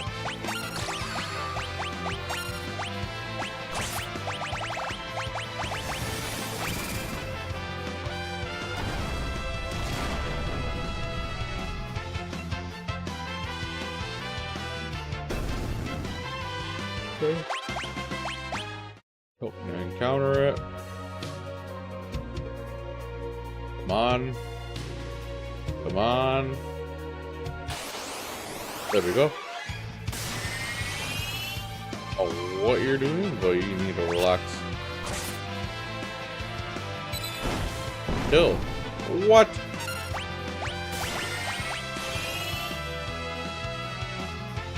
Oh, wow. Oh, wow.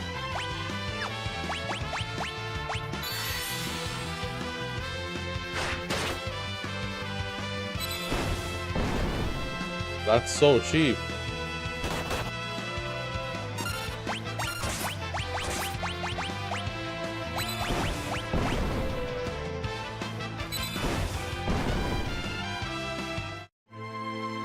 Jeez, we got crushed.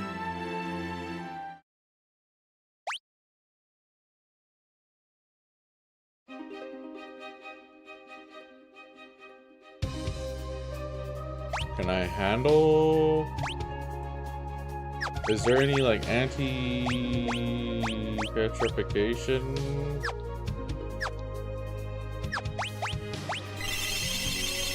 Am I too low level?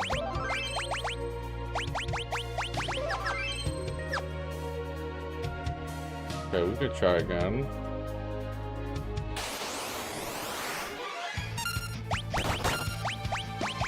Not ideal to fight all these next things.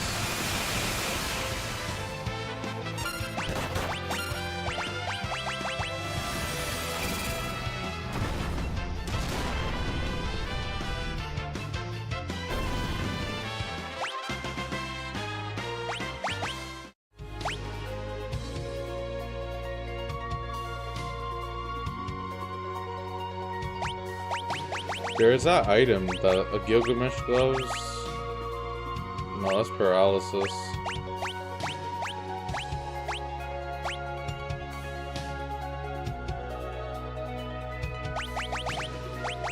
Let me see what magic I have.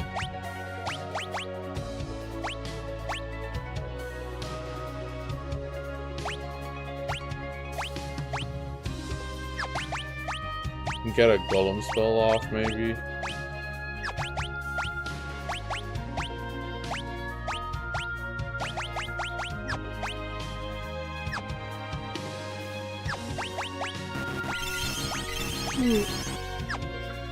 Try again.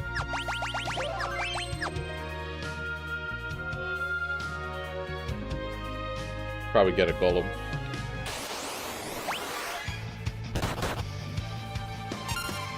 He doesn't have to level up.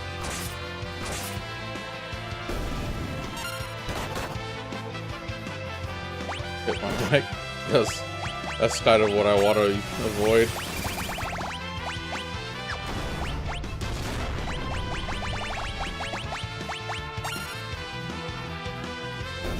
That's why I have a limiter so it doesn't clip and like come off too loud.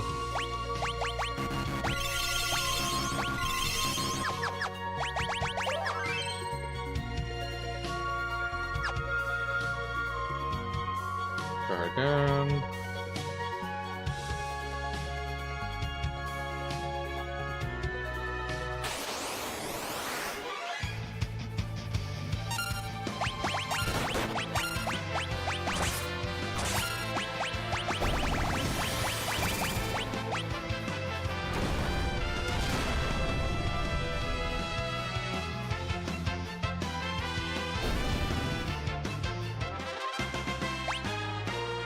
Not really like under level per se. I could probably cast Reflect.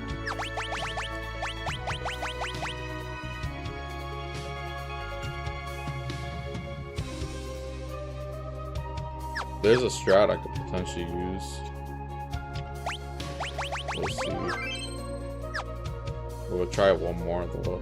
I just need to encounter it though. Come on. There we go.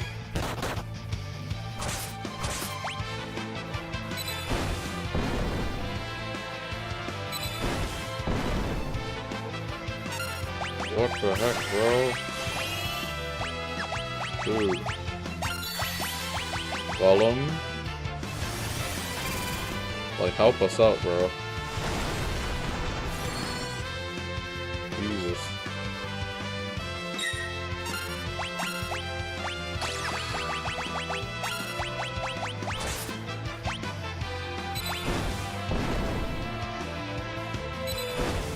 Dude.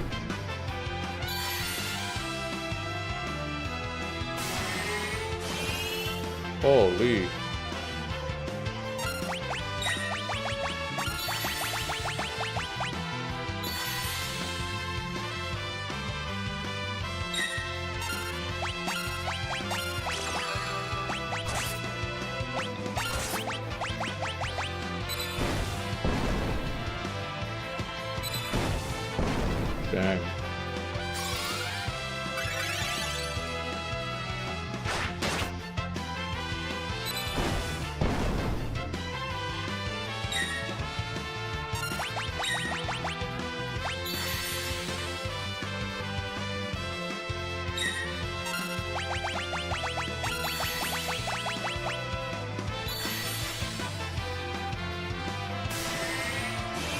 I need to go offensive.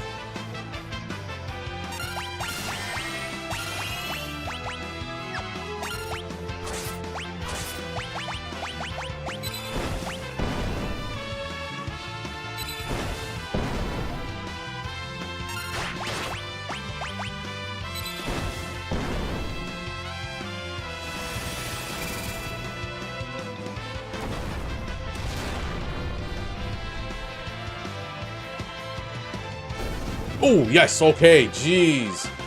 Holy, we barely won. What the heck?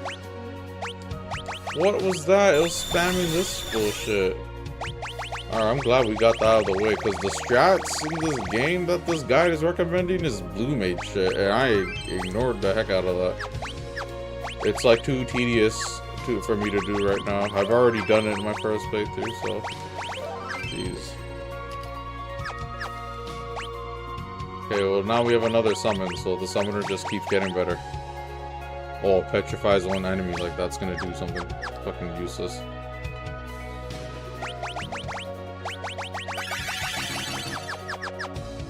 Jeez.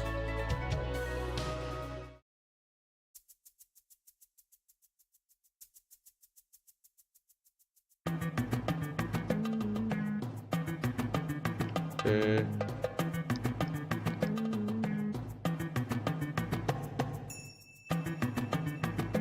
This one's a female. We can't ride her. Really? Why not? Well, she's not strong enough? This game's sexist or something? Okay, anyways. That's all we have to do. And we just go back. We're not gonna fight anything annoying, so... That, like, the hard part of that was the petrification, man. This asshole. What is going on?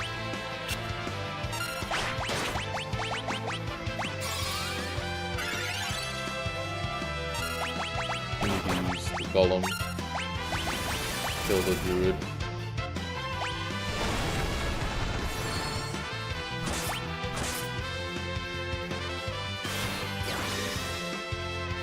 What the hell happened to her? Discord? Why is this like seeming like it's harder than the other thing? Okay, cool. I was about to say, I don't know what the heck happened to Barris, but...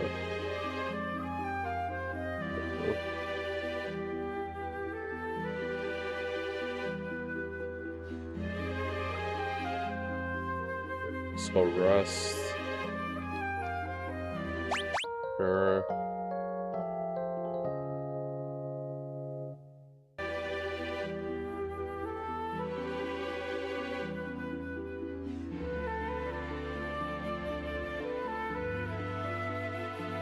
Okay, we are going to that other place.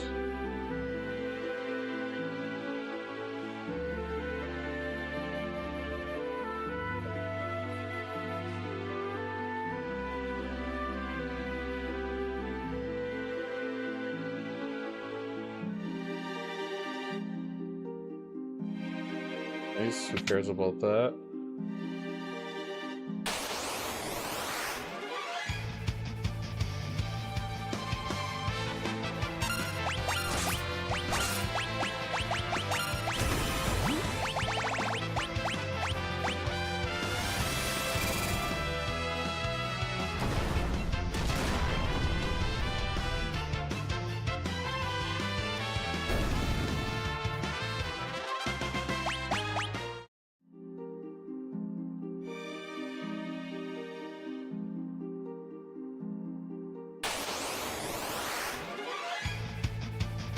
Care.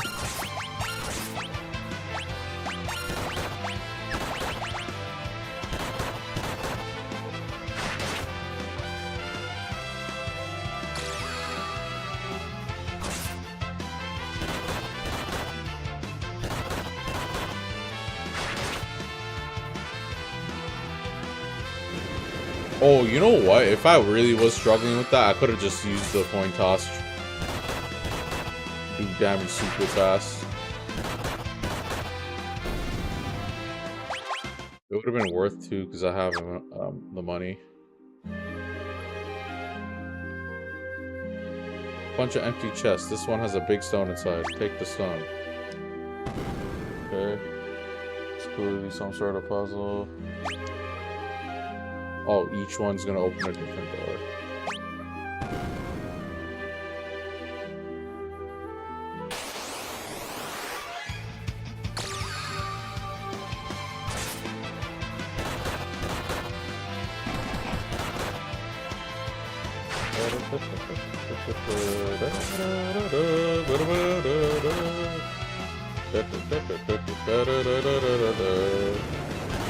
Why you keep turning into fucking Puck?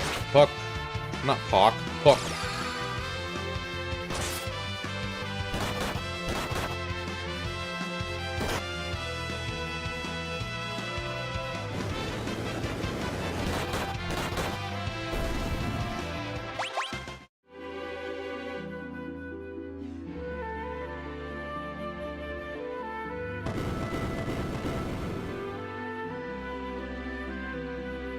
Okay, those are the two same doors.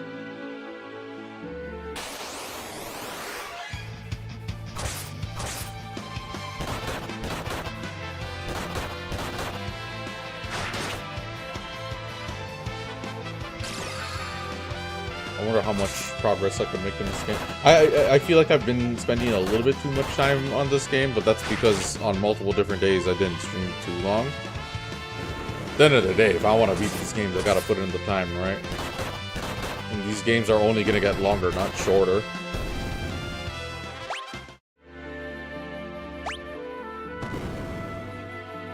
And then I still have a bunch of shorter games on my list.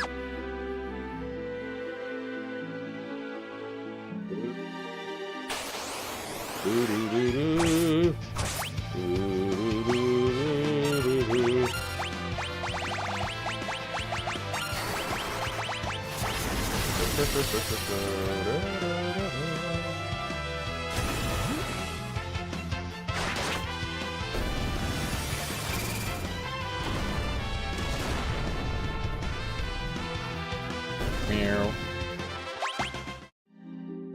Okay.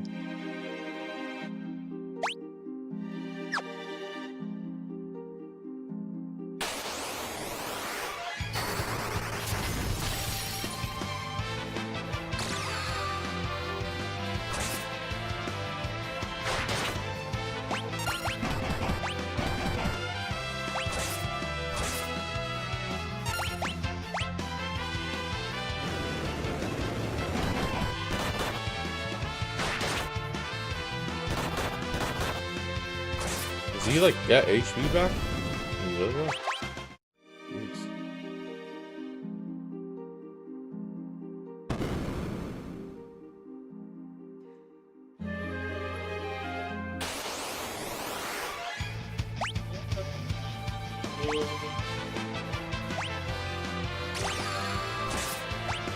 It's 2,000.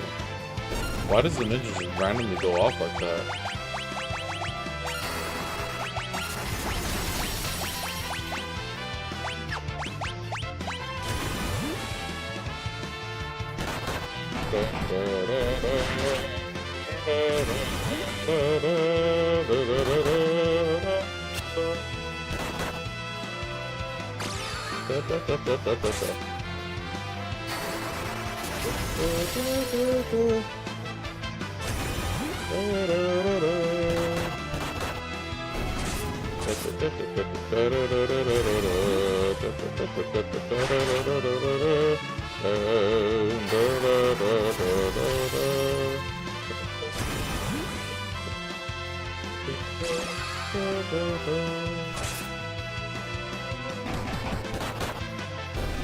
Jeez, there's 1,000.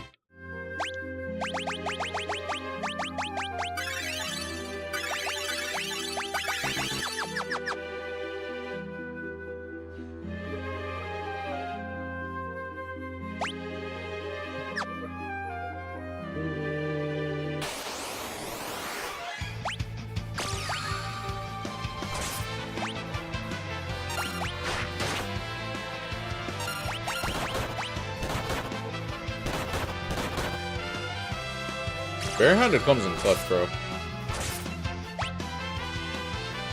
Transform! Be free.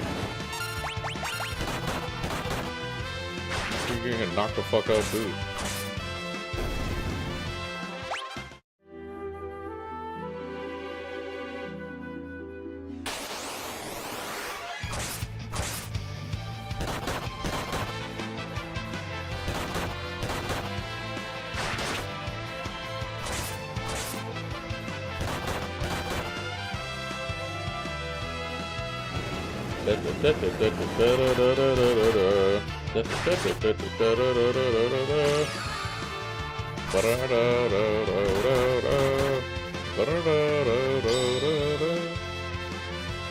Uh-oh.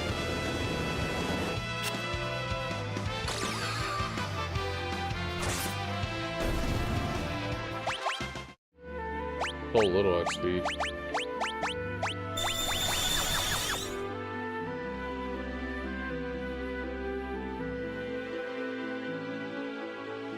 Hey, it's a turtle. Jump at the pool, yes. Okay.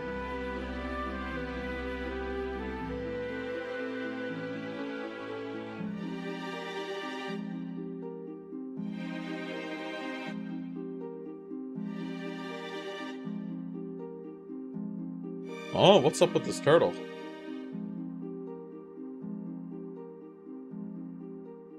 Alright, stop that.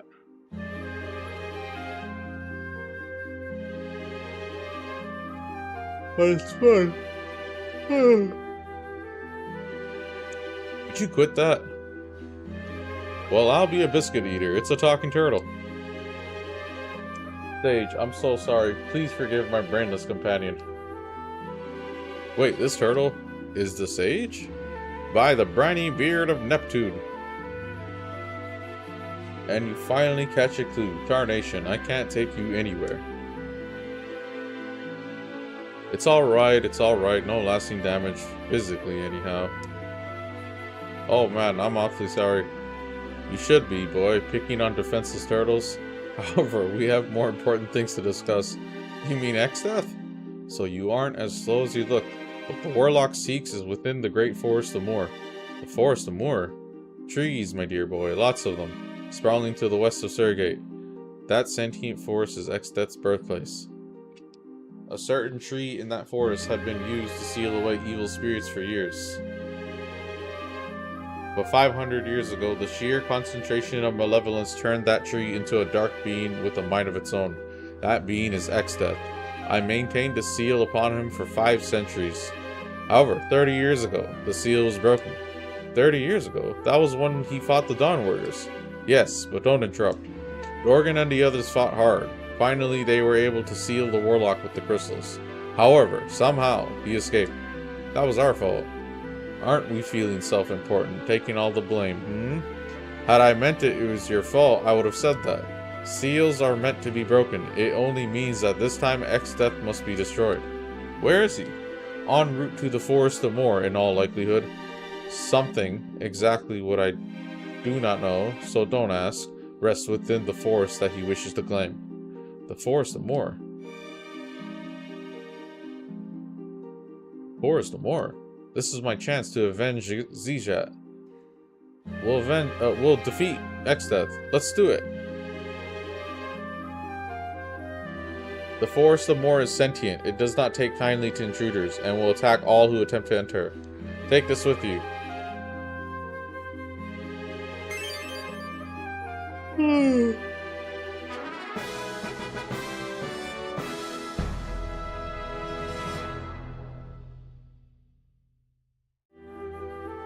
What is it? A branch from the guardian tree that protects the seals. With that branch you may enter the forest. Now hurry, Exdeath is already on his way to Moor. He may even be there already. Right. Okay, cool. Okay, and then we're gonna switch you to Time Mage. How we do things here.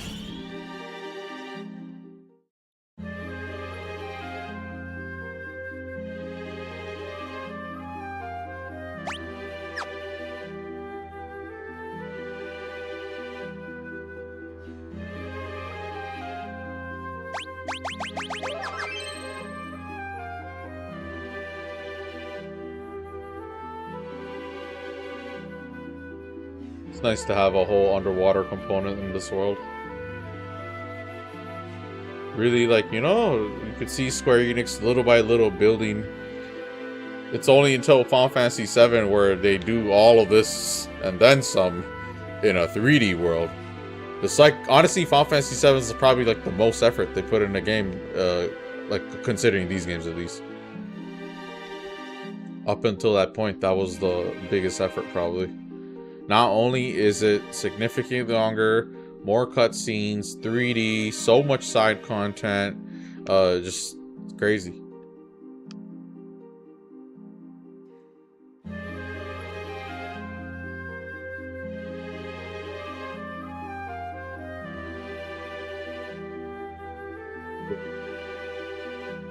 Thank you.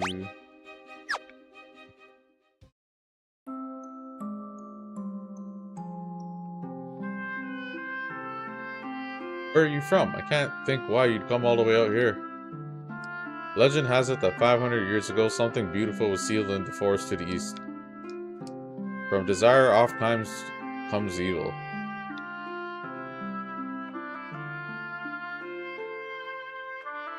What's that collectible? Really? A main gosh? We have all the collectibles. Gonna use the inn.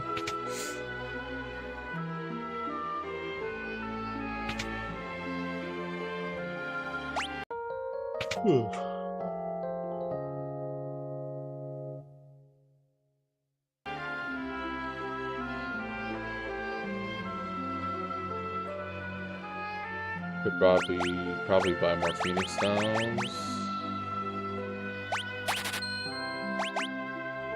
Buy high potions. These potions. Buy 9 of these.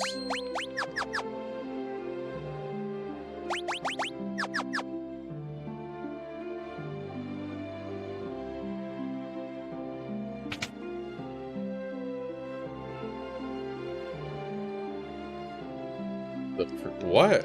The trees in the forest are alive. They understand human speech and can read minds. Alright, they can read minds. Okay. Guardian tree.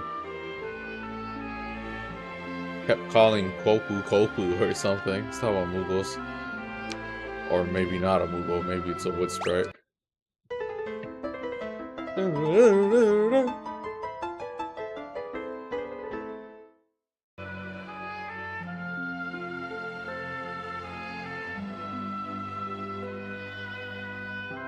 Okay. Cool. The piano thing's totally unnecessary. I'm just doing it just cause. Okay, magic. Okay, good. The question is, do we have enough money? Ooh, these are good spells. Or just buy them all. It's worth.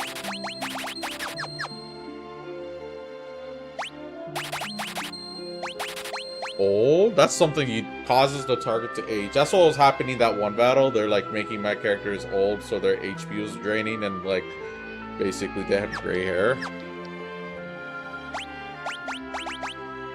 A time mage might be useful. Whoa, turns back time to the beginning of battle? That's pretty sick. I don't recall Final Fantasy bringing that in the future entries.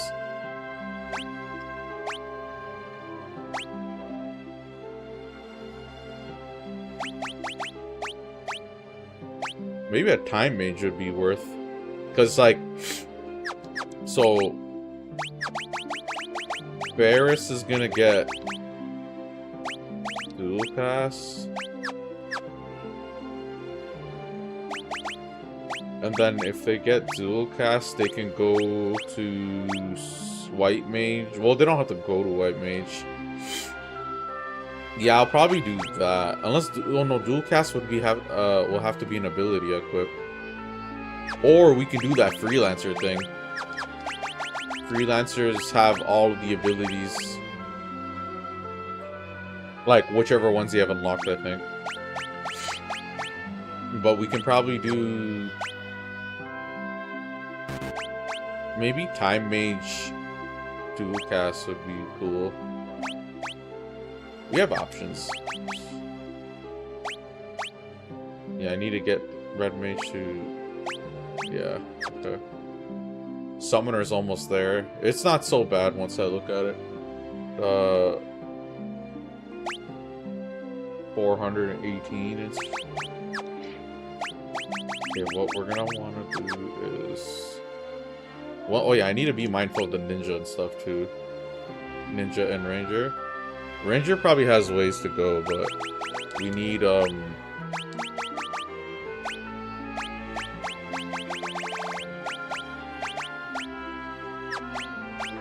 need that arrow move and dual wield.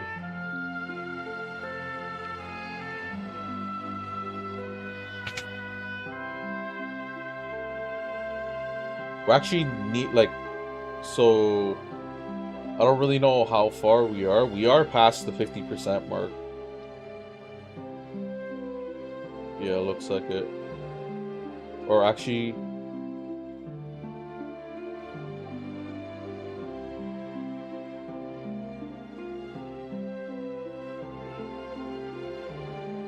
Yeah, we don't have that many places. Yeah, 1, 2, 3, 4, 5... Not too many, not too many. We're making our way.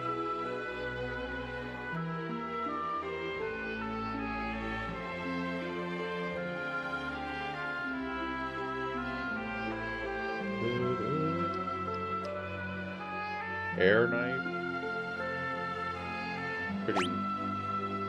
Okay. That's worth. That's worth. We can get... What does it mean can be enchanted? Oh, can someone else use a... like a Mystic Knight type of thing? Okay, we'll get 2 of those. Oh, I'd rather have my output be consistent. Because that weird dancing dagger just has an effect that sometimes does minimal damage. So we'll just go with 2 air daggers. And this is... Sure.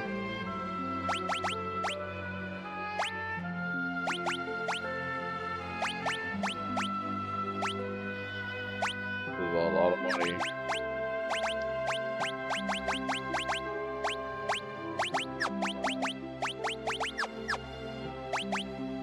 Can I make money?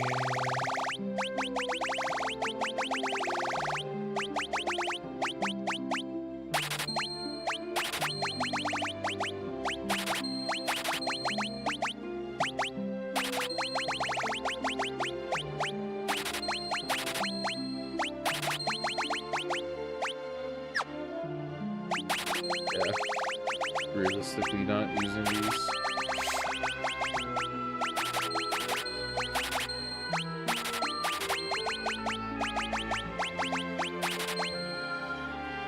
Pretty expensive. What does this do? Halves MP use? That's pretty good. Wait, who can use that?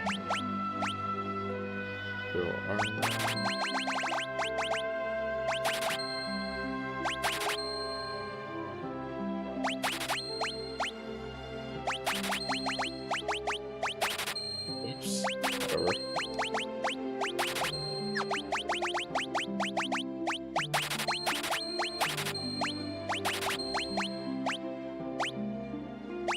Potentially useful. Potentially useful. Okay. Oh. Maybe we can go through the... Actually...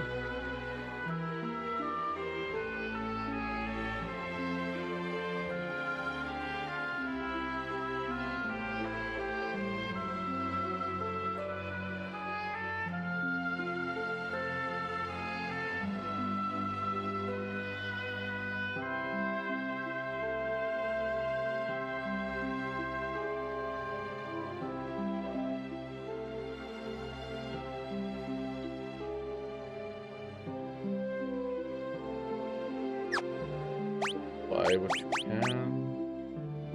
So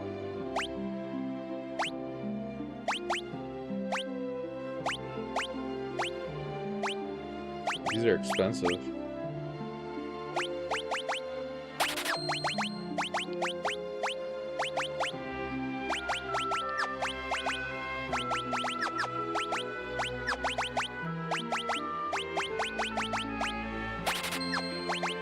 Okay. Probably want to just get one of our people properly equipped.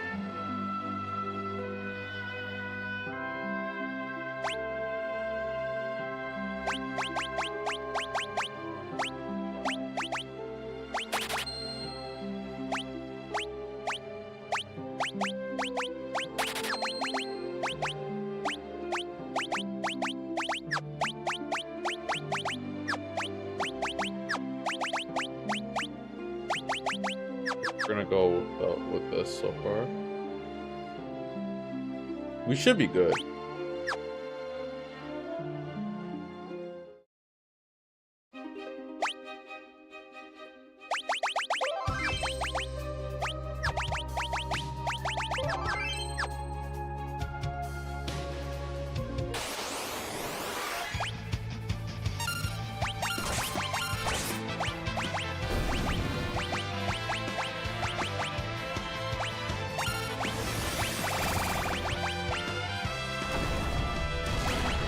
Spells I can't even use.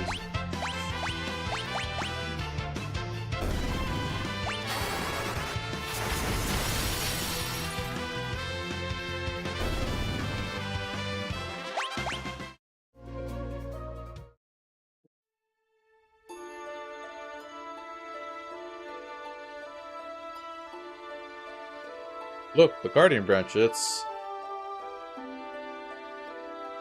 gonna let me in.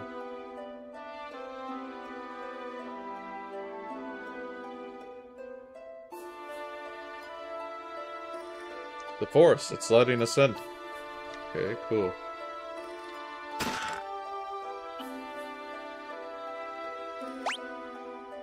Oh my goodness.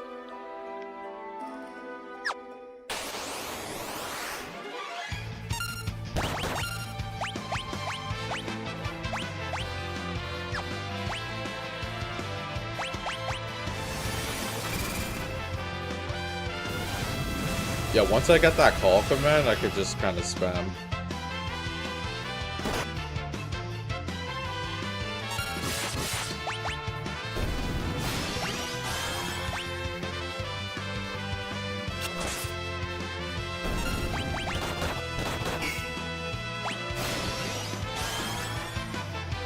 You're gonna steal MP? What a bitch.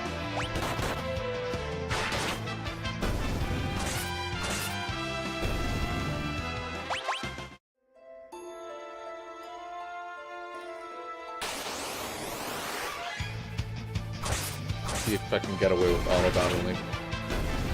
So far, it's so good.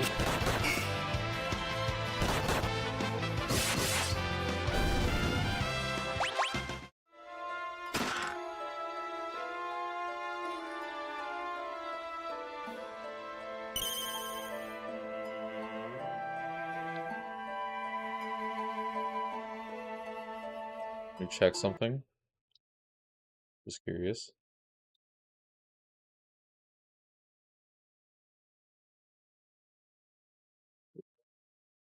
Just curious.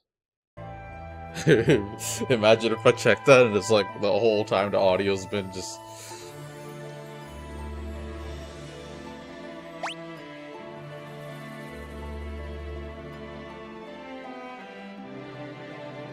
Okay. Seems pretty straightforward, so... Oh, I didn't put barehanded on the red man shit, my... Cool. Fix that. Oh, you're for sure useless. Don't even have Azuna. I don't know.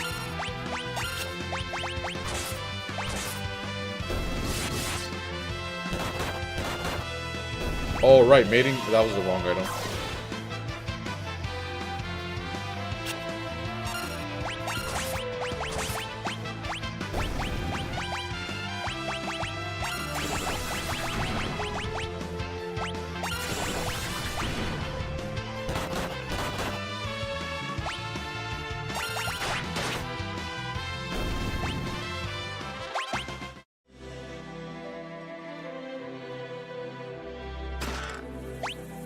Kind of a weird, like a weird effect.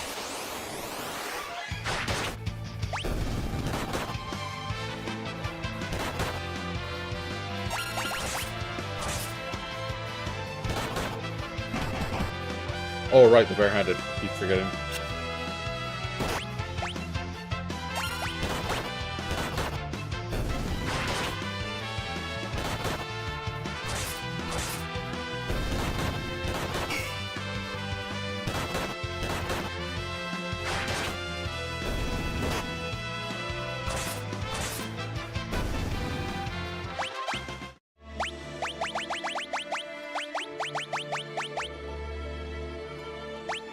MP plus 10% is not all that.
Oh, there's no echo herbs for silence? Did they add that later?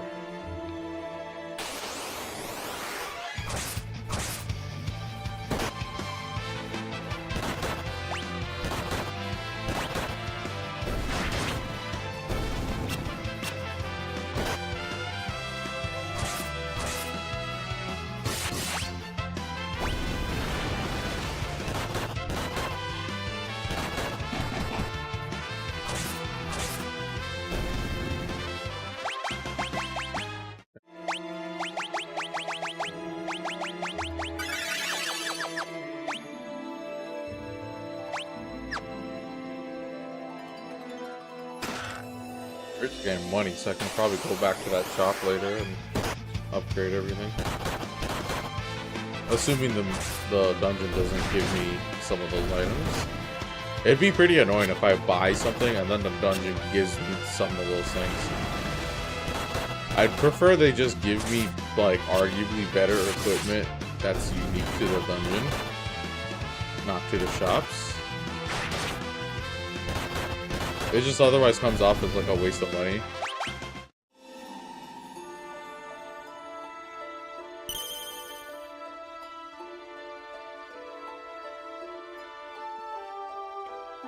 I like the music. Music's good. It's like Tales of Symphonia or some shit.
Okay,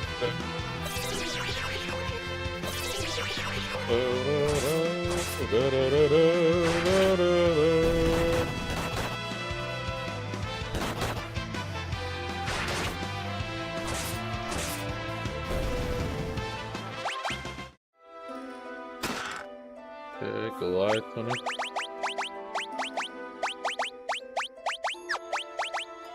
Oh, I didn't realize you're dead. Whoops.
%50 of the chest? Jeez, okay. So I guess we could officially say we're halfway through the game.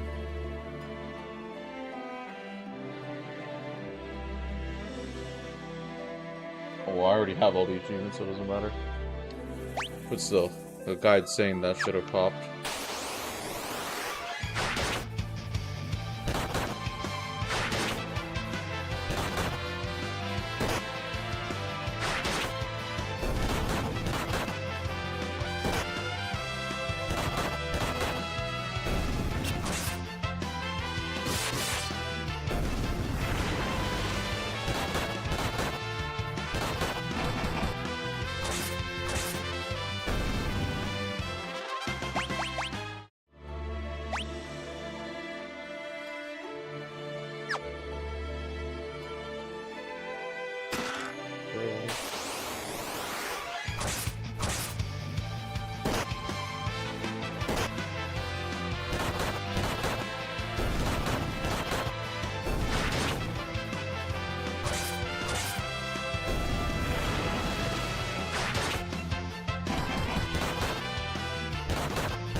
What was that?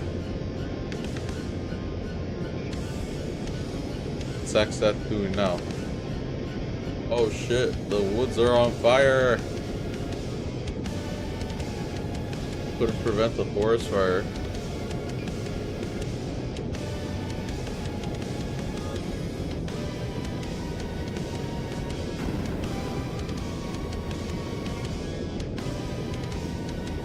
Oh no, X-Death has set the forest on fire. That's a way to deal with things.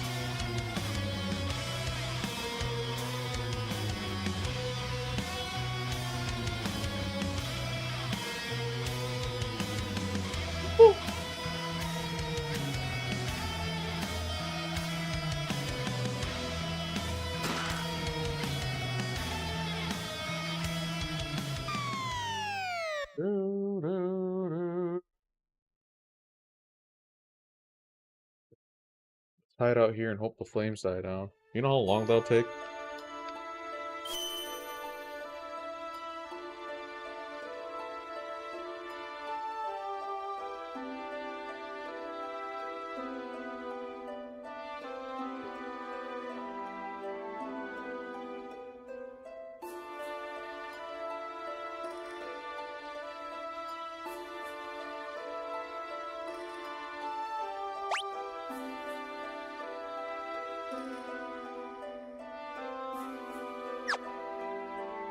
Wait, that wasn't...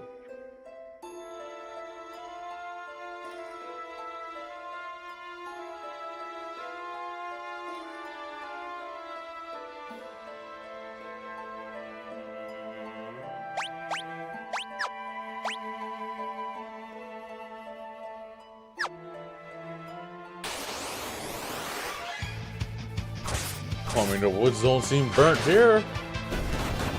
Seem green as ever.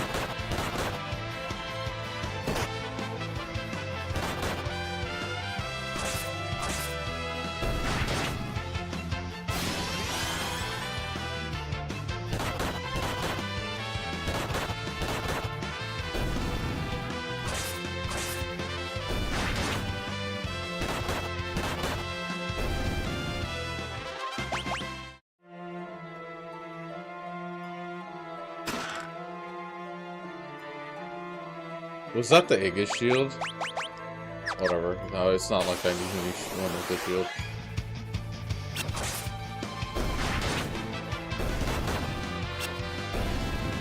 Oh no, it wasn't. Okay, cool. Wait, did I get it earlier? No, I didn't. Oh yeah, I did get it. Okay, cool.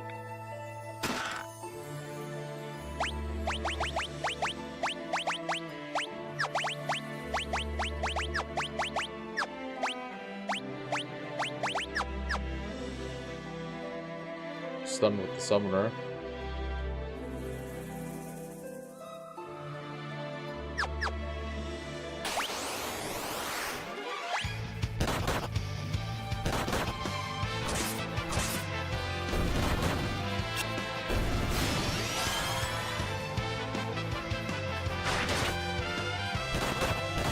Yeah, once we get that command, we can just have Galu permanently spamming summons instead of auto battle with attack. Oh, that's everything. Cool.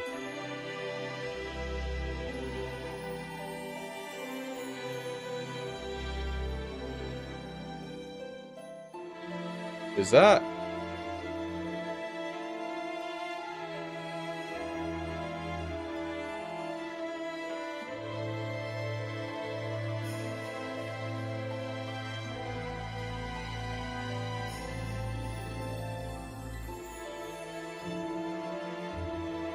The Guardian Tree. That's what protects the seal.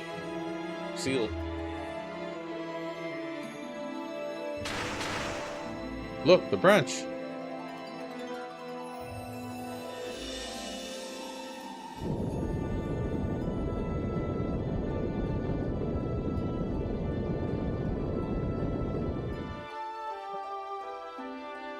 Oh, you just opened the way again? Okay, cool. So, is there anything I need?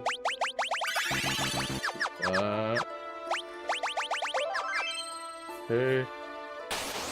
Whoops.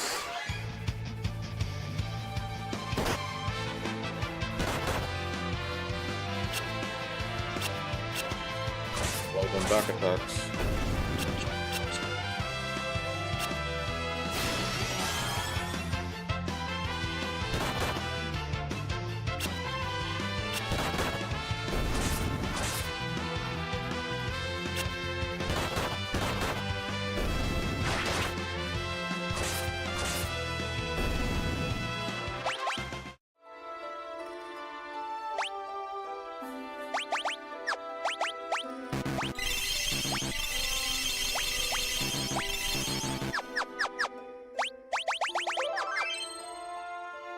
Cool. Alright. Boss time. Whew.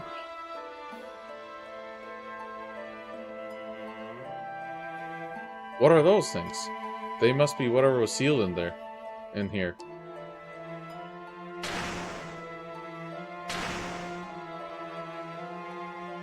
Here they come.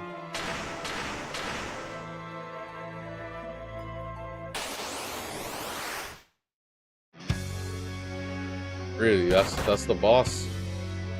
4 icicles. Go do Golem. Attack. We'll just take them out one at a time. Golem's pretty useful.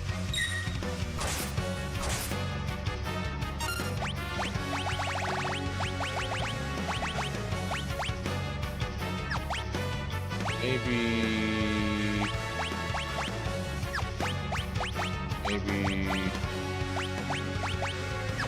I'll just attack. Nice counter. These seem pretty weak. I don't want to say shit like that and have this thing fuck me up. So we need a summon now. Titan. Just auto battle.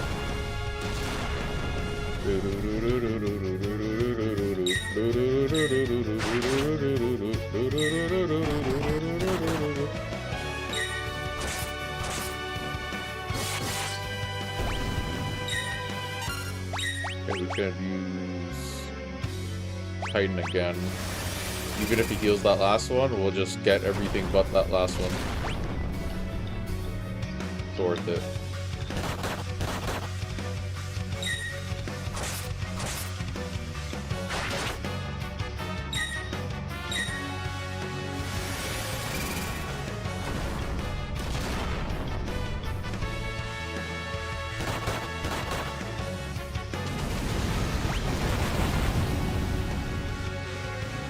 Yeah, definitely want to heal that.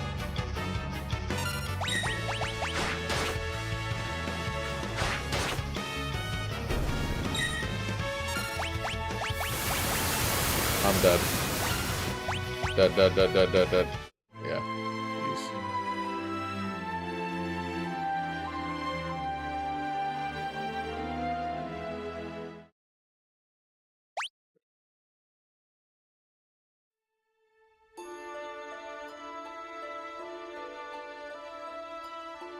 Oh, okay.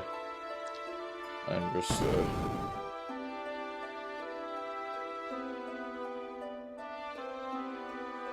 Okay, try again.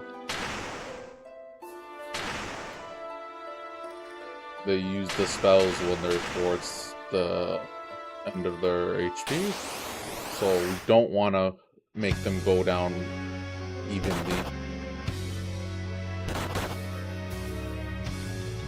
Could we can focus on the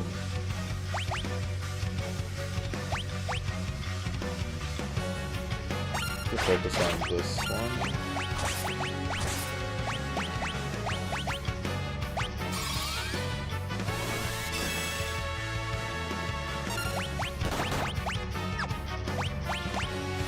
Try to be a bit more defensive. It's okay if it takes a little bit longer. These two are supposed to be on that duty anyways. The first two are supposed to be offensive. That.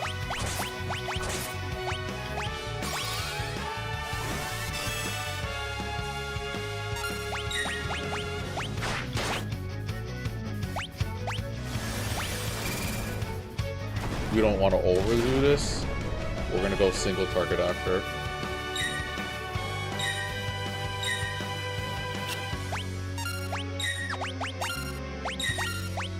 Okay, we're gonna keep casting Protect. Hit them all. Okay, we'll do this again, because I don't know if it wears off or anything like that, or if there's like a certain damage threshold for it to be taken off, so it doesn't hurt to use it again. Jeez, that doesn't even matter. That's because this one's almost dead. Yeah. Okay. Go single target. Could use Sill. Okay, that works.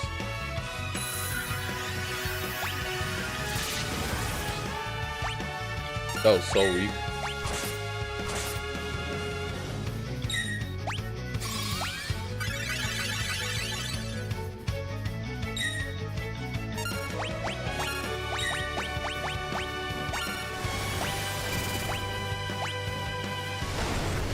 Be careful.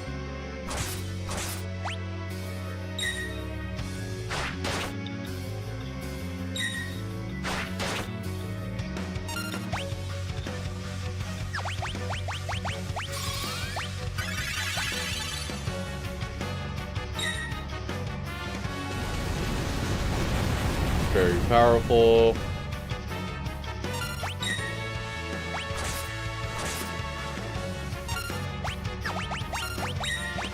Okay, the Phoenix down. Okay, everyone should probably be healing. Kind of easing, lessen the load. Doesn't help that you keep countering.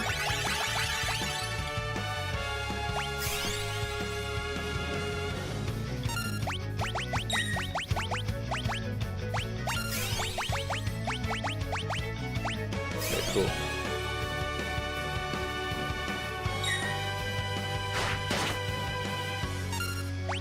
Go for the bottom one then.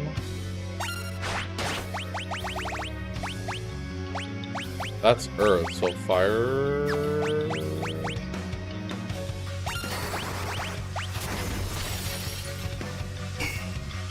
Great.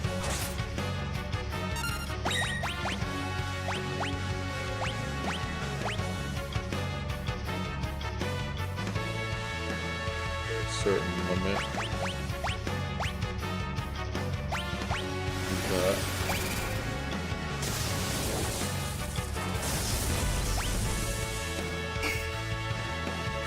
Okay, we'll just chip away. Let's go to old-fashioned attacking.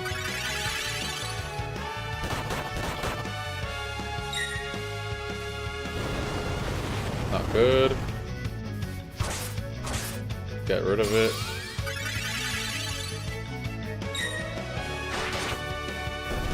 Okay. Chill out, at least get some heals in.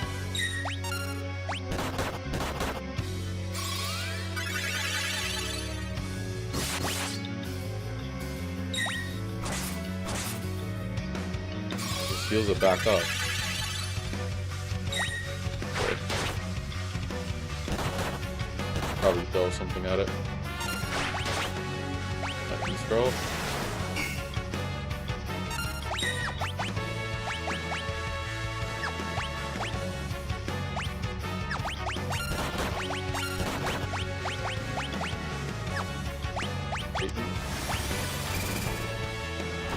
Oh, it's wind. That makes sense.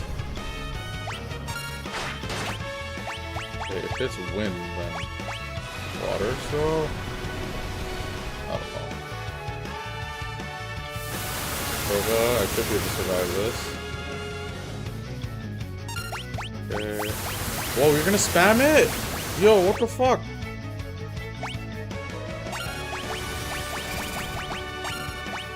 Ooh.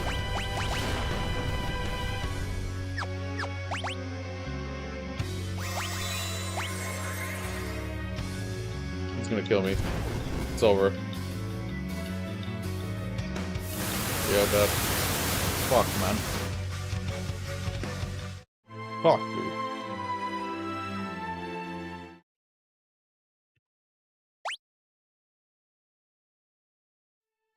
Okay. What is the issue?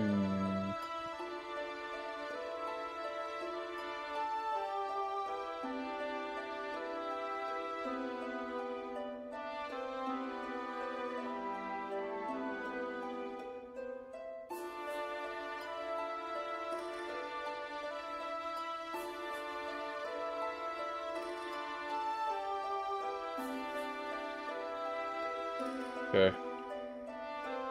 Question is...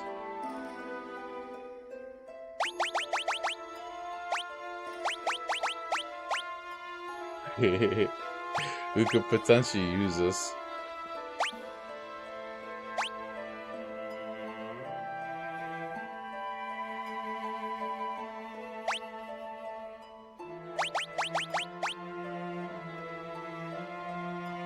Could do Spellblade.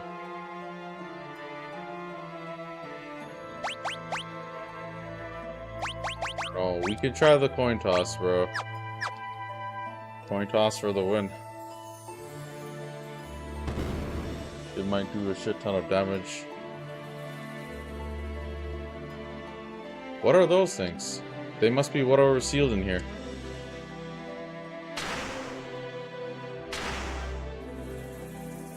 Here they come.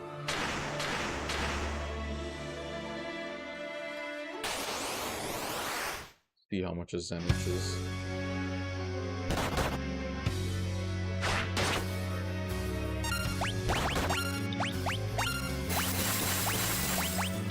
Ooh, ridiculous.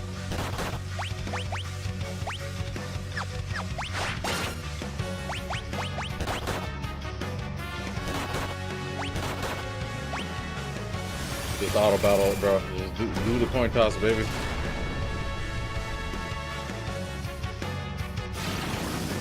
Oh. Oh no. Okay, the coin toss could work. I just need to be mindful of when I use it.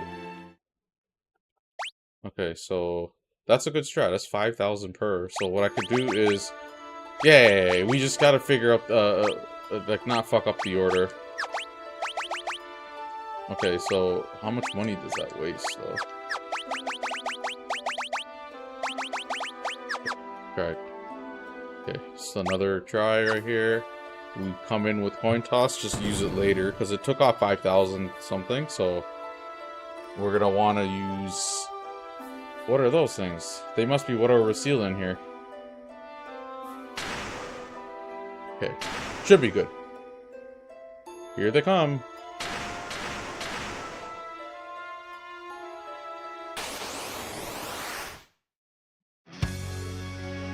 Good. We're gonna chill. Okay, you hit that once. Okay, then hit this one. Hit this one. Punch this one. Use Golem just to get some of the superficial damage out of the way. Speed that animation up. Okay.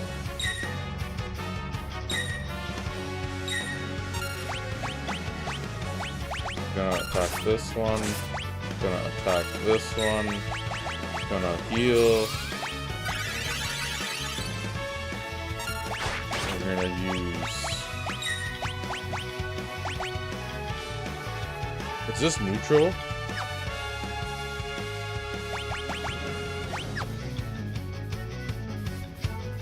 How do I do it on all?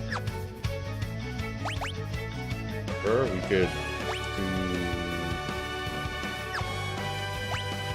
No, I think we should keep hitting.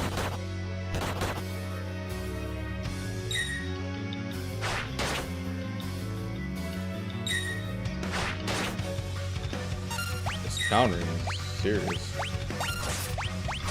We could use Libra. Figure out 6,000.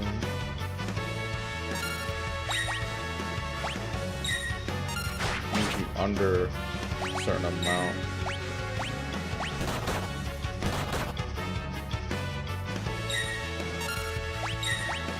Like basically using math to figure this out. So that one's 6,000. 5,000. We need to get you under 5,000 each.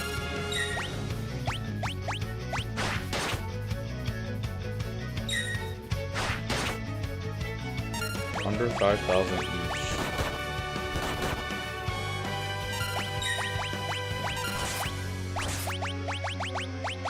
Oh.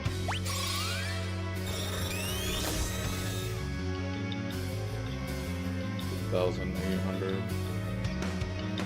No, the problem is if I use Zen and that thing's gonna hit hard too.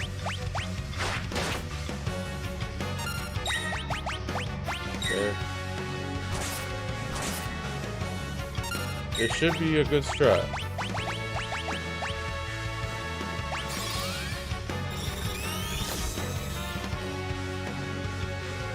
Okay, we'll leave that one alone.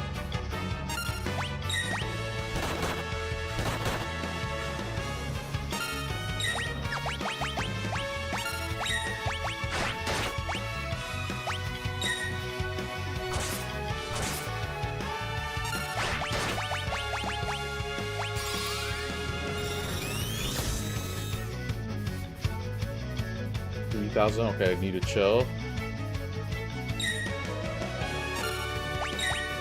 This one.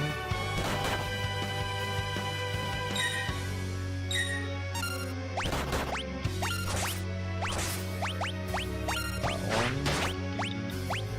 So two of them are under. Okay, that one's really low too. Okay, chill. Okay, we just need to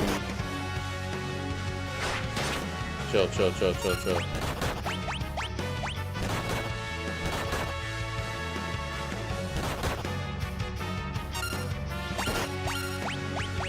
Okay, and then we use this one. Should be good. Okay, I hope this works. Zetage! Boom, boom, boom, boom, boom. That's strategy there. Got that in the bag. Because if you go too low on the HP, basically they start doing those multi-target spells that are powerful. So if I lessen all their HP at the same time, they all basically do it at one after another. And then if I hit them down one at a time, they still find a way to get it in, because as they're dying, they get one out and then have to heal. And then that one bitch is countering all the time, so it lowers everyone's HP little by little. Anyways, such efficient work, as if anything less could be expected of the bearers of the crystal's power. Well done, you've destroyed the seals. I should thank you for saving me the trouble. Mwahahaha.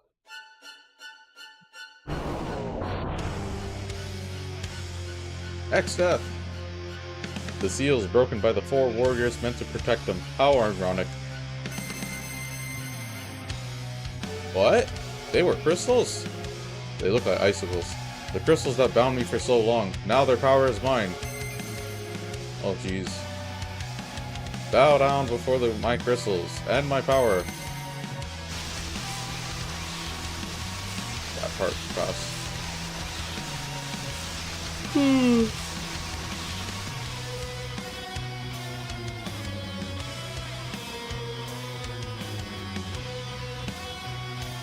My heart is pounding. Could something happen to Grandpa? Go stripping out. We go. What? They're in the forest of more? Come on, let's go.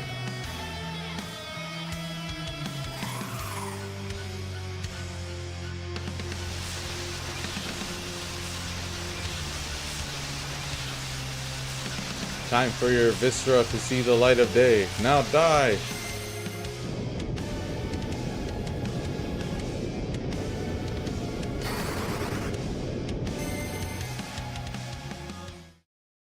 Grandpa. Oh no. Bartz. Lena. Ferris.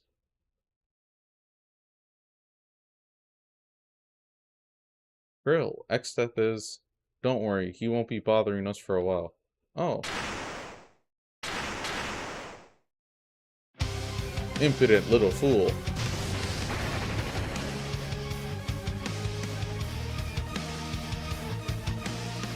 Hey, what are you... Die.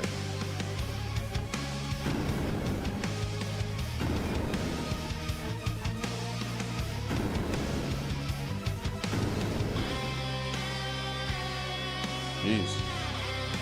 Girl just came here to be fucking another fucking dummy, training dummy. Grandpa! Krill! Oh, he's back on the crystal duty. Ooh, Galoof out here.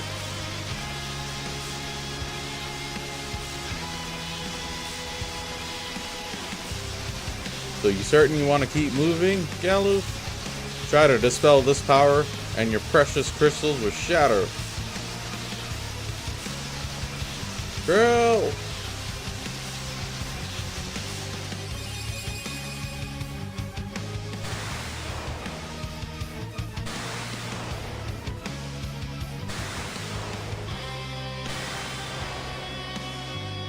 He took her place. What's happening? He's like on fire. X-Death! Oh, shit, okay. Scripted battle? Oh man, X-Death is massive. Holy. What? You just one-shot me, bro. Graviga. Here, let me use, Game, I guess.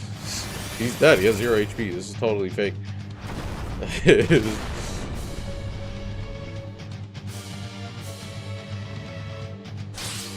Galoop's the goat then. What the heck? Just 0 HP, just eating everything. Holy. Yee, Galoof.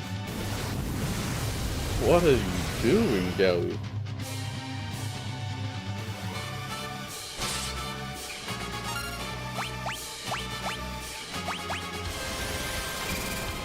I'm assuming this is scripted, right?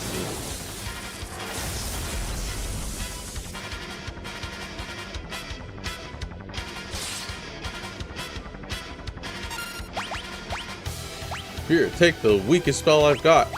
The weakest summon. Choco kick. I'll beat that idiot.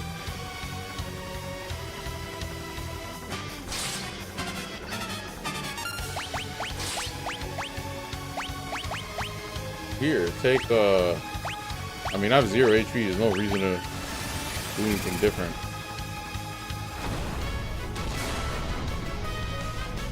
What, did they have like an infinite HP code active behind the scenes or some shit? Holy. You just stuck at 0 like a fucking hacker.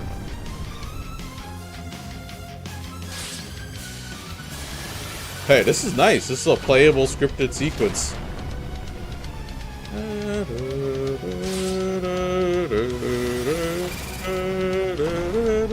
Wow, okay. Take this. Vacuum wave. Gaia's wrath. Oh, it's me. Now I'll show you my true power. Prepare yourself for the afterlife. Flare. Okay, Flare is a strong spell. Holy. Okay, Flare. Holy. Meteor. Oh, you're wild, bro. This guy went back to back to back. And Galoof is still standing. Spamming the same shitty Titan spell because I got nothing else. Why won't you die? Takes a lot more than that for me to kick the bucket. I'll destroy you, X-Death. Even if it means I have to take you to the afterlife myself. Oh, you remind me of Tella.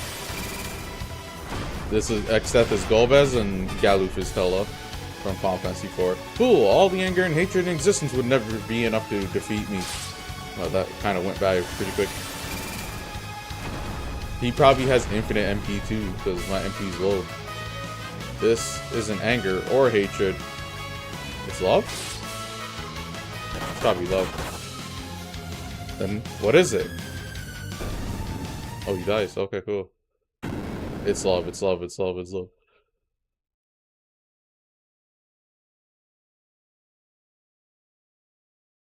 He absorbs the crystals.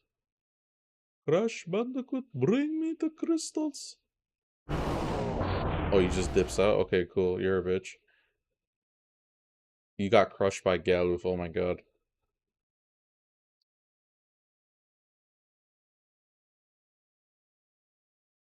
Where was all that when I needed it, Galoof? Jeez. Grandpa! Galoof!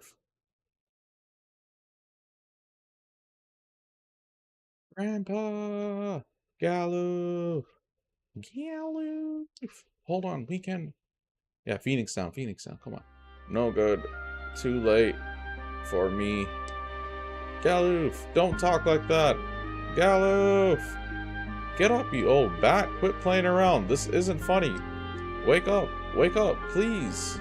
Bartz, Lena, Ferris, my dear Krill. Destroy X-Death. Destroy him. Grandpa, no, you can't die. You can't. Galoof, Kiraga. Oh, wait, Bart says Kiraga? What do you not know your job, bro? You're a ninja. Please, raise.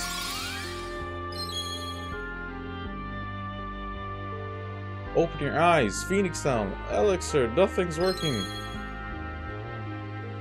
Not Elixir. Elixir. Oh, he's just gonna fade away.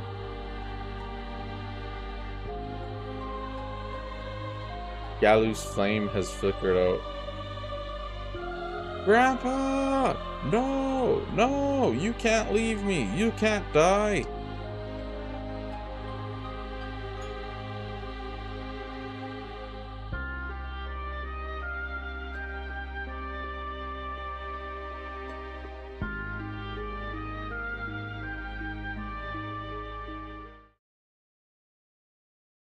Grandpa's calling.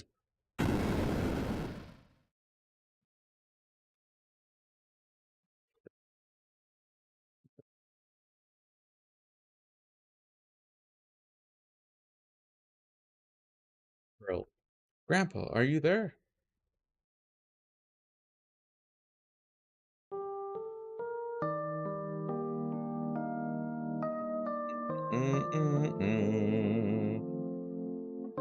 The guardian tree, which has protected the crystals for 1,000 years, is lending me its power to speak to you. I don't have long. I want to give you my strength. Come on, Krill. Don't cry. Stand with Bartz and the others. Be strong and fight. No, I don't want to. Come back. Don't leave me alone. You know I can't do that, but you're not alone, Krill. You understand that, don't you?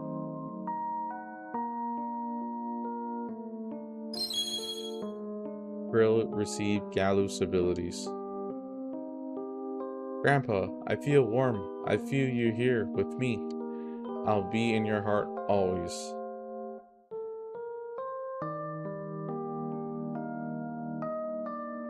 Grandpa, I understand.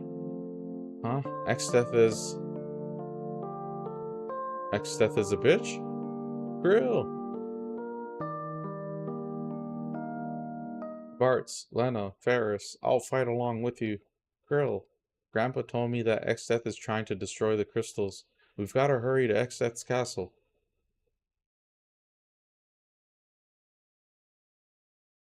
Windrake.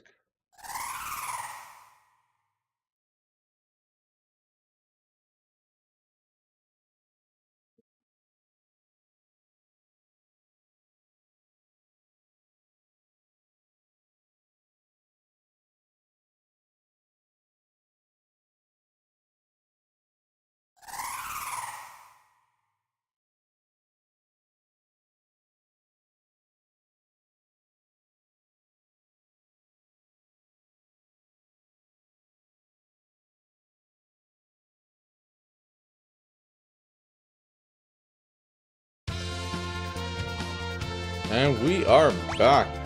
So yeah, our Galuf actually died, and Krill, his granddaughter, is his actual replacement. She takes after him immediately. She has all of his leveling and stuff and whatever, even the job levels. See, as you can see, still a summoner, even the same HP and whatever. And basically, yeah, it's like they kind of swap him out with her. So, excuse me. This is probably the first most serious, impactful death in Final Fantasy. Like, they have deaths in other Final Fantasies, like in Final Fantasy 2, like just people kind of come and go. One gets ran over by a boulder. One dies trying to unseal Ultima. Or whatever, right? And then Final Fantasy 3 and 4, I can't remember 3 right now, but 4 has a bunch of deaths. Some of them are fake out deaths, so like Sid and all of that, and Palamporum or whatever. But yeah, this dude ain't coming back. This basically going forward. Krill is like the replacement. So yeah, this is actually like the first like serious. I know, arguably most proper, the first serious and properly dealt with death in the game. Like, oh, sorry, I forgot. Tella counts as well, but like, you could already see how this game took inspiration from that same scripted fight. The only difference is you get to play the fight, and then it's a character you've been with pretty much the whole game. Like, Tella kind of comes and goes. But yeah, I thought this was pretty neat. And now we're pretty much going to continue on and try to figure out how to stop Exdeath.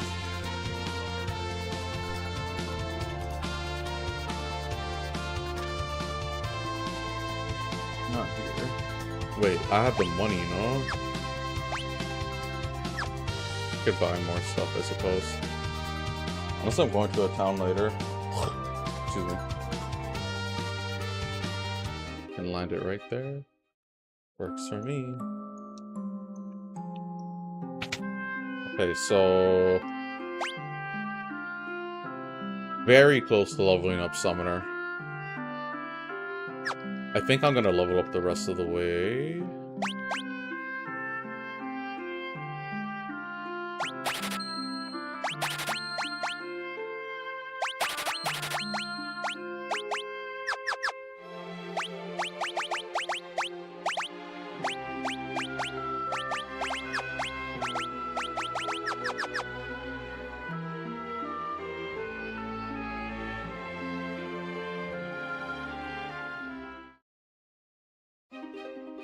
Wait, I didn't check the weapons. Stupid.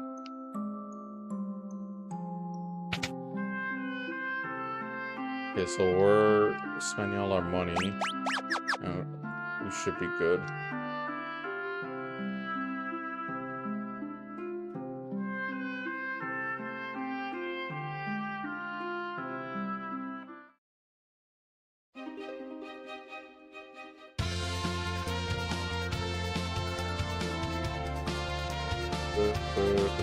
That's what these gaps are for, so you can fly out. Eventually, you're probably gonna get an airship, right, and just be able to fly wherever. But it's nice that they thought of it.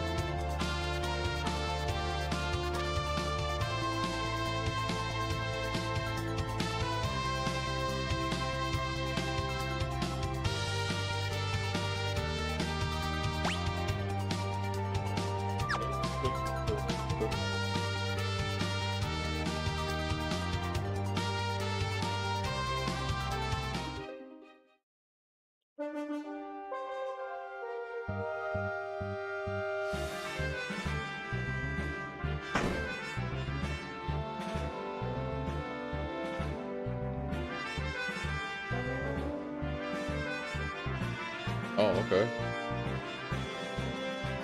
That's how Krill's parents died. Galuf's, well, I don't know if it's a son-in-law, daughter-in-law.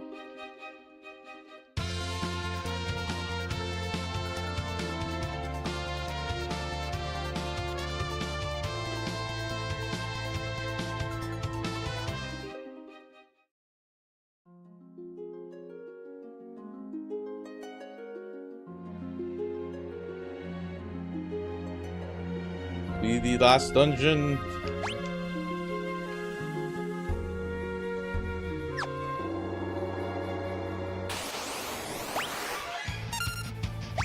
Just gonna autopilot all of this.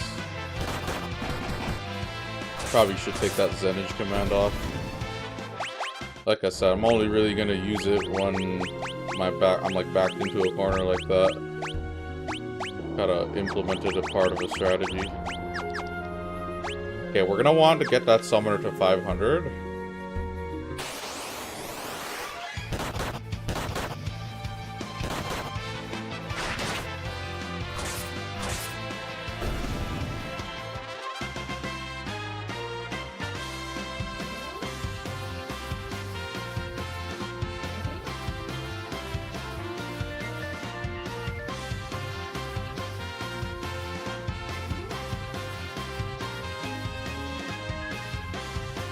That is a really long-winded spell.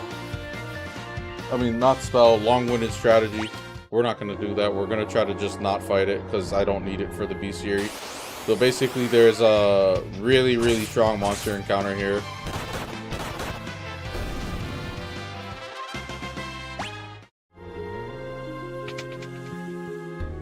Paying 10 kills. We're going to quick save. Oh, there he is. Oh god. Run.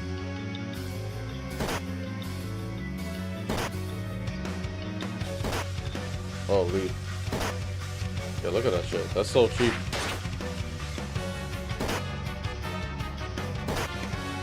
Yeah, that's like straight up cheap. You have like 80 turns, bro. Holy. Supposed to be here, am I?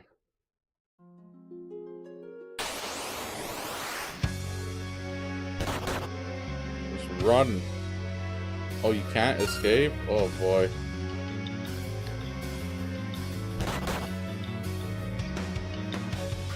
You just speed it up, bro.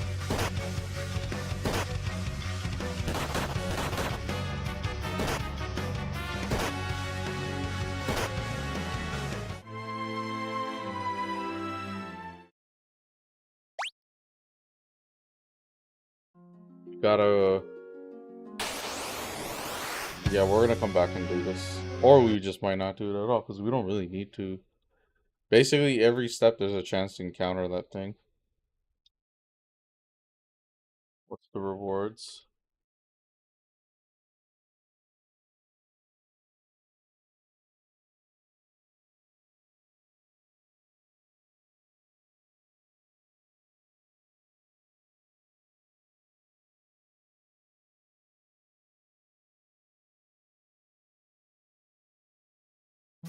Well, let me read this strat. Is it within my means?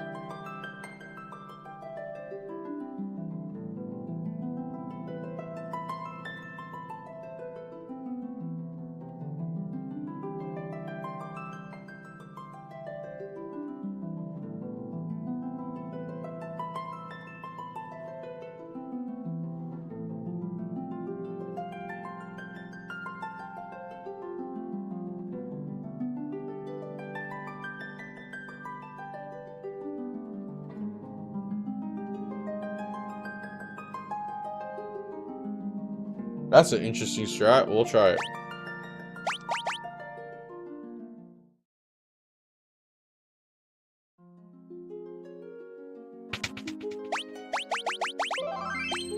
We'll try it. So, switch your jobs. So you have a knight.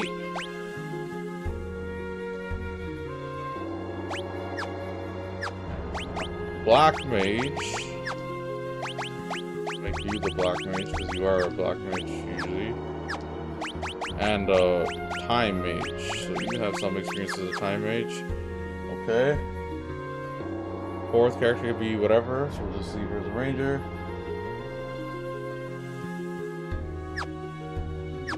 Okay. It says cast Gravaga on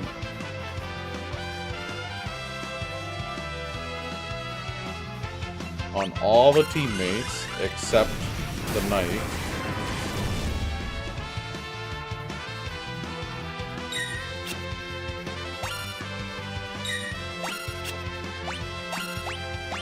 Okay, this is really weird so far, but I'll roll with it.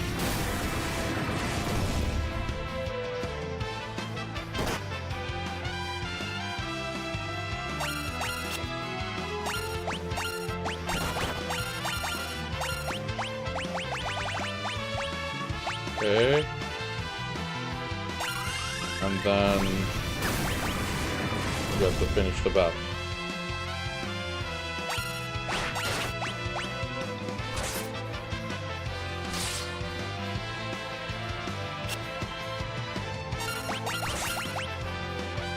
Interesting.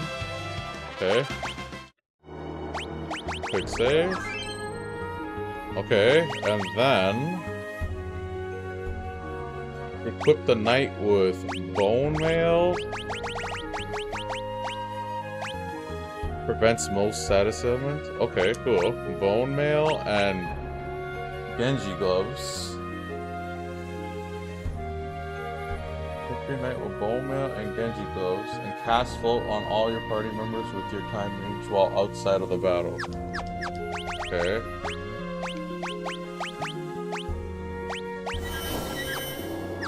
That okay, interesting strat.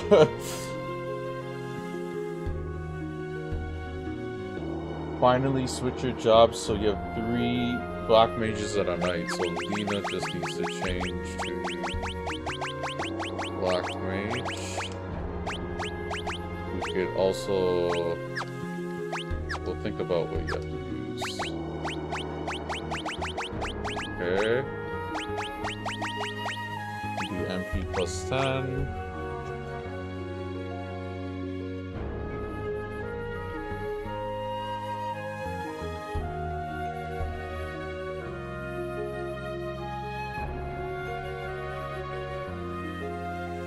Okay, interesting setup. Alright. So we'll just put some abilities for now. Don't counter, we don't want that.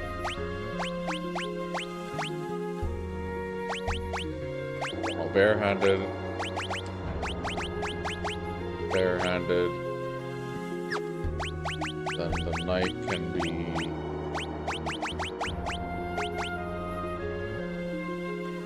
Okay, well, I'm a quick... We're gonna quick save. See how this goes.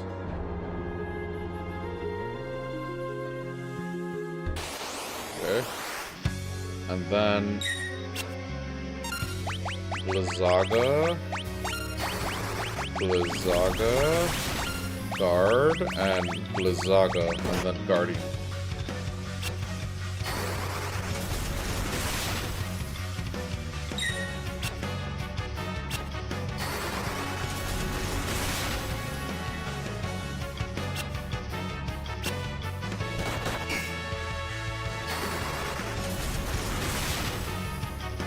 Okay.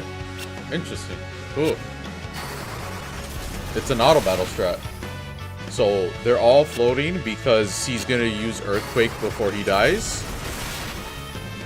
Bart's is Knight, so he can guard everyone, and then he's constantly auto battling with the guard command, so that seems to block everything because he just does basic physical attacks, it seems like. And then the black mages are spamming Blizzaga. And then the reason why you use the Gravagia outside of battle with the Time Mage is to lower 3 out of 4 of them in critical health. And then that basically makes it so they're critical health, so Bart's would cover for them if the Gill Turtle tried to attack. It's pretty clever. It's exploiting the fact that his guard is actually gonna for sure block the turtle attack. And then if the turtle tries to do the attacks on the other 3, since they're critical HP, the guard is actually just gonna block them as well. So this is a cool auto battle strat. So you just keep spamming the Blizzard and it'll whittle away his HP until he's dead. And then when he's towards the end of his life, he's gonna use Earthquake, and that's why we had the Time Mage cast float on everyone. But what if they run out of MP? Am I gonna have enough MP? Like, I don't know.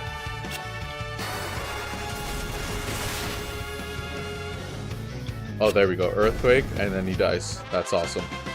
Wow, cool auto battle strat. Well, that's how you do it.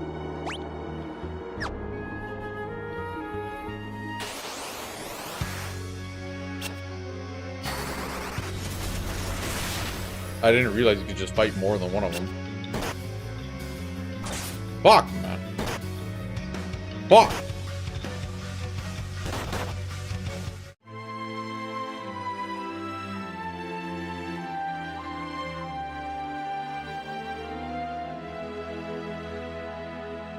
Fucking bitch.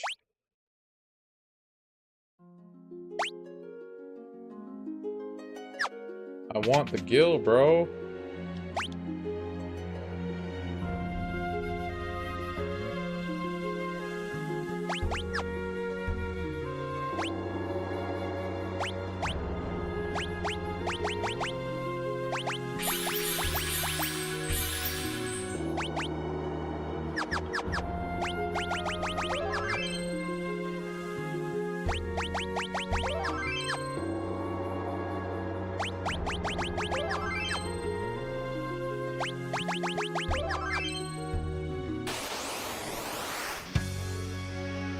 Okay. Guard.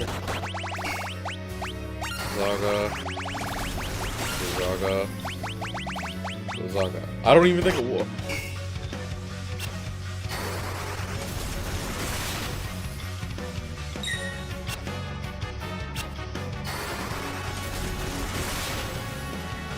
Yeah, we didn't really need to do this.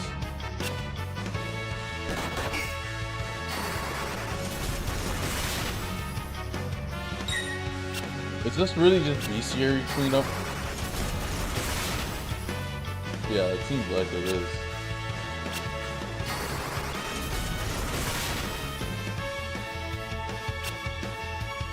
Just do it again. Let it play out. No harm in that.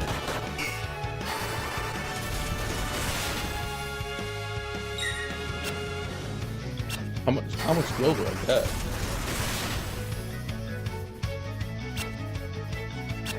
Maximum 40k, holy. That's worth, I think. I guess.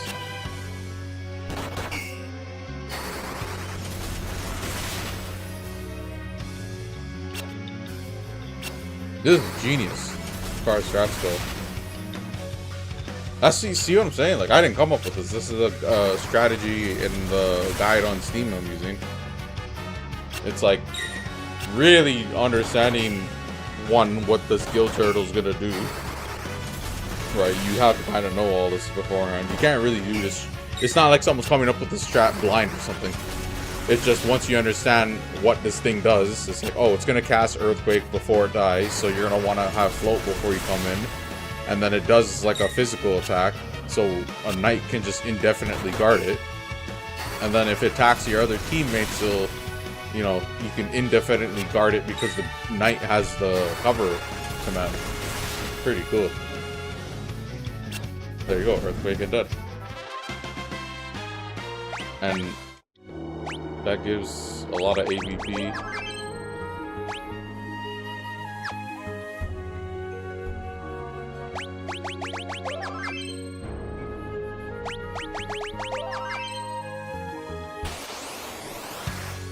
See if we can do it again.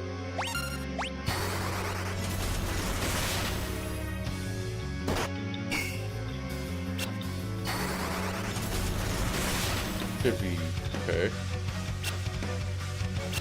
Last time I don't think I got the guard command off fast enough.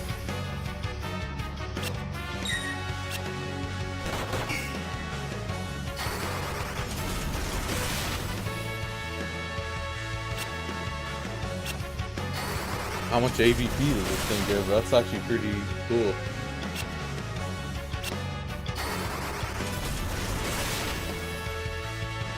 We also, okay, before we go to the next dungeon, we're gonna grind until the summoner is done. Wanna switch you to Black Mage, I'm assuming. Okay, with the summoner, I'm gonna get the call command, and the call command lets you summon any summon without using an MP cost, but it's random, which is still worth it to me, in my opinion. But we're gonna have that call command with probably a black. It makes sense to do a Black Mage, I guess. It'd be really cool if I could get Summoner mastered, Red Mage mastered, and Black Mage mastered on one character, because dual cast with the summons is probably good too.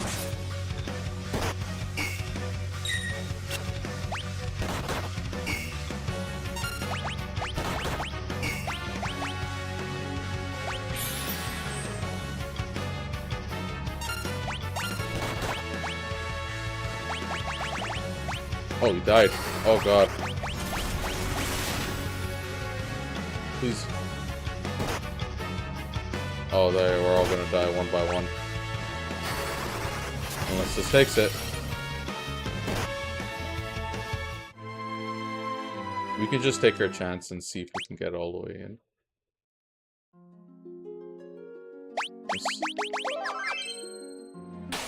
Ooh. Oh, you're a bitch. No, I think, hold on.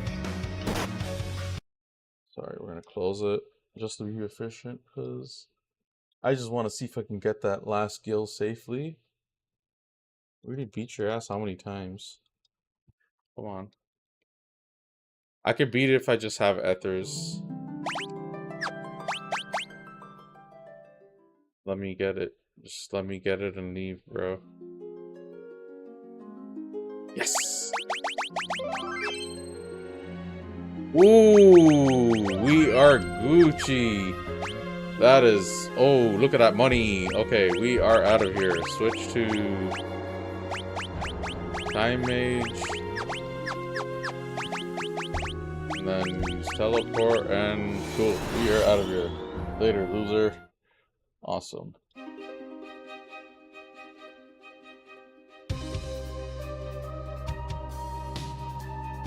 Okay, then we go do some bestiary thing, but I'm gonna ignore that, and we're gonna go here and heal, and then we're gonna go train a bit. Awesome. We have money. We have money. So much money.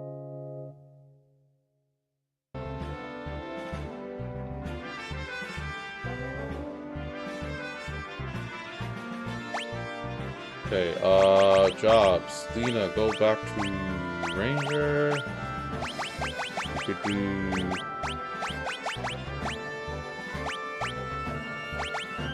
Counter.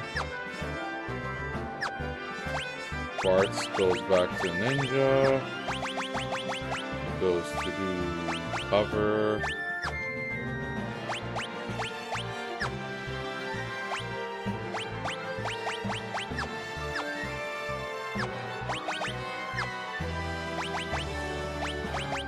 You go back to Summoner.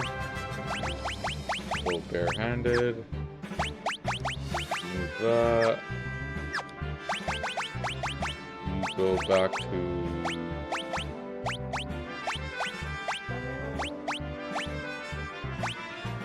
yeah, if you mastered White Mage, then you're gonna be my healer. And if you're gonna be a healer, Dual Cast complements you the most. I would think. Barehanded.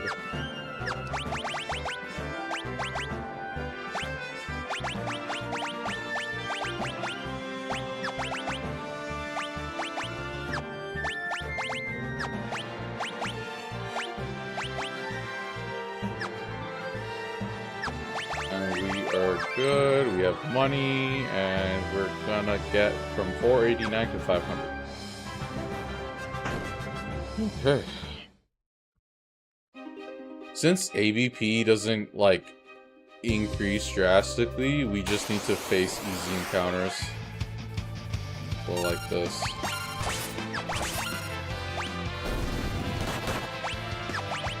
Attack. Attack. Just auto battle. I think we get 2 AVPs.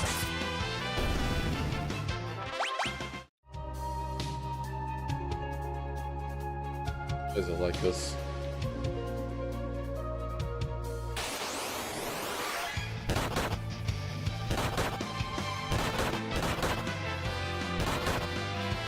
Okay, so we need to do like 10 battles for this. Run.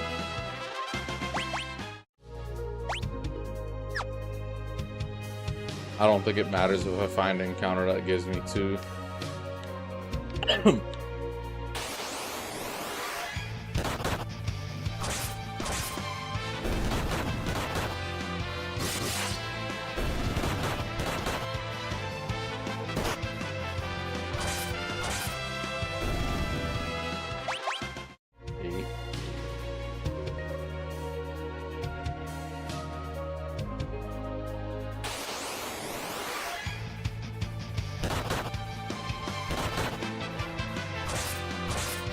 Okay, and then we get the call command for the summoner, and I'm not really sure how it works, but if I switch jobs, I should still be able to call any of them, regardless of the level, but maybe if I switch it, it's gonna be calling through like a lower level amount or something. Something you can check. F5 summoner call.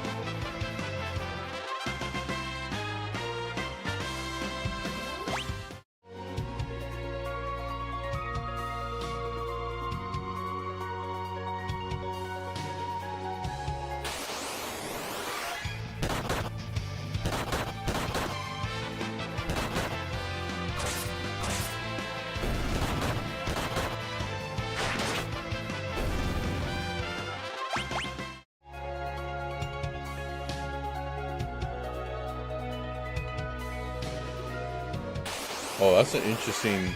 So, the forum post I'm looking at is talking about how you can intentionally not get certain summons, so that if you want a strategy to revolve around the call command, you basically would have a smaller pool of summons to pick from, so you increase the chance of doing something useful. So like, you could skip all the early summons and then like get all the late game summons, and then it's like you're doing devastating attack for free to return. Pretty interesting, but I think I'll just like, I like the idea of like call for random encounter kind of management in a way, like not necessarily like my main thing. And then if it ends up being something useful, then more power to me, I guess. At the end of the day, bro, if I really want, like, this, the coin toss commands is pretty OP. It's like completely unfair damage output. You just throw money at them and you throw money at them. Like some fucking pay to win. Like literal pay to win. 2 more battles.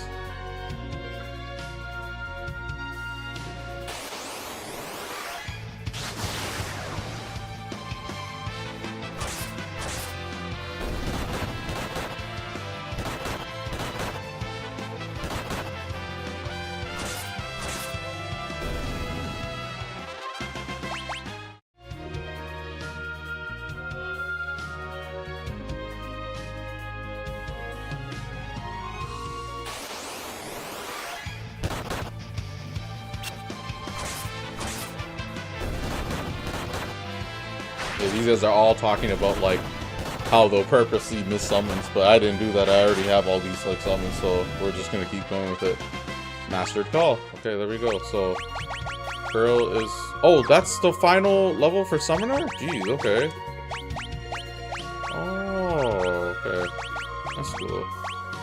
So we go maybe... We could do Black Mage. But Time Mage is good too. Because, yo, if we go Black Mage, we're just spamming this command. Right? Which would kind of compensate for the Black Magic. Right? Like, right now, the best Black Magic is these. But, like, I could just use Summon Damage. So, it probably makes sense to make Krill a Time Mage. That way I can use Time Magic to, like, buff. So, it would be like that, basically. And now she would actually be using weapons instead of barehanded. So yeah, okay. And then Barris is gonna end up being a white mage. Not a white mage, but I mean potentially a white mage with dual casts. And then these two are kind of already figured out what I'm doing with them for the most part, but Freelancer is also, like, once, if you can master all the jobs and switch to Freelancer, that's basically the best job. That's why my level 99 save is, like, all Freelancers. Which is OP as fuck. You can build them however you want. See how this works? What magic do I have? It helps to have, this haste, and then this is pretty good too, Gravagia. Does a... Yeah, this is really good damage output. Let me just see how it plays out.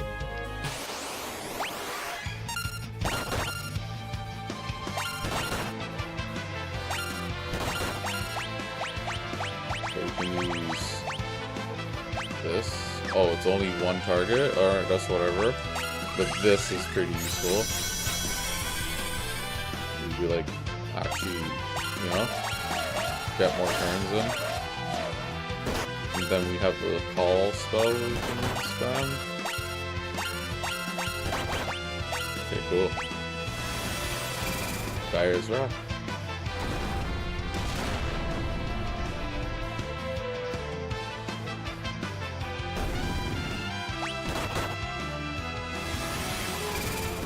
Then wall. Yeah, I'll just let her spam whatever, bro.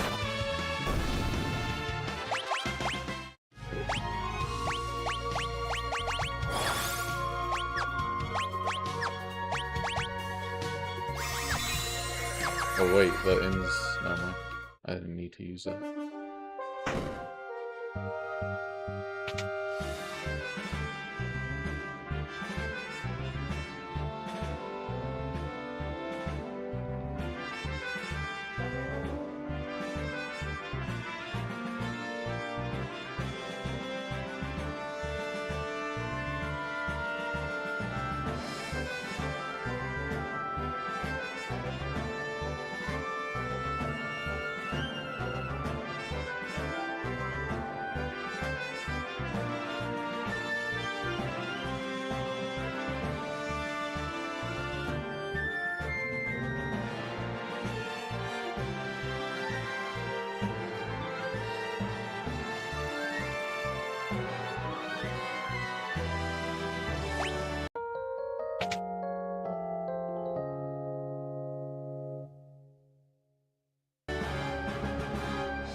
Yeah, this game has so much flexibility with like what you can and can't do sort of thing. Like not can't do, almost everything's kind of like viable. This game's battle system, because the job system's so cool because basically abilities kind of make everything, really. You could, and then the fact that you can master every job and then go to freelancer to really kind of mix and match is pretty cool too.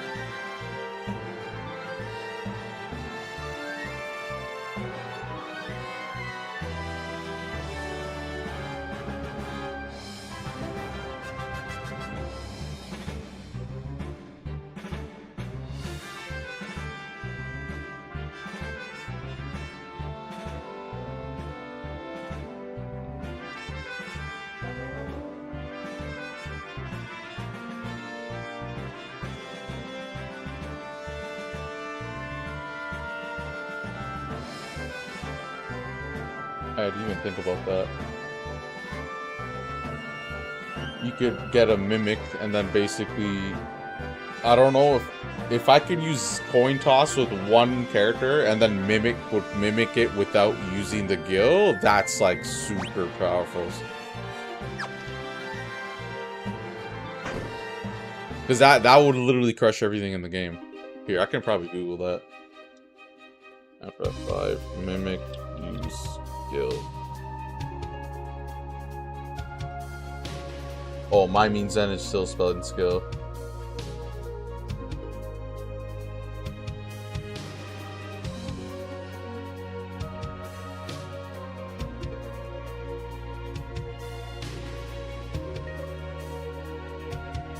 Okay, so you could still use Mime on like a powerful summon.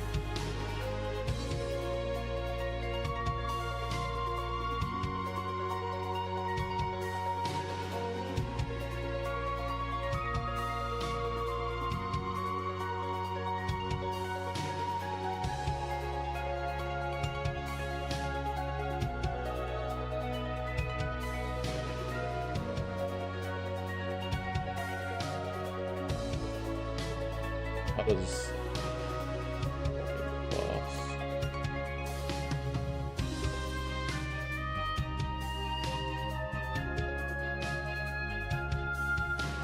based on the level?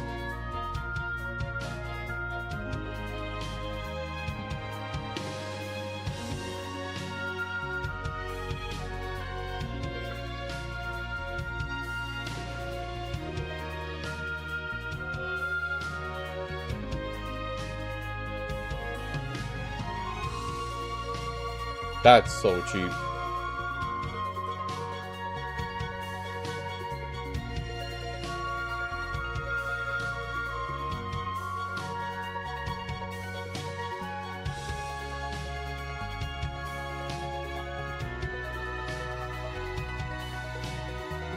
Yeah, this is a lot more like Final Fantasy. Well, Final Fantasy Tactics is more like this.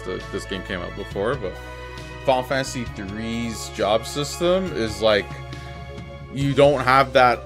If you like pick a white mage, it's like, and then you invest time in the white mage, it doesn't really transfer over to like if you switch a job. So what ends up happening in 3 is there's pretty definitive best jobs: the ninja for offensive, and then the sage for magic. Sorry, the ninja for physical and the sage for magical. That's a better way of putting it.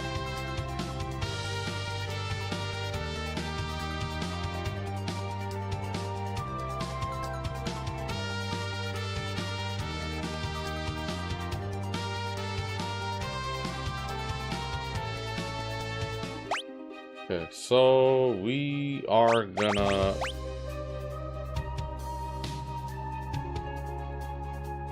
Yeah, your MP is gonna be used for this sort of stuff. For bosses and stuff too. Comet is good. Gravity is good. Haste for everyone is probably helpful. We have healing capabilities for now. I don't know if fuck. Kiraja would be... Actually, my HP isn't too high to warrant it, to be honest. I was thinking about Kiraja, but... Yeah, we're gonna keep the red mage, time mage. What else jobs do we have?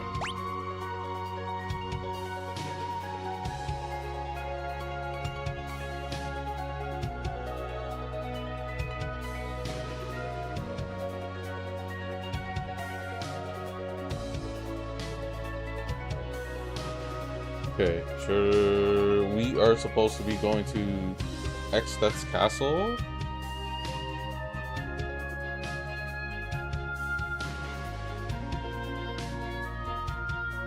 Pretty big dungeon ahead of us.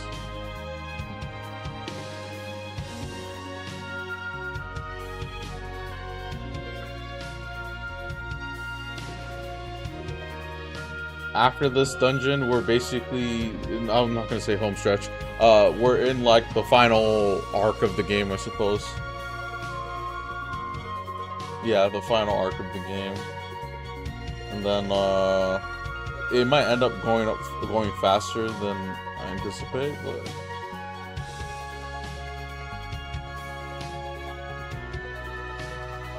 yeah, I think we're gonna call it though. It is in the AM 3:30. I should probably go to bed, not mess up my schedule, and keep a relatively decent schedule. But yeah, we made a good amount of progress today. 6 hours and almost 30 minutes, 6 hour 26 minutes stream and counting. And we pretty much made more of a dent than we did yesterday. Yesterday I only played for a little bit and then I had to go off. So yeah. We ended up losing Galoof in the process, but we got his granddaughter as a replacement. We maxed out Summoner, so now the call ability is kind of gonna be coming in clutch. The game's not gonna be a cakewalk, but I'm like trying to plan out how I develop my characters and stuff instead of just randomly doing shit. So right now I think we're on track to something relatively special and powerful and arguably OP.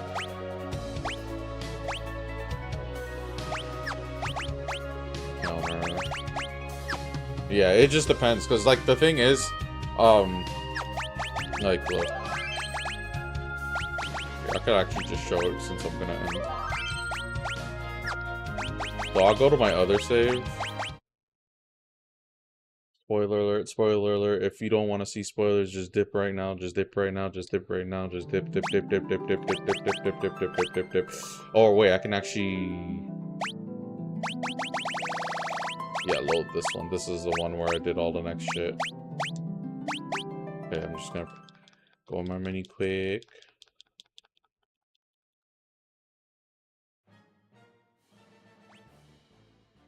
Okay, so if you see what I did here, they're freelancer mastered, level 99, whatever.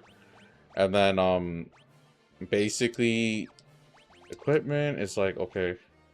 So they have all these like good equipments and stuff, right? Doesn't really matter. Pretty strong though. But the abilities is the key thing here. So this dude has Zenage, so you spam. All of them have Zenage. Actually, I just ended up doing this. Look at the money, bro. So it's like you could just basically go ham and fucking, you know. But this one has summons. This one is white magic. This one is black magic. This one is time magic. And then it's just like, you know, we have all sorts of options. It doesn't even matter because the coin toss is so cheap. Coin toss is like basically, it really is pay to win. There's other Final Fantasies that kind of do this. So Final Fantasy X has a summon called Yojimbo, and basically you can pay him money, and there's like this complicated formula and stuff, but he'll do certain moves, right? And one of his moves, he'll one-shot anything, including the super boss in the game. So when I played the game originally, oh man, this is a long time ago. But basically, I would have done everything. Like I've played. You have to understand, I played the shit out of these games. Like more or less just.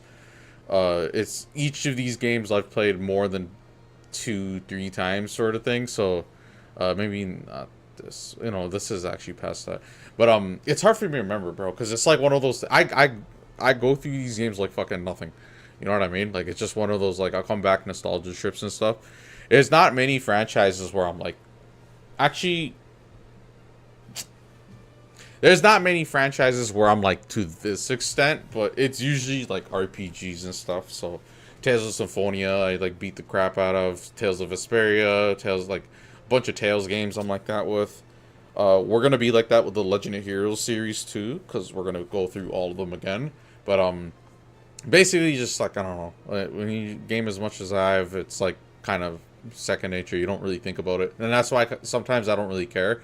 Like if I use cheese strats or like take shortcuts or like I don't 100% it every single fucking run or whatever. Like just now, the other playthrough, the one for the stream, I'm just kind of skipping the blue mage stuff. I don't really want to go through the hassle of like learning all the magic.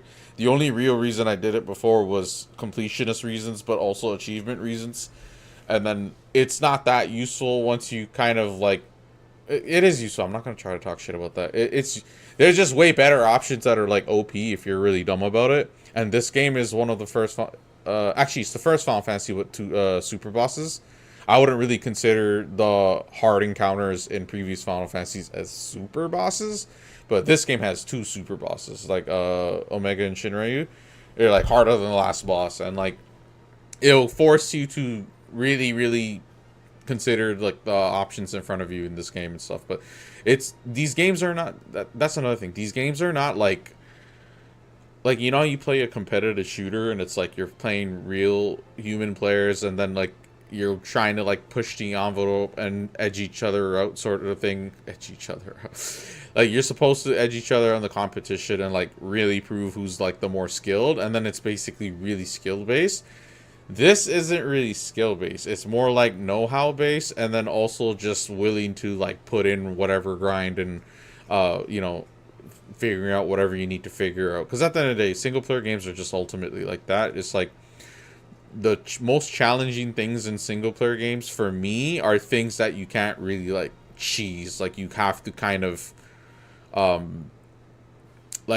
so a good example is Sekiro, or like a single player game where even if you have all the best shit, the best stats, best everything, you still can't fucking, like, you have to play smart, or like you have to really know what you're doing. Like, and then it's more of like a performative thing, not so much there. I'm not gonna say it has no skill. It does requires like some level of skill, but I wouldn't really liken it to like shooting games, competitive games, where it's like performance execution based. This is more like, oh, you need these weapons, you need to get these guys to this level, get this much gil if you want, get all, like, you know, complete all these dungeons, like collect all of this, do this strat to get this, and then it's basically you build a team, you build a very powerful party, and then depending on the game we're talking about, but like you basically can make the game a cakewalk if you know what you're doing.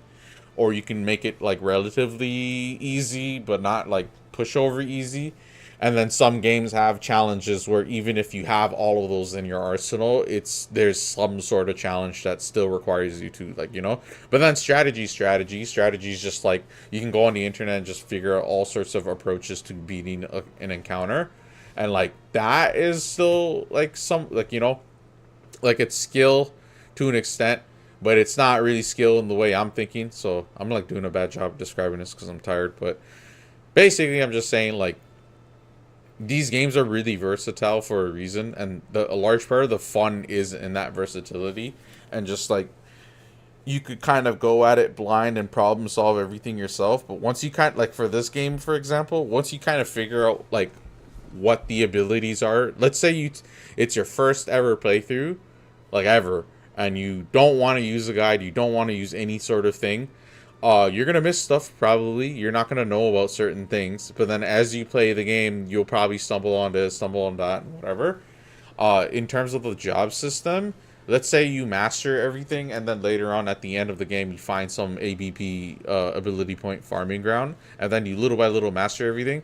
And then you start to notice that the freelancers do what they do and stuff. Or maybe there's something in the game that tells you, I don't fucking remember. But you'll be able to start to creatively come up with your own solutions, and then you'll start to, I assume, like most of the players that get that far and are willing to go that extra mile would be able to concoct up like interesting arrangements and setups. So another game that's really good at this is Final Fantasy VII. The material system can easily break the game if you know what you're doing. Final Fantasy VIII, the junction system can easily break the game if you know what you're doing. Final Fantasy IX, not so much, because everyone's abilities are technically preset. Even then, it's not to say, like, it's just not to the same extent junction and material system. And then even Final Fantasy X. Final Fantasy X, you can literally grind like spheres to max your character stats out. So it's like 255 this, 255 that, whatever. And then basically it doesn't really matter, because as long as you have enough gil, you can use Yojimbo to kill fucking penance if you really want. So there was actually like later on playthroughs for the HD remaster for Final Fantasy X, where I'm just like, yo, fuck this. As soon as I get Yojimbo, like, I don't even want to have to deal with penance and like set my party up to like properly handle that. It's like, I'm gonna just pay this man and just fucking kill him, you know? I can't remember where and when I resort. Like, I think it was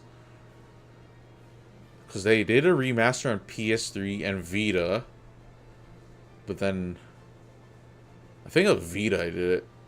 I was just trying to plow through on Vita, I think. Okay, I'll play it on PS3 and then a double on PS Vita. Yeah, sounds about right.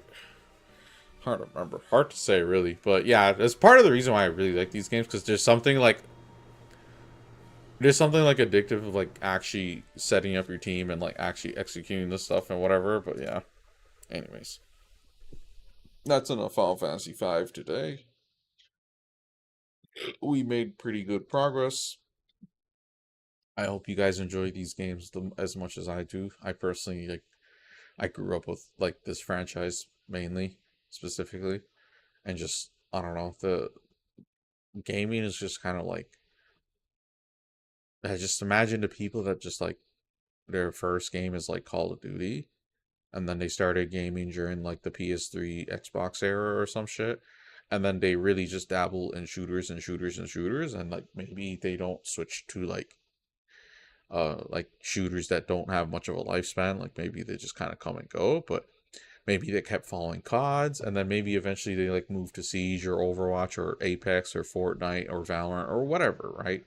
But then basically it's just like they're in like one realm of gaming where it's like the skill requirements, strategy, tactics, getting along with teammates, all that, like morale, mindset, whatever.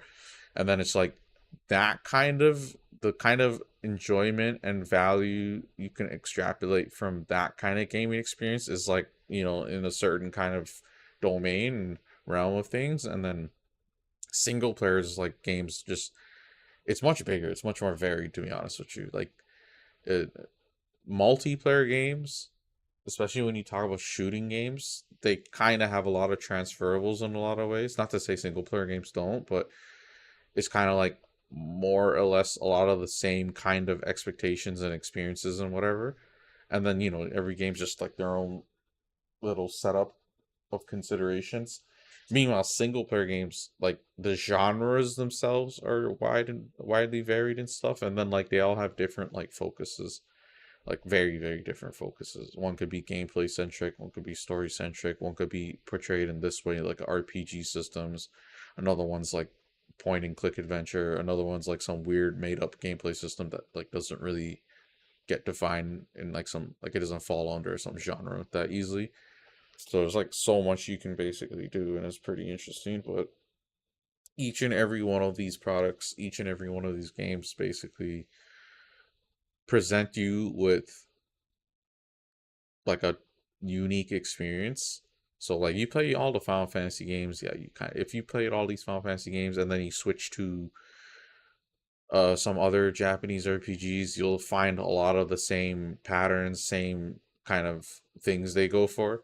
And then let's say you switch to like a more Western RPG like Fallout, they have like different sensibilities in some sense. And then you play games related to Fallout, like a Western RPG side of things, Skyrim or whatever, like I don't fucking know. But then like you'll start to see patterns there. And then boom, there's racing games, boom, horror games, survival horror. There's horror where you're like defenseless and can't really do anything, and it's about like, you know, running away and shit and hiding. And then there's horror games where you actually are like able to fight back, like, you know. And it's just like each and every one of those different kinds of games, they kind of have their own like rule sets or like patterns, or like developers that make games in a specific segment or genre or whatever tend to kind of cross-reference other games that are similar, and then they all kind of depend on like certain kind of understandings of things, like certain know-how and whatever. So like it's interesting when you go and like play them all, and like you just jump so many different genres or whatever. And it's kind of interesting because I think a lot of the single player games I played, they kind of make approaching multiplayer games and like being good at multiplayer games pretty easy. Like it's because it's a game, right? Like, you know what I mean? It's just a game. Once you know the rules, once you know what it's expected of you, and you kind of learn like what matters, what doesn't, and like how to go about improving, how to go about like optimizing, it's like you kind of transfer a large part of like the flow and the mindset. And like I know they're not similar. Like you don't look at these games and think, oh, Final Fantasy 5 and Valorant are the same. It's like, no, not really. But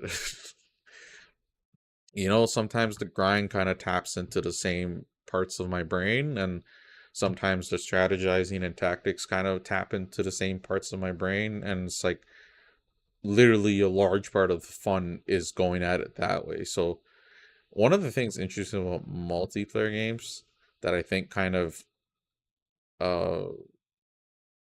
maybe deterred me in some ways is because you have like a new generation of gamers, not even just new, but like basically people that came in during the PS3 like basically when online gaming became more mainstream and more accessible, because PS3 and Xbox 360 kind of, you know, brought it to that point.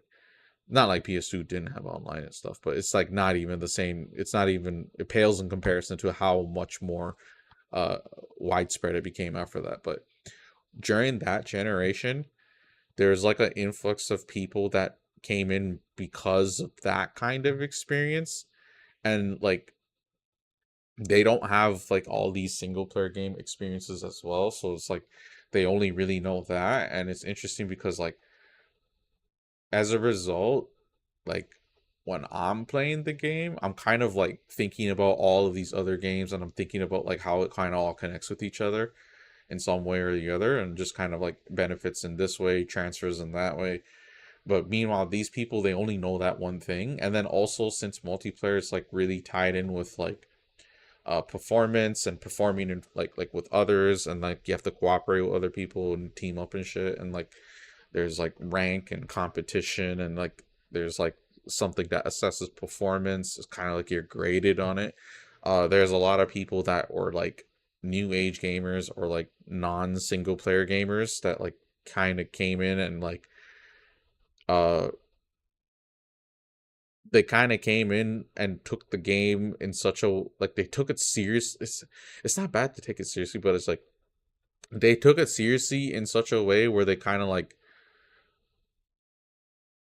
struggling to find the words. It's like they bummed themselves out on the experience, and then they take the experience and turn it into something that it's like, I'm not really used to it being like that, because I'm like used to playing a single player game where it's like you don't really like, don't get me wrong, a single player game can be frustrating, like a platformer segment or like a hard challenging boss that keeps killing you or something, but it's more like teaching problem solving, and like you know, like it teaches more than that. It teaches more than like not just hand-eye coordination or whatever, but like it teaches all sorts of like skills and like habits and like different kind of ways of thinking and approaching things, that like all I really did when I went to multiplayer games is like, as long as I can kind of handle like stress, deal with a obnoxious team and stuff or whatever, it's really just all that kind of in play. That's why I think it's so easy to just be like really good to great to like some, like one of the best at like any game I think I touch.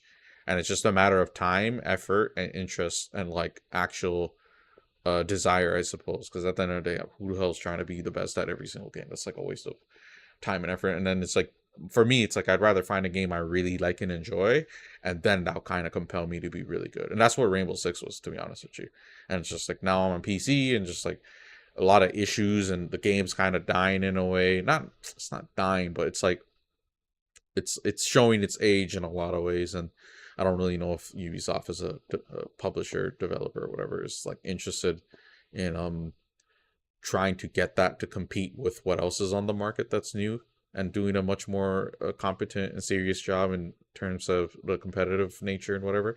But there's a bunch of people that like came into gaming, and then like it's almost like they take this school mindset. Like, you know, you're in school and you have to like work hard and study and all this, and like get a certain grade, and then your GPA, and then if you get that, it's going to mean something about you, and then it's going to like kind of set you up for life, sort of thing. That's kind of like the attitude a lot of people, a lot of students had. It's kind of like that with shooting games. And it's like, don't get me wrong, it's not like if you go play single player games you'll like lose that and like learn and wisen up, sort of thing. But it's kind of like there's a large portion of gamers that like basically kind of come in, maybe even socially too, where they're not really here to, they're just kind of here because other people are there. And then as a result, they kind of get roped into the vibe that those people are putting out. They think that's how it's supposed to be experienced. That's how it's supposed to be treated. That's how it's supposed to be seen. So like you'll play with people that are like super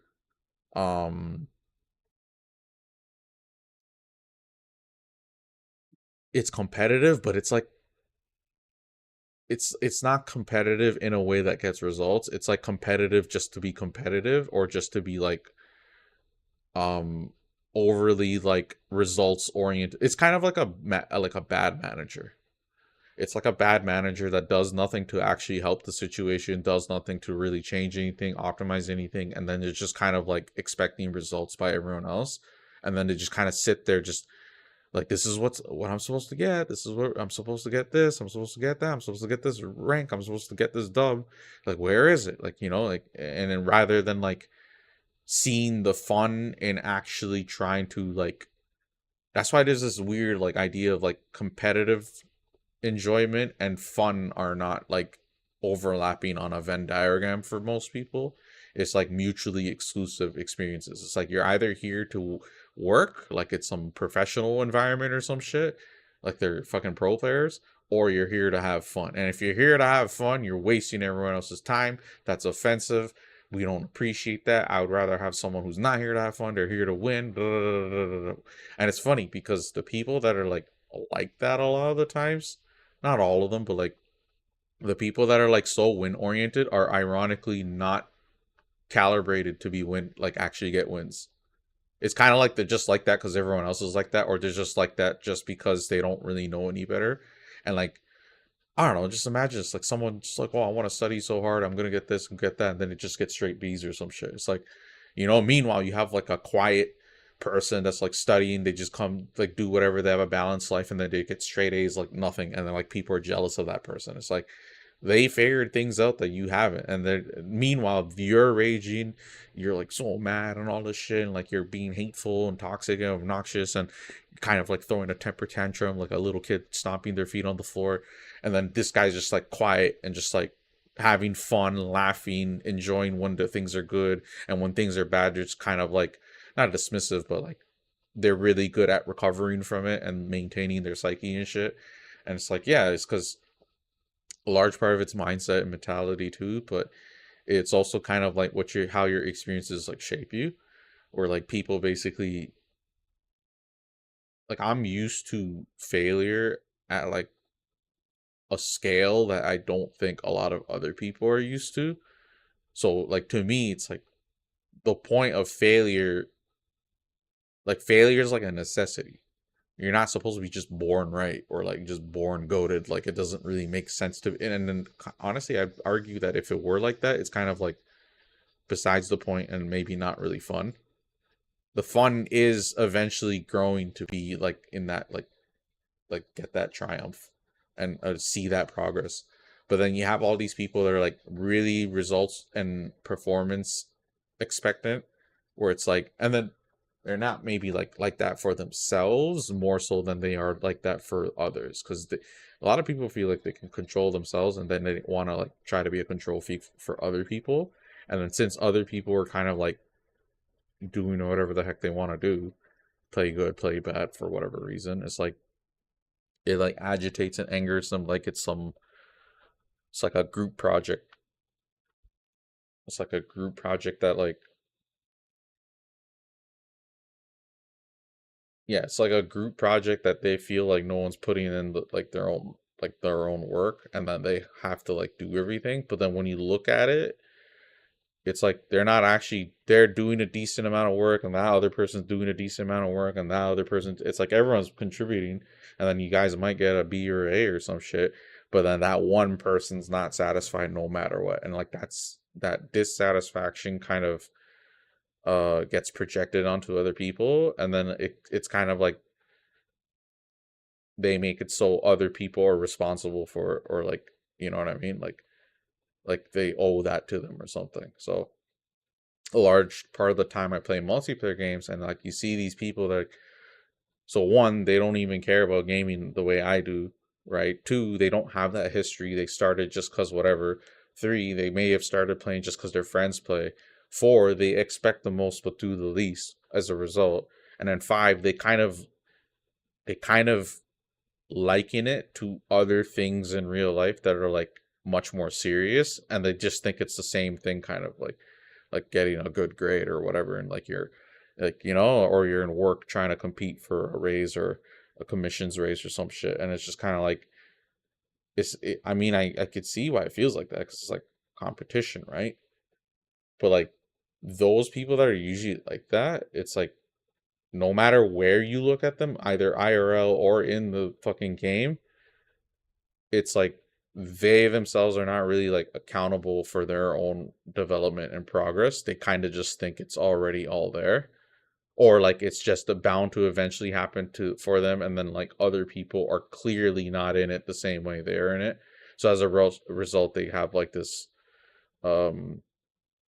like necessity to kind of control, this necessity to get angry at other people, try to treat it like they're ruining their experience, or they're like wasting their time, even though like everyone's time is equally as important. It's just some people are pretentious and feel like their time's more important than other people's, and then ultimately it's like it's not really about gaming anymore, or it's not really about like trying to do that in like some sort of fun environment and like learning and growing together. It's more just like what are you all here doing to do for me, sort of thing.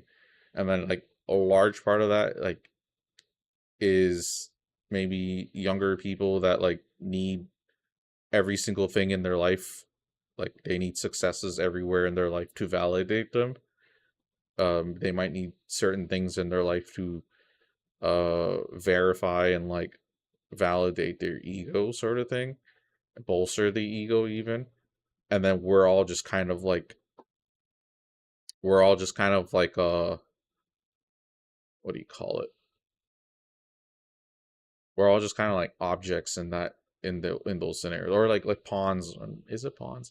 I don't know. We're all basically just like subject to that, like, you know what I mean? Like we have to revolve around that. And then imagine if multiple people are like that, then it's like basically too many chefs in the kitchen, where everyone's just like, this guy is so certain that how he feels, how he thinks, and everything is valid and more important, whatever, and more justifiable and warranted. And then as a result, his behavior is like XYZ.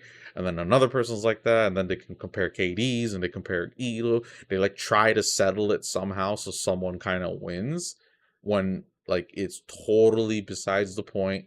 It diminishes team morale.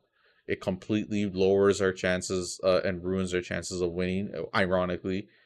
And then it's just like, at the end of it all, it's like they move on, they shift blame, act like it's someone else is doing, sort of thing. And then basically, if you ever try to like contest it, they completely like flip the switch and like default into like, well, it's not me. It's like a victim kind of card they play.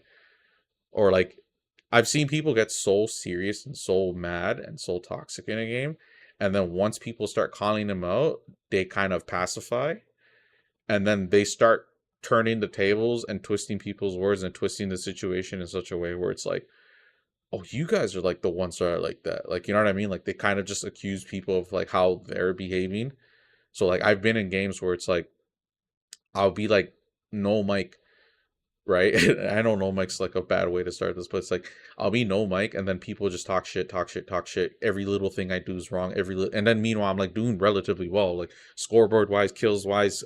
I'll give comms, ping whatever I need to ping. So it's not like when I said no mic, I'm being completely utterly useless. But it's like no matter what I do, it's not good enough for them, and no matter what they do, it's not good enough for them.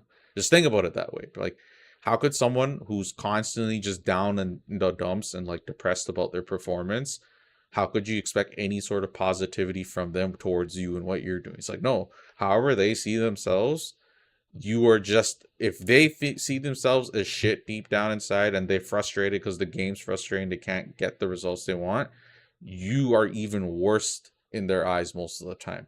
So it's like you can't really negotiate with that. You can't really like meet halfway with that. You can't really create a bridge there. It's like there's no camaraderie there. There's no synergy there. There's no team chemistry to build. There's nothing. Like it's large part of the reason why playing with randoms is kind of like deeply jarring of experience and kind of unfulfilling as experience. It's like it's worse than group projects a lot of the time. The only difference is you can at least finish the match in less than an hour, or you can straight up leave if you want.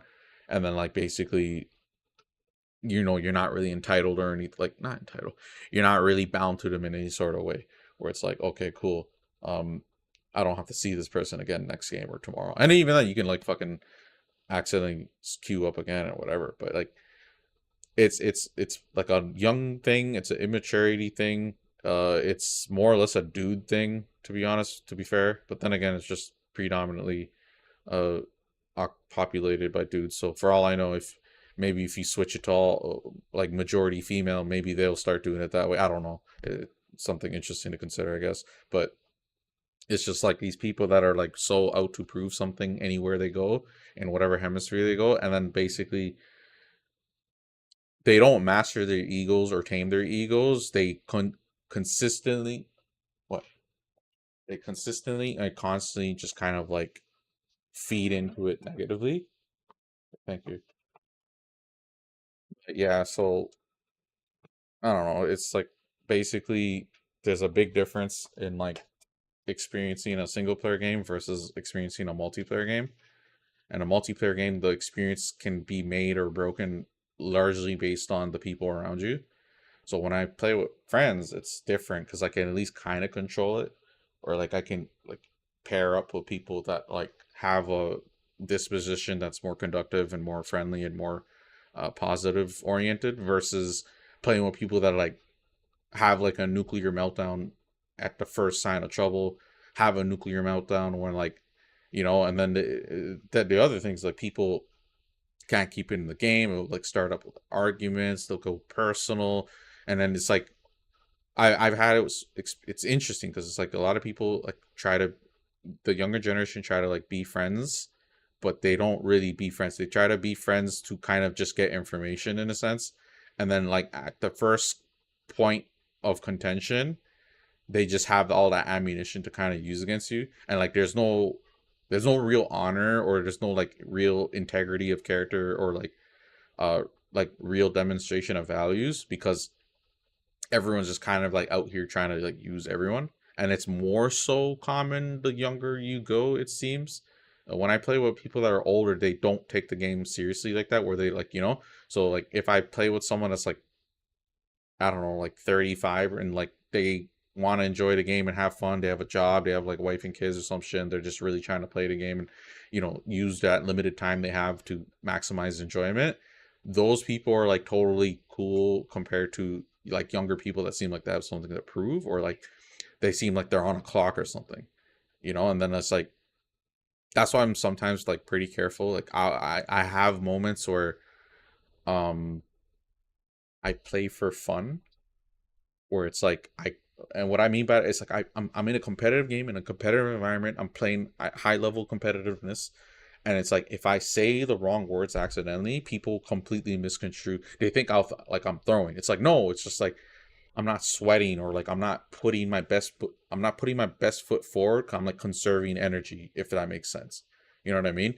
and then it goes up and down. It's not like it doesn't. Maybe sometimes I'm trying to practice something so I can, like, once I get that down, I'm just going to be an overall better player in the long run. But it's like people will be like, oh no, you got to play perfect for me right here, right now, because it's my elo on the line. It's like totally really self-centered, self-serving type of like experiences and like behaviors where it's like basically anything, like, I don't know. It's kind of why like it's weird to me sometimes when I see like people like, oh, I made a friend online, like, oh, I made a friend in Twitch chat or some shit. It's like, really? That's cool. Like, it's not, I'm not gonna act like it's not possible, but it's just like, and it just, for me, it's like context too. So if they're not in like these multiplayer games like that, it should be possible. But the way I'm thinking is like, there's people that like, it's like one of those issues. If you're like good at games, people don't really ever approach you sincerely. You know what I like in it too? It's kind of like if everyone knows you're rich. If everyone knows you're rich, they're never like most people are not gonna treat you in a sincere way. They might be extra nice to you because they understand that because you're rich, you can do things for them. You know what I mean? It's kind of like that. If you have a high rank in a game, or you have really good stats, or like some other thing demonstrates that you're a good player in someone's eyes, it's like they'll try a lot to like be friendly and be on your side or whatever, dick ride type of thing. And it's like, that doesn't really mean they're actually trying to be your friends. I like, and it's not like I haven't tried. I've tested this shit too before, where it's like you can really tell ultimately, because these people, the other thing is, these people don't really know how to make friends, or they don't really understand what like true friendship is, I guess. I mean, true friendship is kind of like, I think people's definitions of friendship is like so it's so conditional. Conditional is a good word. It's so conditional because it's like everyone's really just kind of like rat racing, and it's like, what do you do for me? Oh, you're not gonna do anything for me? All right, then I don't like you. I'm gonna actively do things against you, sort of thing. Like, you know what I mean? And then basically anything you try to build up with them, like I've tried to build rapport with people online, it's like not really possible. It's all conditional in some sense. And there's what I'm saying is in a specific context though, so I don't want to like generalize, but so like let's say I play a co-op game, like, I don't know, Borderlands or some shit, and then like I meet up with like match up with people, and we add each other, and then like, we're just trying to tackle the story together. That context is much more healthy, more often than not. If I'm trying to play a game that's multiplayer or co-op, and I need to do like trophy shit, like trophy achievement shit, and then I go on like a forum and meet fellow trophy hunter achievement hunters, that sometimes can be bad because those people can be try hard and like super sweaty and super toxic too. But a lot of the times, in my experiences at least, I met some pretty cool chill people, like, people that are like about their business, and like they're like real gamers, or like they just kind of like have this like certain patience to them. But then in online multiplayer, like especially like it's free a lot of the times, it's easy to access, a lot of people can run it, a lot of people are just playing it because other people are playing it, a lot of people are there because their friends are there, a lot of people are just XYZ, right? Those people kind of bring they bring things to their level in such a way where it's like, it almost seems like the game is like supposed to like compensate for something that they don't have in life. And then like there's glory chasing like crazy. It's like they don't have 4.0 GPAs, but they're fucking platinum diamond, and then they feel like on top of the world or some shit. You know what I mean? Like it's like really weird misalignment and like improper investment into like the wrong things in life and games, I guess. And then they extrapolate the wrong, or they don't extrapolate things from the experiences that they're playing. So they ultimately don't get better, they don't get wiser, they don't get more mature. They just kind of stagnate and stay a certain way, and then they're basically insufferable to be around. You know what I mean? Like you can't really like let your guard down in a lot of ways, and if you do, it's kind of like just room for exploitation and stuff. So it's like, for me, it's like, bro, especially since I'm streaming now too, it's like if I ever hit like a high rank, and then my stats are great, and then whatever, and then people on top of that find out I'm a streamer, there's gonna be so much people that are just gonna try to like play with me. And then once people some people are gonna clue in that I'm like, if I am gonna play with people, I'd rather prioritize like friends and stuff. And this happened before, I know from experience, that's why I'm saying it. But it's like, once people kind of clue in one way or the other, maybe I straight outright say it, like, or they maybe observe and see that I do it. It's like, oh, we're gonna play Siege, 5 people. Okay, how many do you have so far? I'm just gonna play with my peoples, like, you know what I mean? And then maybe they get in one time, and then they see the skill level of some of the people I play with, and some of the people I play with are not that good, right? Like, you know, some of them are average, above average. Some of them are just like learning and stuff, and like that's like the context, you know. And I just tolerate it, right? It's not and tolerate's a bad word actually, because I don't even really care for the most part, especially if playing with that person is going to create like a positive, fun playing environment for me. I usually don't really have any problems, or like I said, tolerate. Like, I'm not really trying to tolerate anything, but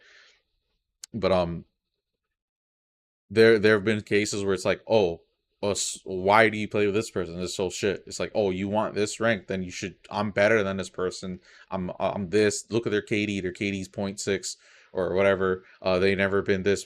I'm like, oh, but that's like my friend. But that's like my brother. That's my, like, you know, like, I'll say stuff like that, and it's just like, they kind of clue in that like, oh, these, like, I have like a bit of a priority system or whatever. So then what happened a lot is people will try to go that route. They're like, try to friend me up and shit. And it's like, oh, okay, well, my idea of being friends is like a very traditional idea. It's a very old school kind of idea nowadays. And like nowadays, what people consider friends is who you know and you decently get along with. Like, not decently, it's like who you know and who you decently get along with. But the problem with that is, if you combine that with stuff like loneliness and validation seeking and trying to fit in, like people that are like socially inept too, it creates a lot of circumstances where a lot of people are not actually being authentic and sincere with you, and they themselves deep down might know it, or they themselves just operate that level with everyone for the most part, that like you're never really gonna get anything real out of them. So it's like someone will say, oh, I have no friends. It's like, oh, really? I'll be your friend, sort of thing, like, you know. And then you find out that they're actually like they're friends with everyone, and then based on like what people are doing or not doing for them, that's like who is and who isn't a friend. And then that's them, they try to basically like suss that out, they try to assess that out, sort of thing. And then there is no like acceptance component, there's no tolerating if things are bad or whatever, there's no compromise or meeting halfway, none of that. And then ultimately, like, what a lot of people do is like they use other people. Like, people are just a means to an end for them.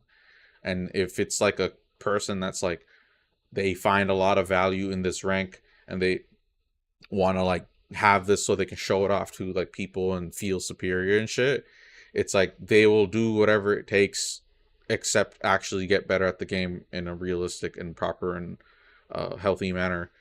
And instead they'll just try to like network their way to the top, I guess, that if that makes sense. So for me, excuse me, for me, it's like online has always been like this interesting like trade-off of an experience. Like, it's not really a social experience, but yeah, it's like an interesting trade-off of a social experience where basically it's not really social. I mean, it is the word and it's like blurred. It's presented to you in one way, it's described to you in one way, it's showcased to you, it's you know, it's showcased to you, what this is, oh yeah, I'm about that, whatever. But then like when you look and when you break it down, especially in the context of friends, like people, most people don't have friends, at least according to my definition. Like, they don't have like these besties or close ones. They don't have like a clique or whatever. Maybe they do in IRL, whatever. But on like online, it's like hard to formulate those because everyone ultimately seems to like want something out of another, and like it manifests a lot more, or it's like statistically more likely you encounter something like that in like some of these games I played. So as soon as I switch off to single player games, completely gone, obviously. But as soon as I switch to like a more casual multiplayer game, like let's say, um, I mean, most multiplayer games have people that are toxic regardless. But like, I don't know, if I play COD, like, I don't know, like people care to an extent, but it's like not really. Like if I do bad in a game, they're like, it doesn't really like affect our team in like some big way per se, and like people still like ultimately are like willing to play and keep going or whatever. But it's like when there's like a real serious sweaty competitive environment like some of these games have, it really shows you like how people like operate, like, you know what I mean?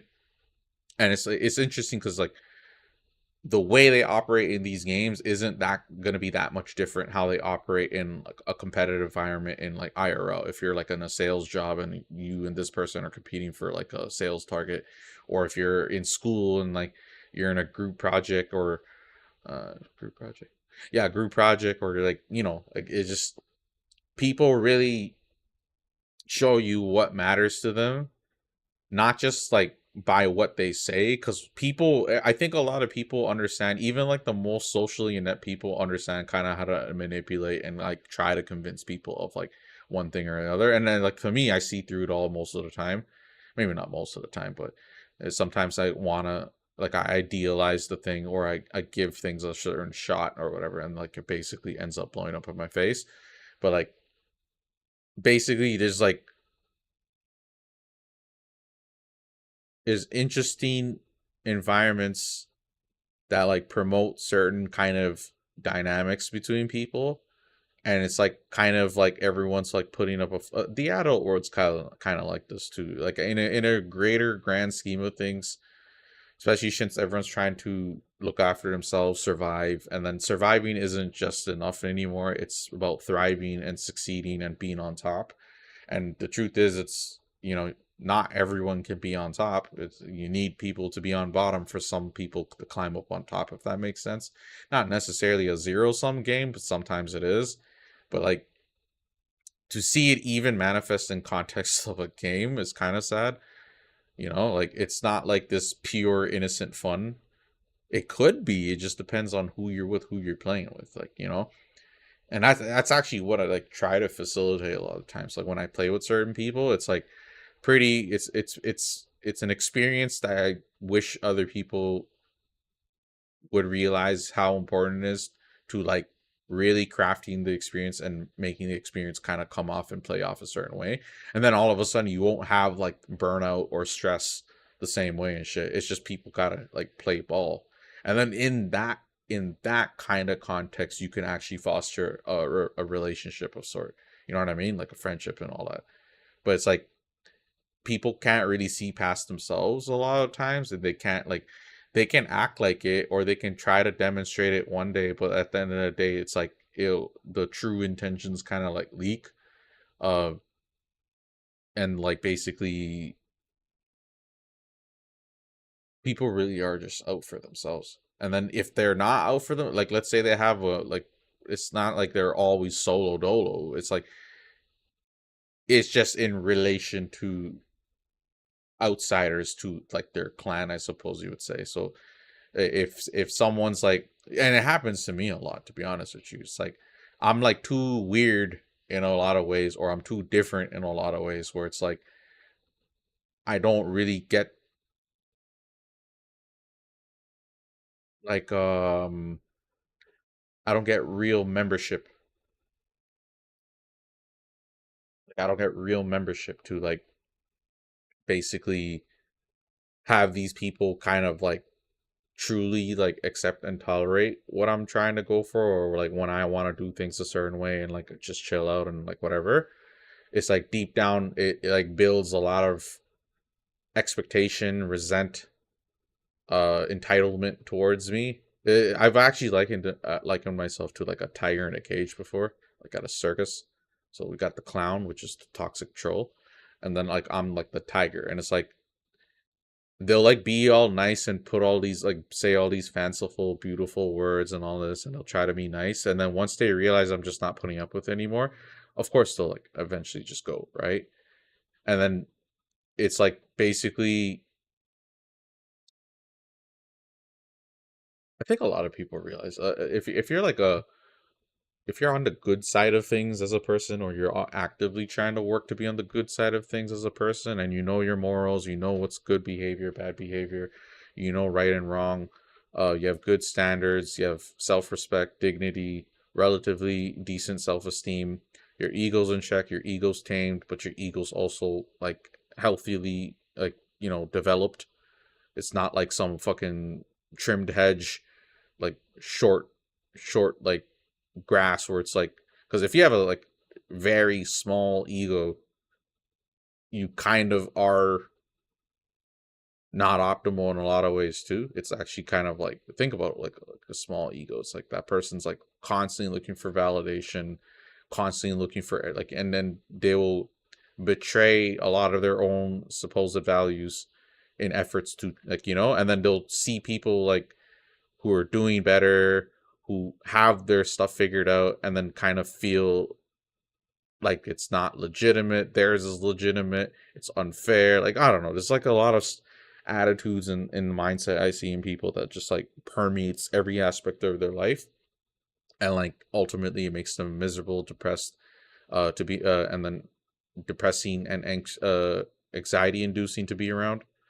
And then it's just kind of like, at that point, it's not really about the game. It's just kind of like, okay, why do I have to really like be around this person? Like, I don't really want to have to hear what they have to say. I don't really want to have to like constantly hear like excuses and explanations about why they will continue to fail themselves and like other people, sort of thing.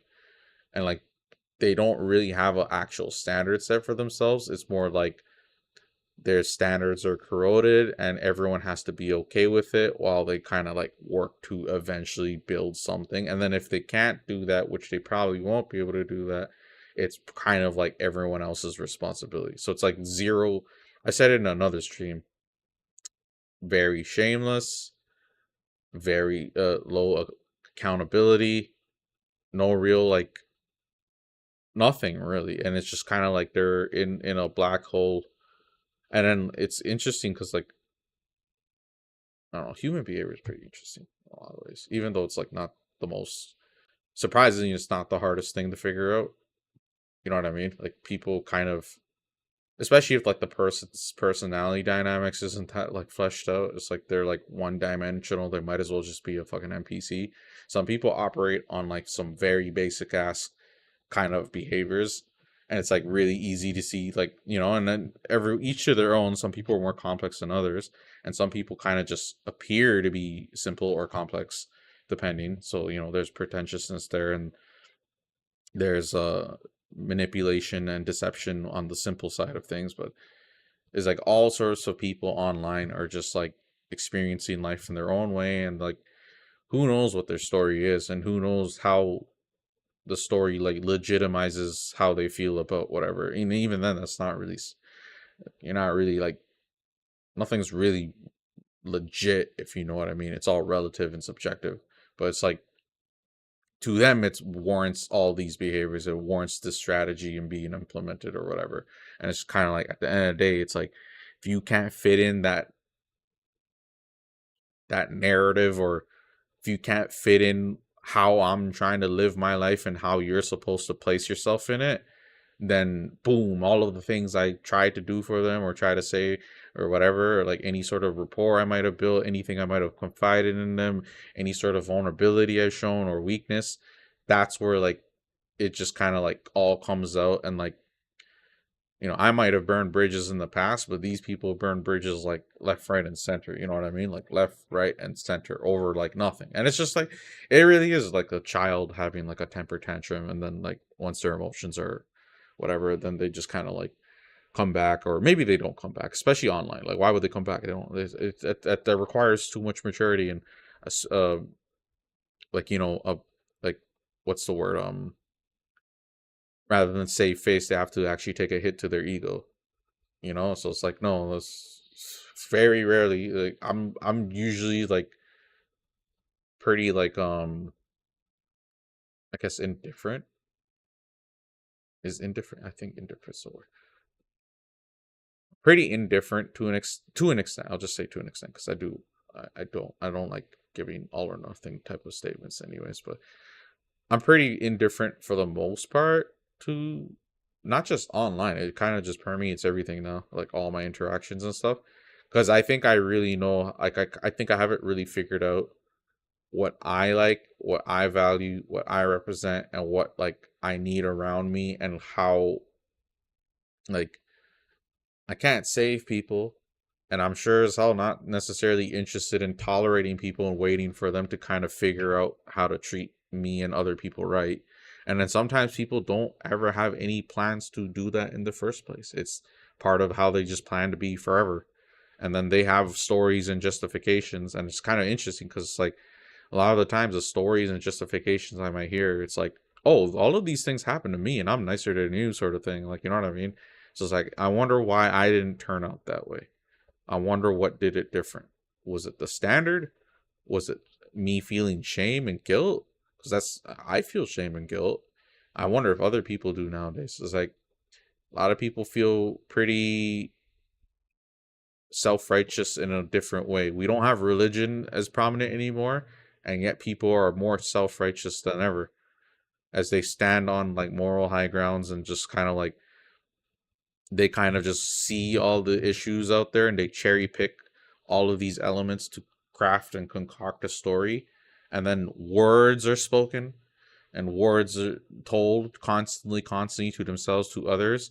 And it's like they feel like that's enough. And then actions completely defy and contradict the words they say. So it's like a cognitive dissonance of sort. And then it's like, yeah, once those are mismatched, to anyone wiser or more mature, they'll understand, like, yeah, maybe you have a lot of work to do, so you can kind of look at it that way, like a more nuanced take. But it's also kind of like, dude, you got problems, and it's like,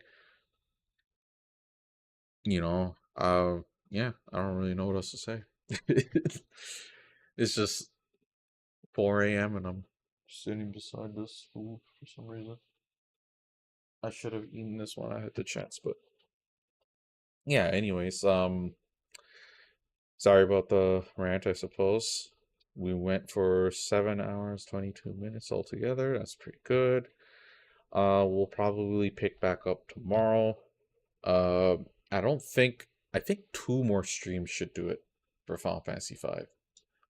Unless I start early and I really kind of like put in like 7+ hours in a game in the game, I think I could probably clear it then, and then we'll move on to Final Fantasy VI or maybe Game Hop.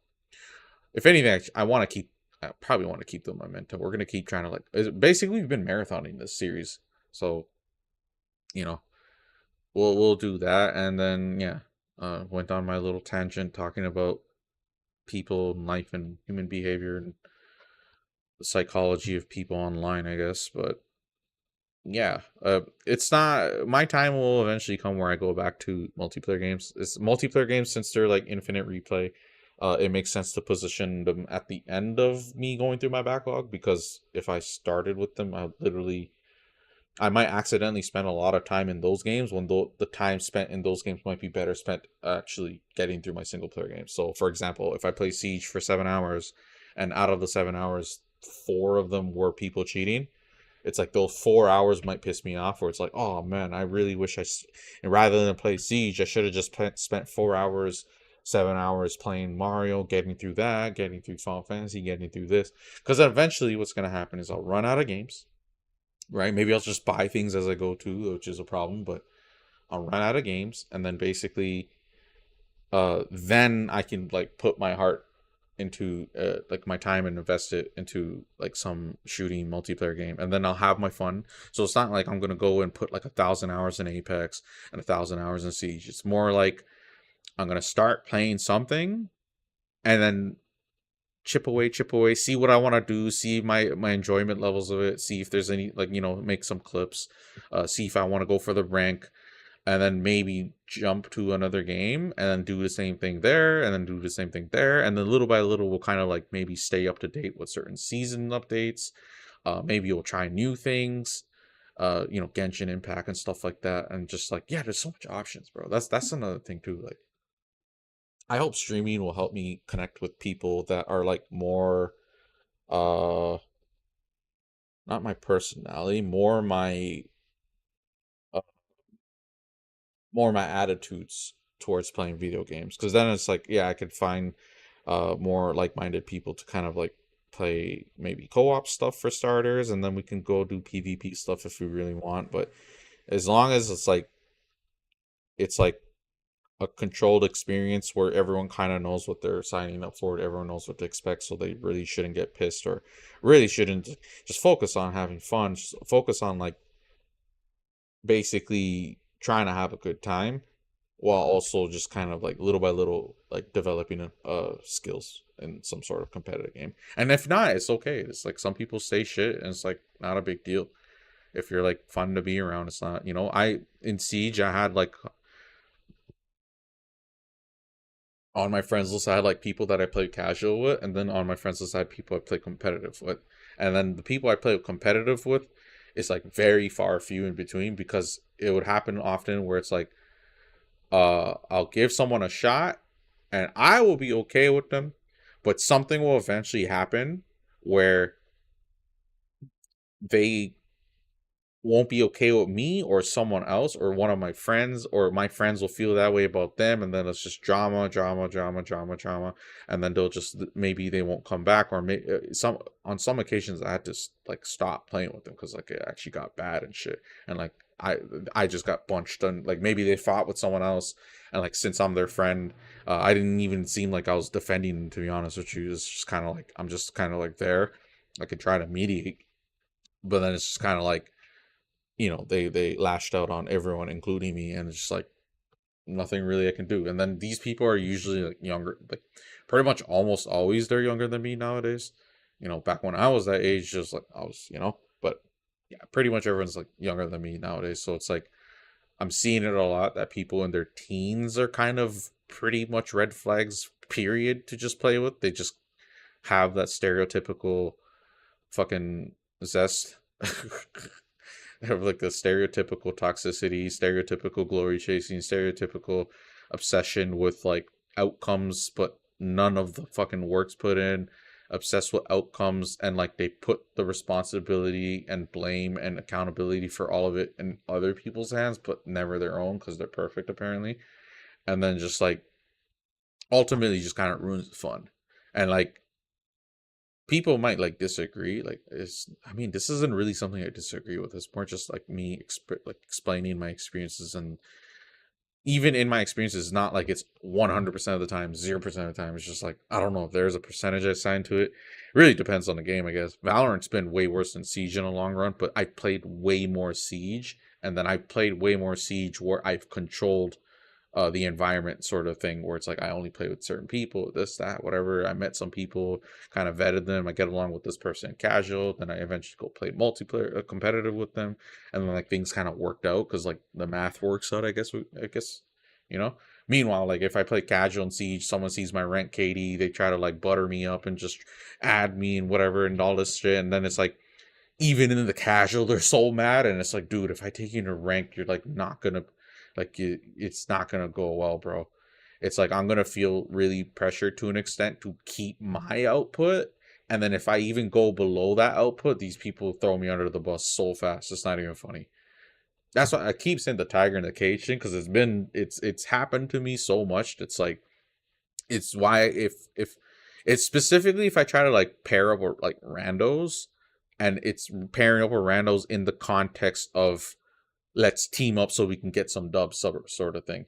And then there's this concept I call it survival stack, but it's the idea that people like 5 people band together, and then the worst one gets kicked out, or like the people that are perceived to be the problem just get ruthlessly dropped and shit. And it's like, how do you build any team synergy that way or chemistry that way? And it's like, these people are going nowhere. You're gonna still see them. You still have them added on your list. They're gonna feel a type of way if you don't handle them with some level of care. Well, that's precisely like how like people are though. It's like they'll say you're friends and shit, and they'll want to know everything about you.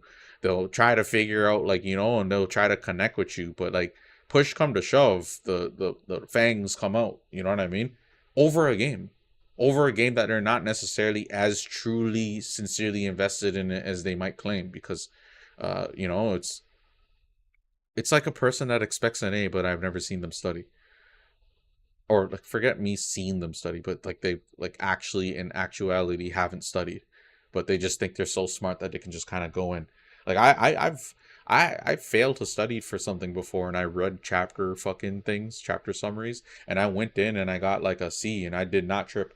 It's like, yeah, it's my fucking fault. Good for me. But that's what I fucking get for procrastinating or like focusing, playing games, distracting myself and not studying. But there's like some people that are actually like, you know, they feel like it should have been easy for them. They're so smart. Oh, they went to the lecture, so they should know everything. Oh, I read a little bit. I did 2 hours of studying. I'm like, but 2 hours is nothing. 3 hours is nothing. Like, you know what I mean? Whatever hour, I don't eat those or whatever. Is like people kind of have like a weird. If your ego is big, and it's like inappropriately big, like it's not warranted or backed by anything, like no real raw talent or intelligence, no weird like training regimen or something, like, you know, and then you just expect the results of like a true winner, the true GOAT, the true whatever. It's such a weird mismatch. And then like it's funny because those people are actually some of the first people to call other people out for their egos. I could be talking about like certain things that I'm certain about for myself when it comes to games, and that's because I have so much experience and all this and all that, and like I have all these weird provers, all these like justifications, and it's like deep down inside my competence that I worked on and all this, and the self-esteem kind of all aligned, and it's like, yeah, I feel really good about myself, and it's healthy and it's not toxic and it's not like inappropriate, like misappropriate, like ego type of problem. And it's like, yeah, cool. And then that's why I am normally the way I am in like some of these games, because I don't like ultimately care, because it's like I know I'll get there, and like I don't really care to like be on at other people's asses, because it's not like, you know, it's kind of like beneath me at this point, and especially since I understand like not everyone's like gonna try to be like that, and like put like they're not trying to be superstar type of like, you know, it's like, no, they just want to play the game and see how far they can get. I'm like, cool, that's, you know, but it's the small subsection of people that are like, it's like they collected all the negative possible things you could be, and then they just wear it like a badge of honor, and then they have all these like misguided beliefs about what they should get and what they should, and there's like a certain entitlement. I don't know, it's like you know, like they have like these men that are like, they do nothing to work on themselves, they don't really try to be ambitious in any sort of way. You can level yourself up physically, mentally, you can level your, like you could try to get better in some job, you can go back to school, study, you could pick up new hobbies, broaden your horizons, become a more nuanced, mature person. You can work on yourself like in so many different ways. And it's like there's people that just straight up bottom of the gutter, just worse in every single, like so bad in every single way. And maybe they don't even notice it too, right? There might be like a bit of a delusion factor there. And then everyone else is somehow like worse than them apparently, even though it's like this person, it's like, you know, someone gets an A+, and then this one guy gets a C. And this guy with the C is so jealous and mad and envious of the person with the A. Meanwhile, I'm like, I know the story of both of them. The guy with the A knows party, know nothing, goes home, studies. They're really passionate about the subject. They've actually had all this planned out. They're really interested in it. They take all their courses together, all this. It's all like kind of like strategically planned out. And then also like, you know, their parents support them in a certain way. They have like a tutor. I don't know. I'm just giving an extreme, right? And then they're just quiet and they just go to school and they just do their thing, right? Meanwhile, the guy with the C is like partying, he's like doing this, does drugs, he's always drinking, doesn't work out, doesn't whatever, doesn't study, hasn't even opened a book, skips lectures, you know, all this shit. And then he gets the C. Him getting the C is a miracle in itself, right? Like, fuck, shouldn't even be getting a passing grade, right? But it's like, oh yeah, see, that's how smart I am. I can still get a C even though I put so little effort. If I just put effort, I'd get an A2. Look at it, it's so easy. What does this guy think he is? I'm like, well, honestly, bro, from where I'm standing, that guy is infinitely more impressive than you, because it's like this person just seems like they're riddled with excuses. Like a story they tell themselves about, like, you know. And then I think the key thing is like whether it's unfounded or founded, and it's like unfounded most of the time. It's like, and there's another thing too. You see how people say sweating? It's like it's so interesting to me that to try hard to win, like sincerely, like put in your best worth effort, put your brain in overdrive and whatever, is like a negatively connotated statement now, or insult now, or like whatever. Don't get me wrong, some people say sweating like positively in like some meme sense, but like people get mad at other people sweating. I'm like, but we're in competitive. Why are you surprised that this guy's trying to give it his all to win? Because he wants to win. So of course maybe he's lost so many games and now he's trying his best, putting his best foot forward for this game. It's like, why are you insulted by that? Or why are you like intimidated or offended by that? Like he's supposed to bow down when you're present in the game or some shit, and just kind of like is like, oh, you're not supposed to sweat. You're supposed to play goofy and stupid so I can win with ease. And then another thing that links to that I found interesting is that like they'll basically criticize someone else for trying hard, and then they won't try hard apparently, and then it's kind of like it's like a clever cop-out excuse. It's like basically preparing for basically this. So they never want to try, because if they try and fail, that means what they built up in their heads about themselves apparently wasn't true, even though that's not true, even though that itself is technically improper line of logic. But it's like, as a result of that, like they can't take the blow to their ego or whatever. Especially there's like these people that are like, they talk a big game, like they go and they talk the most shit, whatever, and then they do the worst, and then they feel the worst and whatever, and then it's just like kind of all justified as like, oh, I wasn't even trying, bro. You know what I mean? I wasn't even trying. This wasn't even me at my final form. Don't oh, you're criticizing me? Oh, you think I'm like shit and shit? All right, well, I wasn't even trying, bro.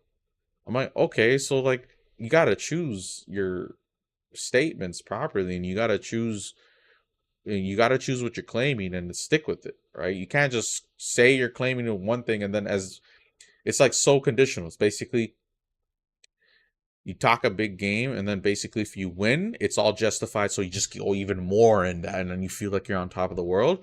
And then it's like if you lose, you feel so shit because you look like a dummy, right? So it's like a lot of people kind of took to this like, I'm not gonna try. Oh, I'm not really trying. Oh, this guy's trying? What a fucking loser. And then it's just kind of weird. It's like a weird dissonance. And it's just kind of like, it's like a tactic to save face ahead of time for the inevitable humbling moment, I guess you would say. And it's interesting to me because it's like, most people usually don't put in any sort of work. Like, honestly, I don't know really how else to explain it, but it's like, I don't see the heart. You know how you can like put your heart into something, and just like, they don't have like any heart whatsoever. It's all just like superficial, just like, I don't know. I feel like I'm watching a character sometimes, like in a movie, like one of those obnoxious, overly unnecessary, unsubstantiated confidence in like a character. It's not confidence. It would be arrogance at that point. Right? It'd be arrogance. So they're like so arrogant, and it's just like it's so weird, bro. Like, I don't know. That's like I don't even want to say it's the younger generation. It's just always younger people, period. So as the generations go on, as time goes on, the newer generation just takes the place of the old, and that's just, that's just being emotionally immature and emotionally volatile. And it's just, I guess, but right now it seems like maybe it's always been this way. And maybe online's just getting me to connect with them more, sort of thing, and like kind of being exposed to them more. But there's people in their 20s and 30s that are just like they just haven't figured shit out, and like we all have to kind of suffer as a result. And it's just like, oh fuck. And like, honestly, that's like my TED talk about multiplayer games. Like, it sounds super like negative, because it is. It's not just multiplayer games. It's just the internet. When people that are actually like the really good people are like too busy living their lives, or like they move on so quick, or they're just not in these environments, period. Or if they are in these environments, they're in like really controlled environments. So like, oh, they're in a party chat, or they only play with their friends because they understand and see the bullshit way ahead of time, and they're just kind of like gone. Like, you know what I mean? But if you're like me, like you're actually like trying to play these games actively, and you might not necessarily have people online because they're busy, or they just stop playing these games because it's too much for them, or they don't have time, or they have no interest. It's like, yeah, I kind of have to deal with randos here and there, right? And it's just like, holy bro, the experience is like so fucking bad. It's so inferior to like what I was doing before, like like playing 5 stacks with like where like 3 of us know each other IRL.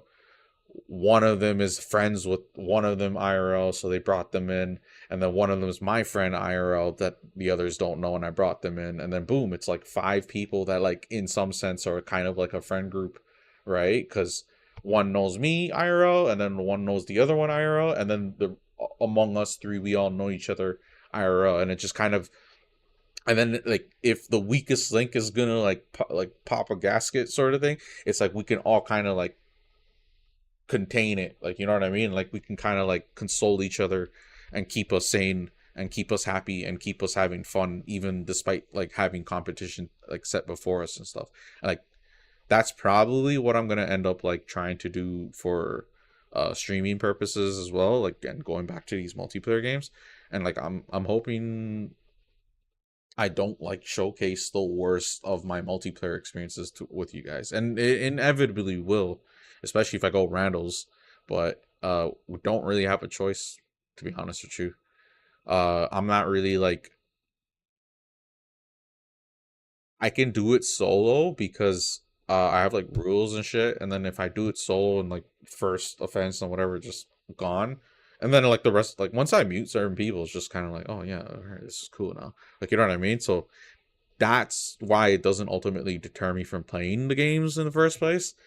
Like playing multiplayer games in the first place, but still, it takes, it's a bit of an adjustment. It's a bit of like a deterrent in a lot of ways, where if the opportunity cost is playing that with all of those realities versus playing Final Fantasy 5, 7, or whatever, like by myself, and like, you know, and then it'd be even cooler down the line if I build an audience of people who are like with me while I play these single player games.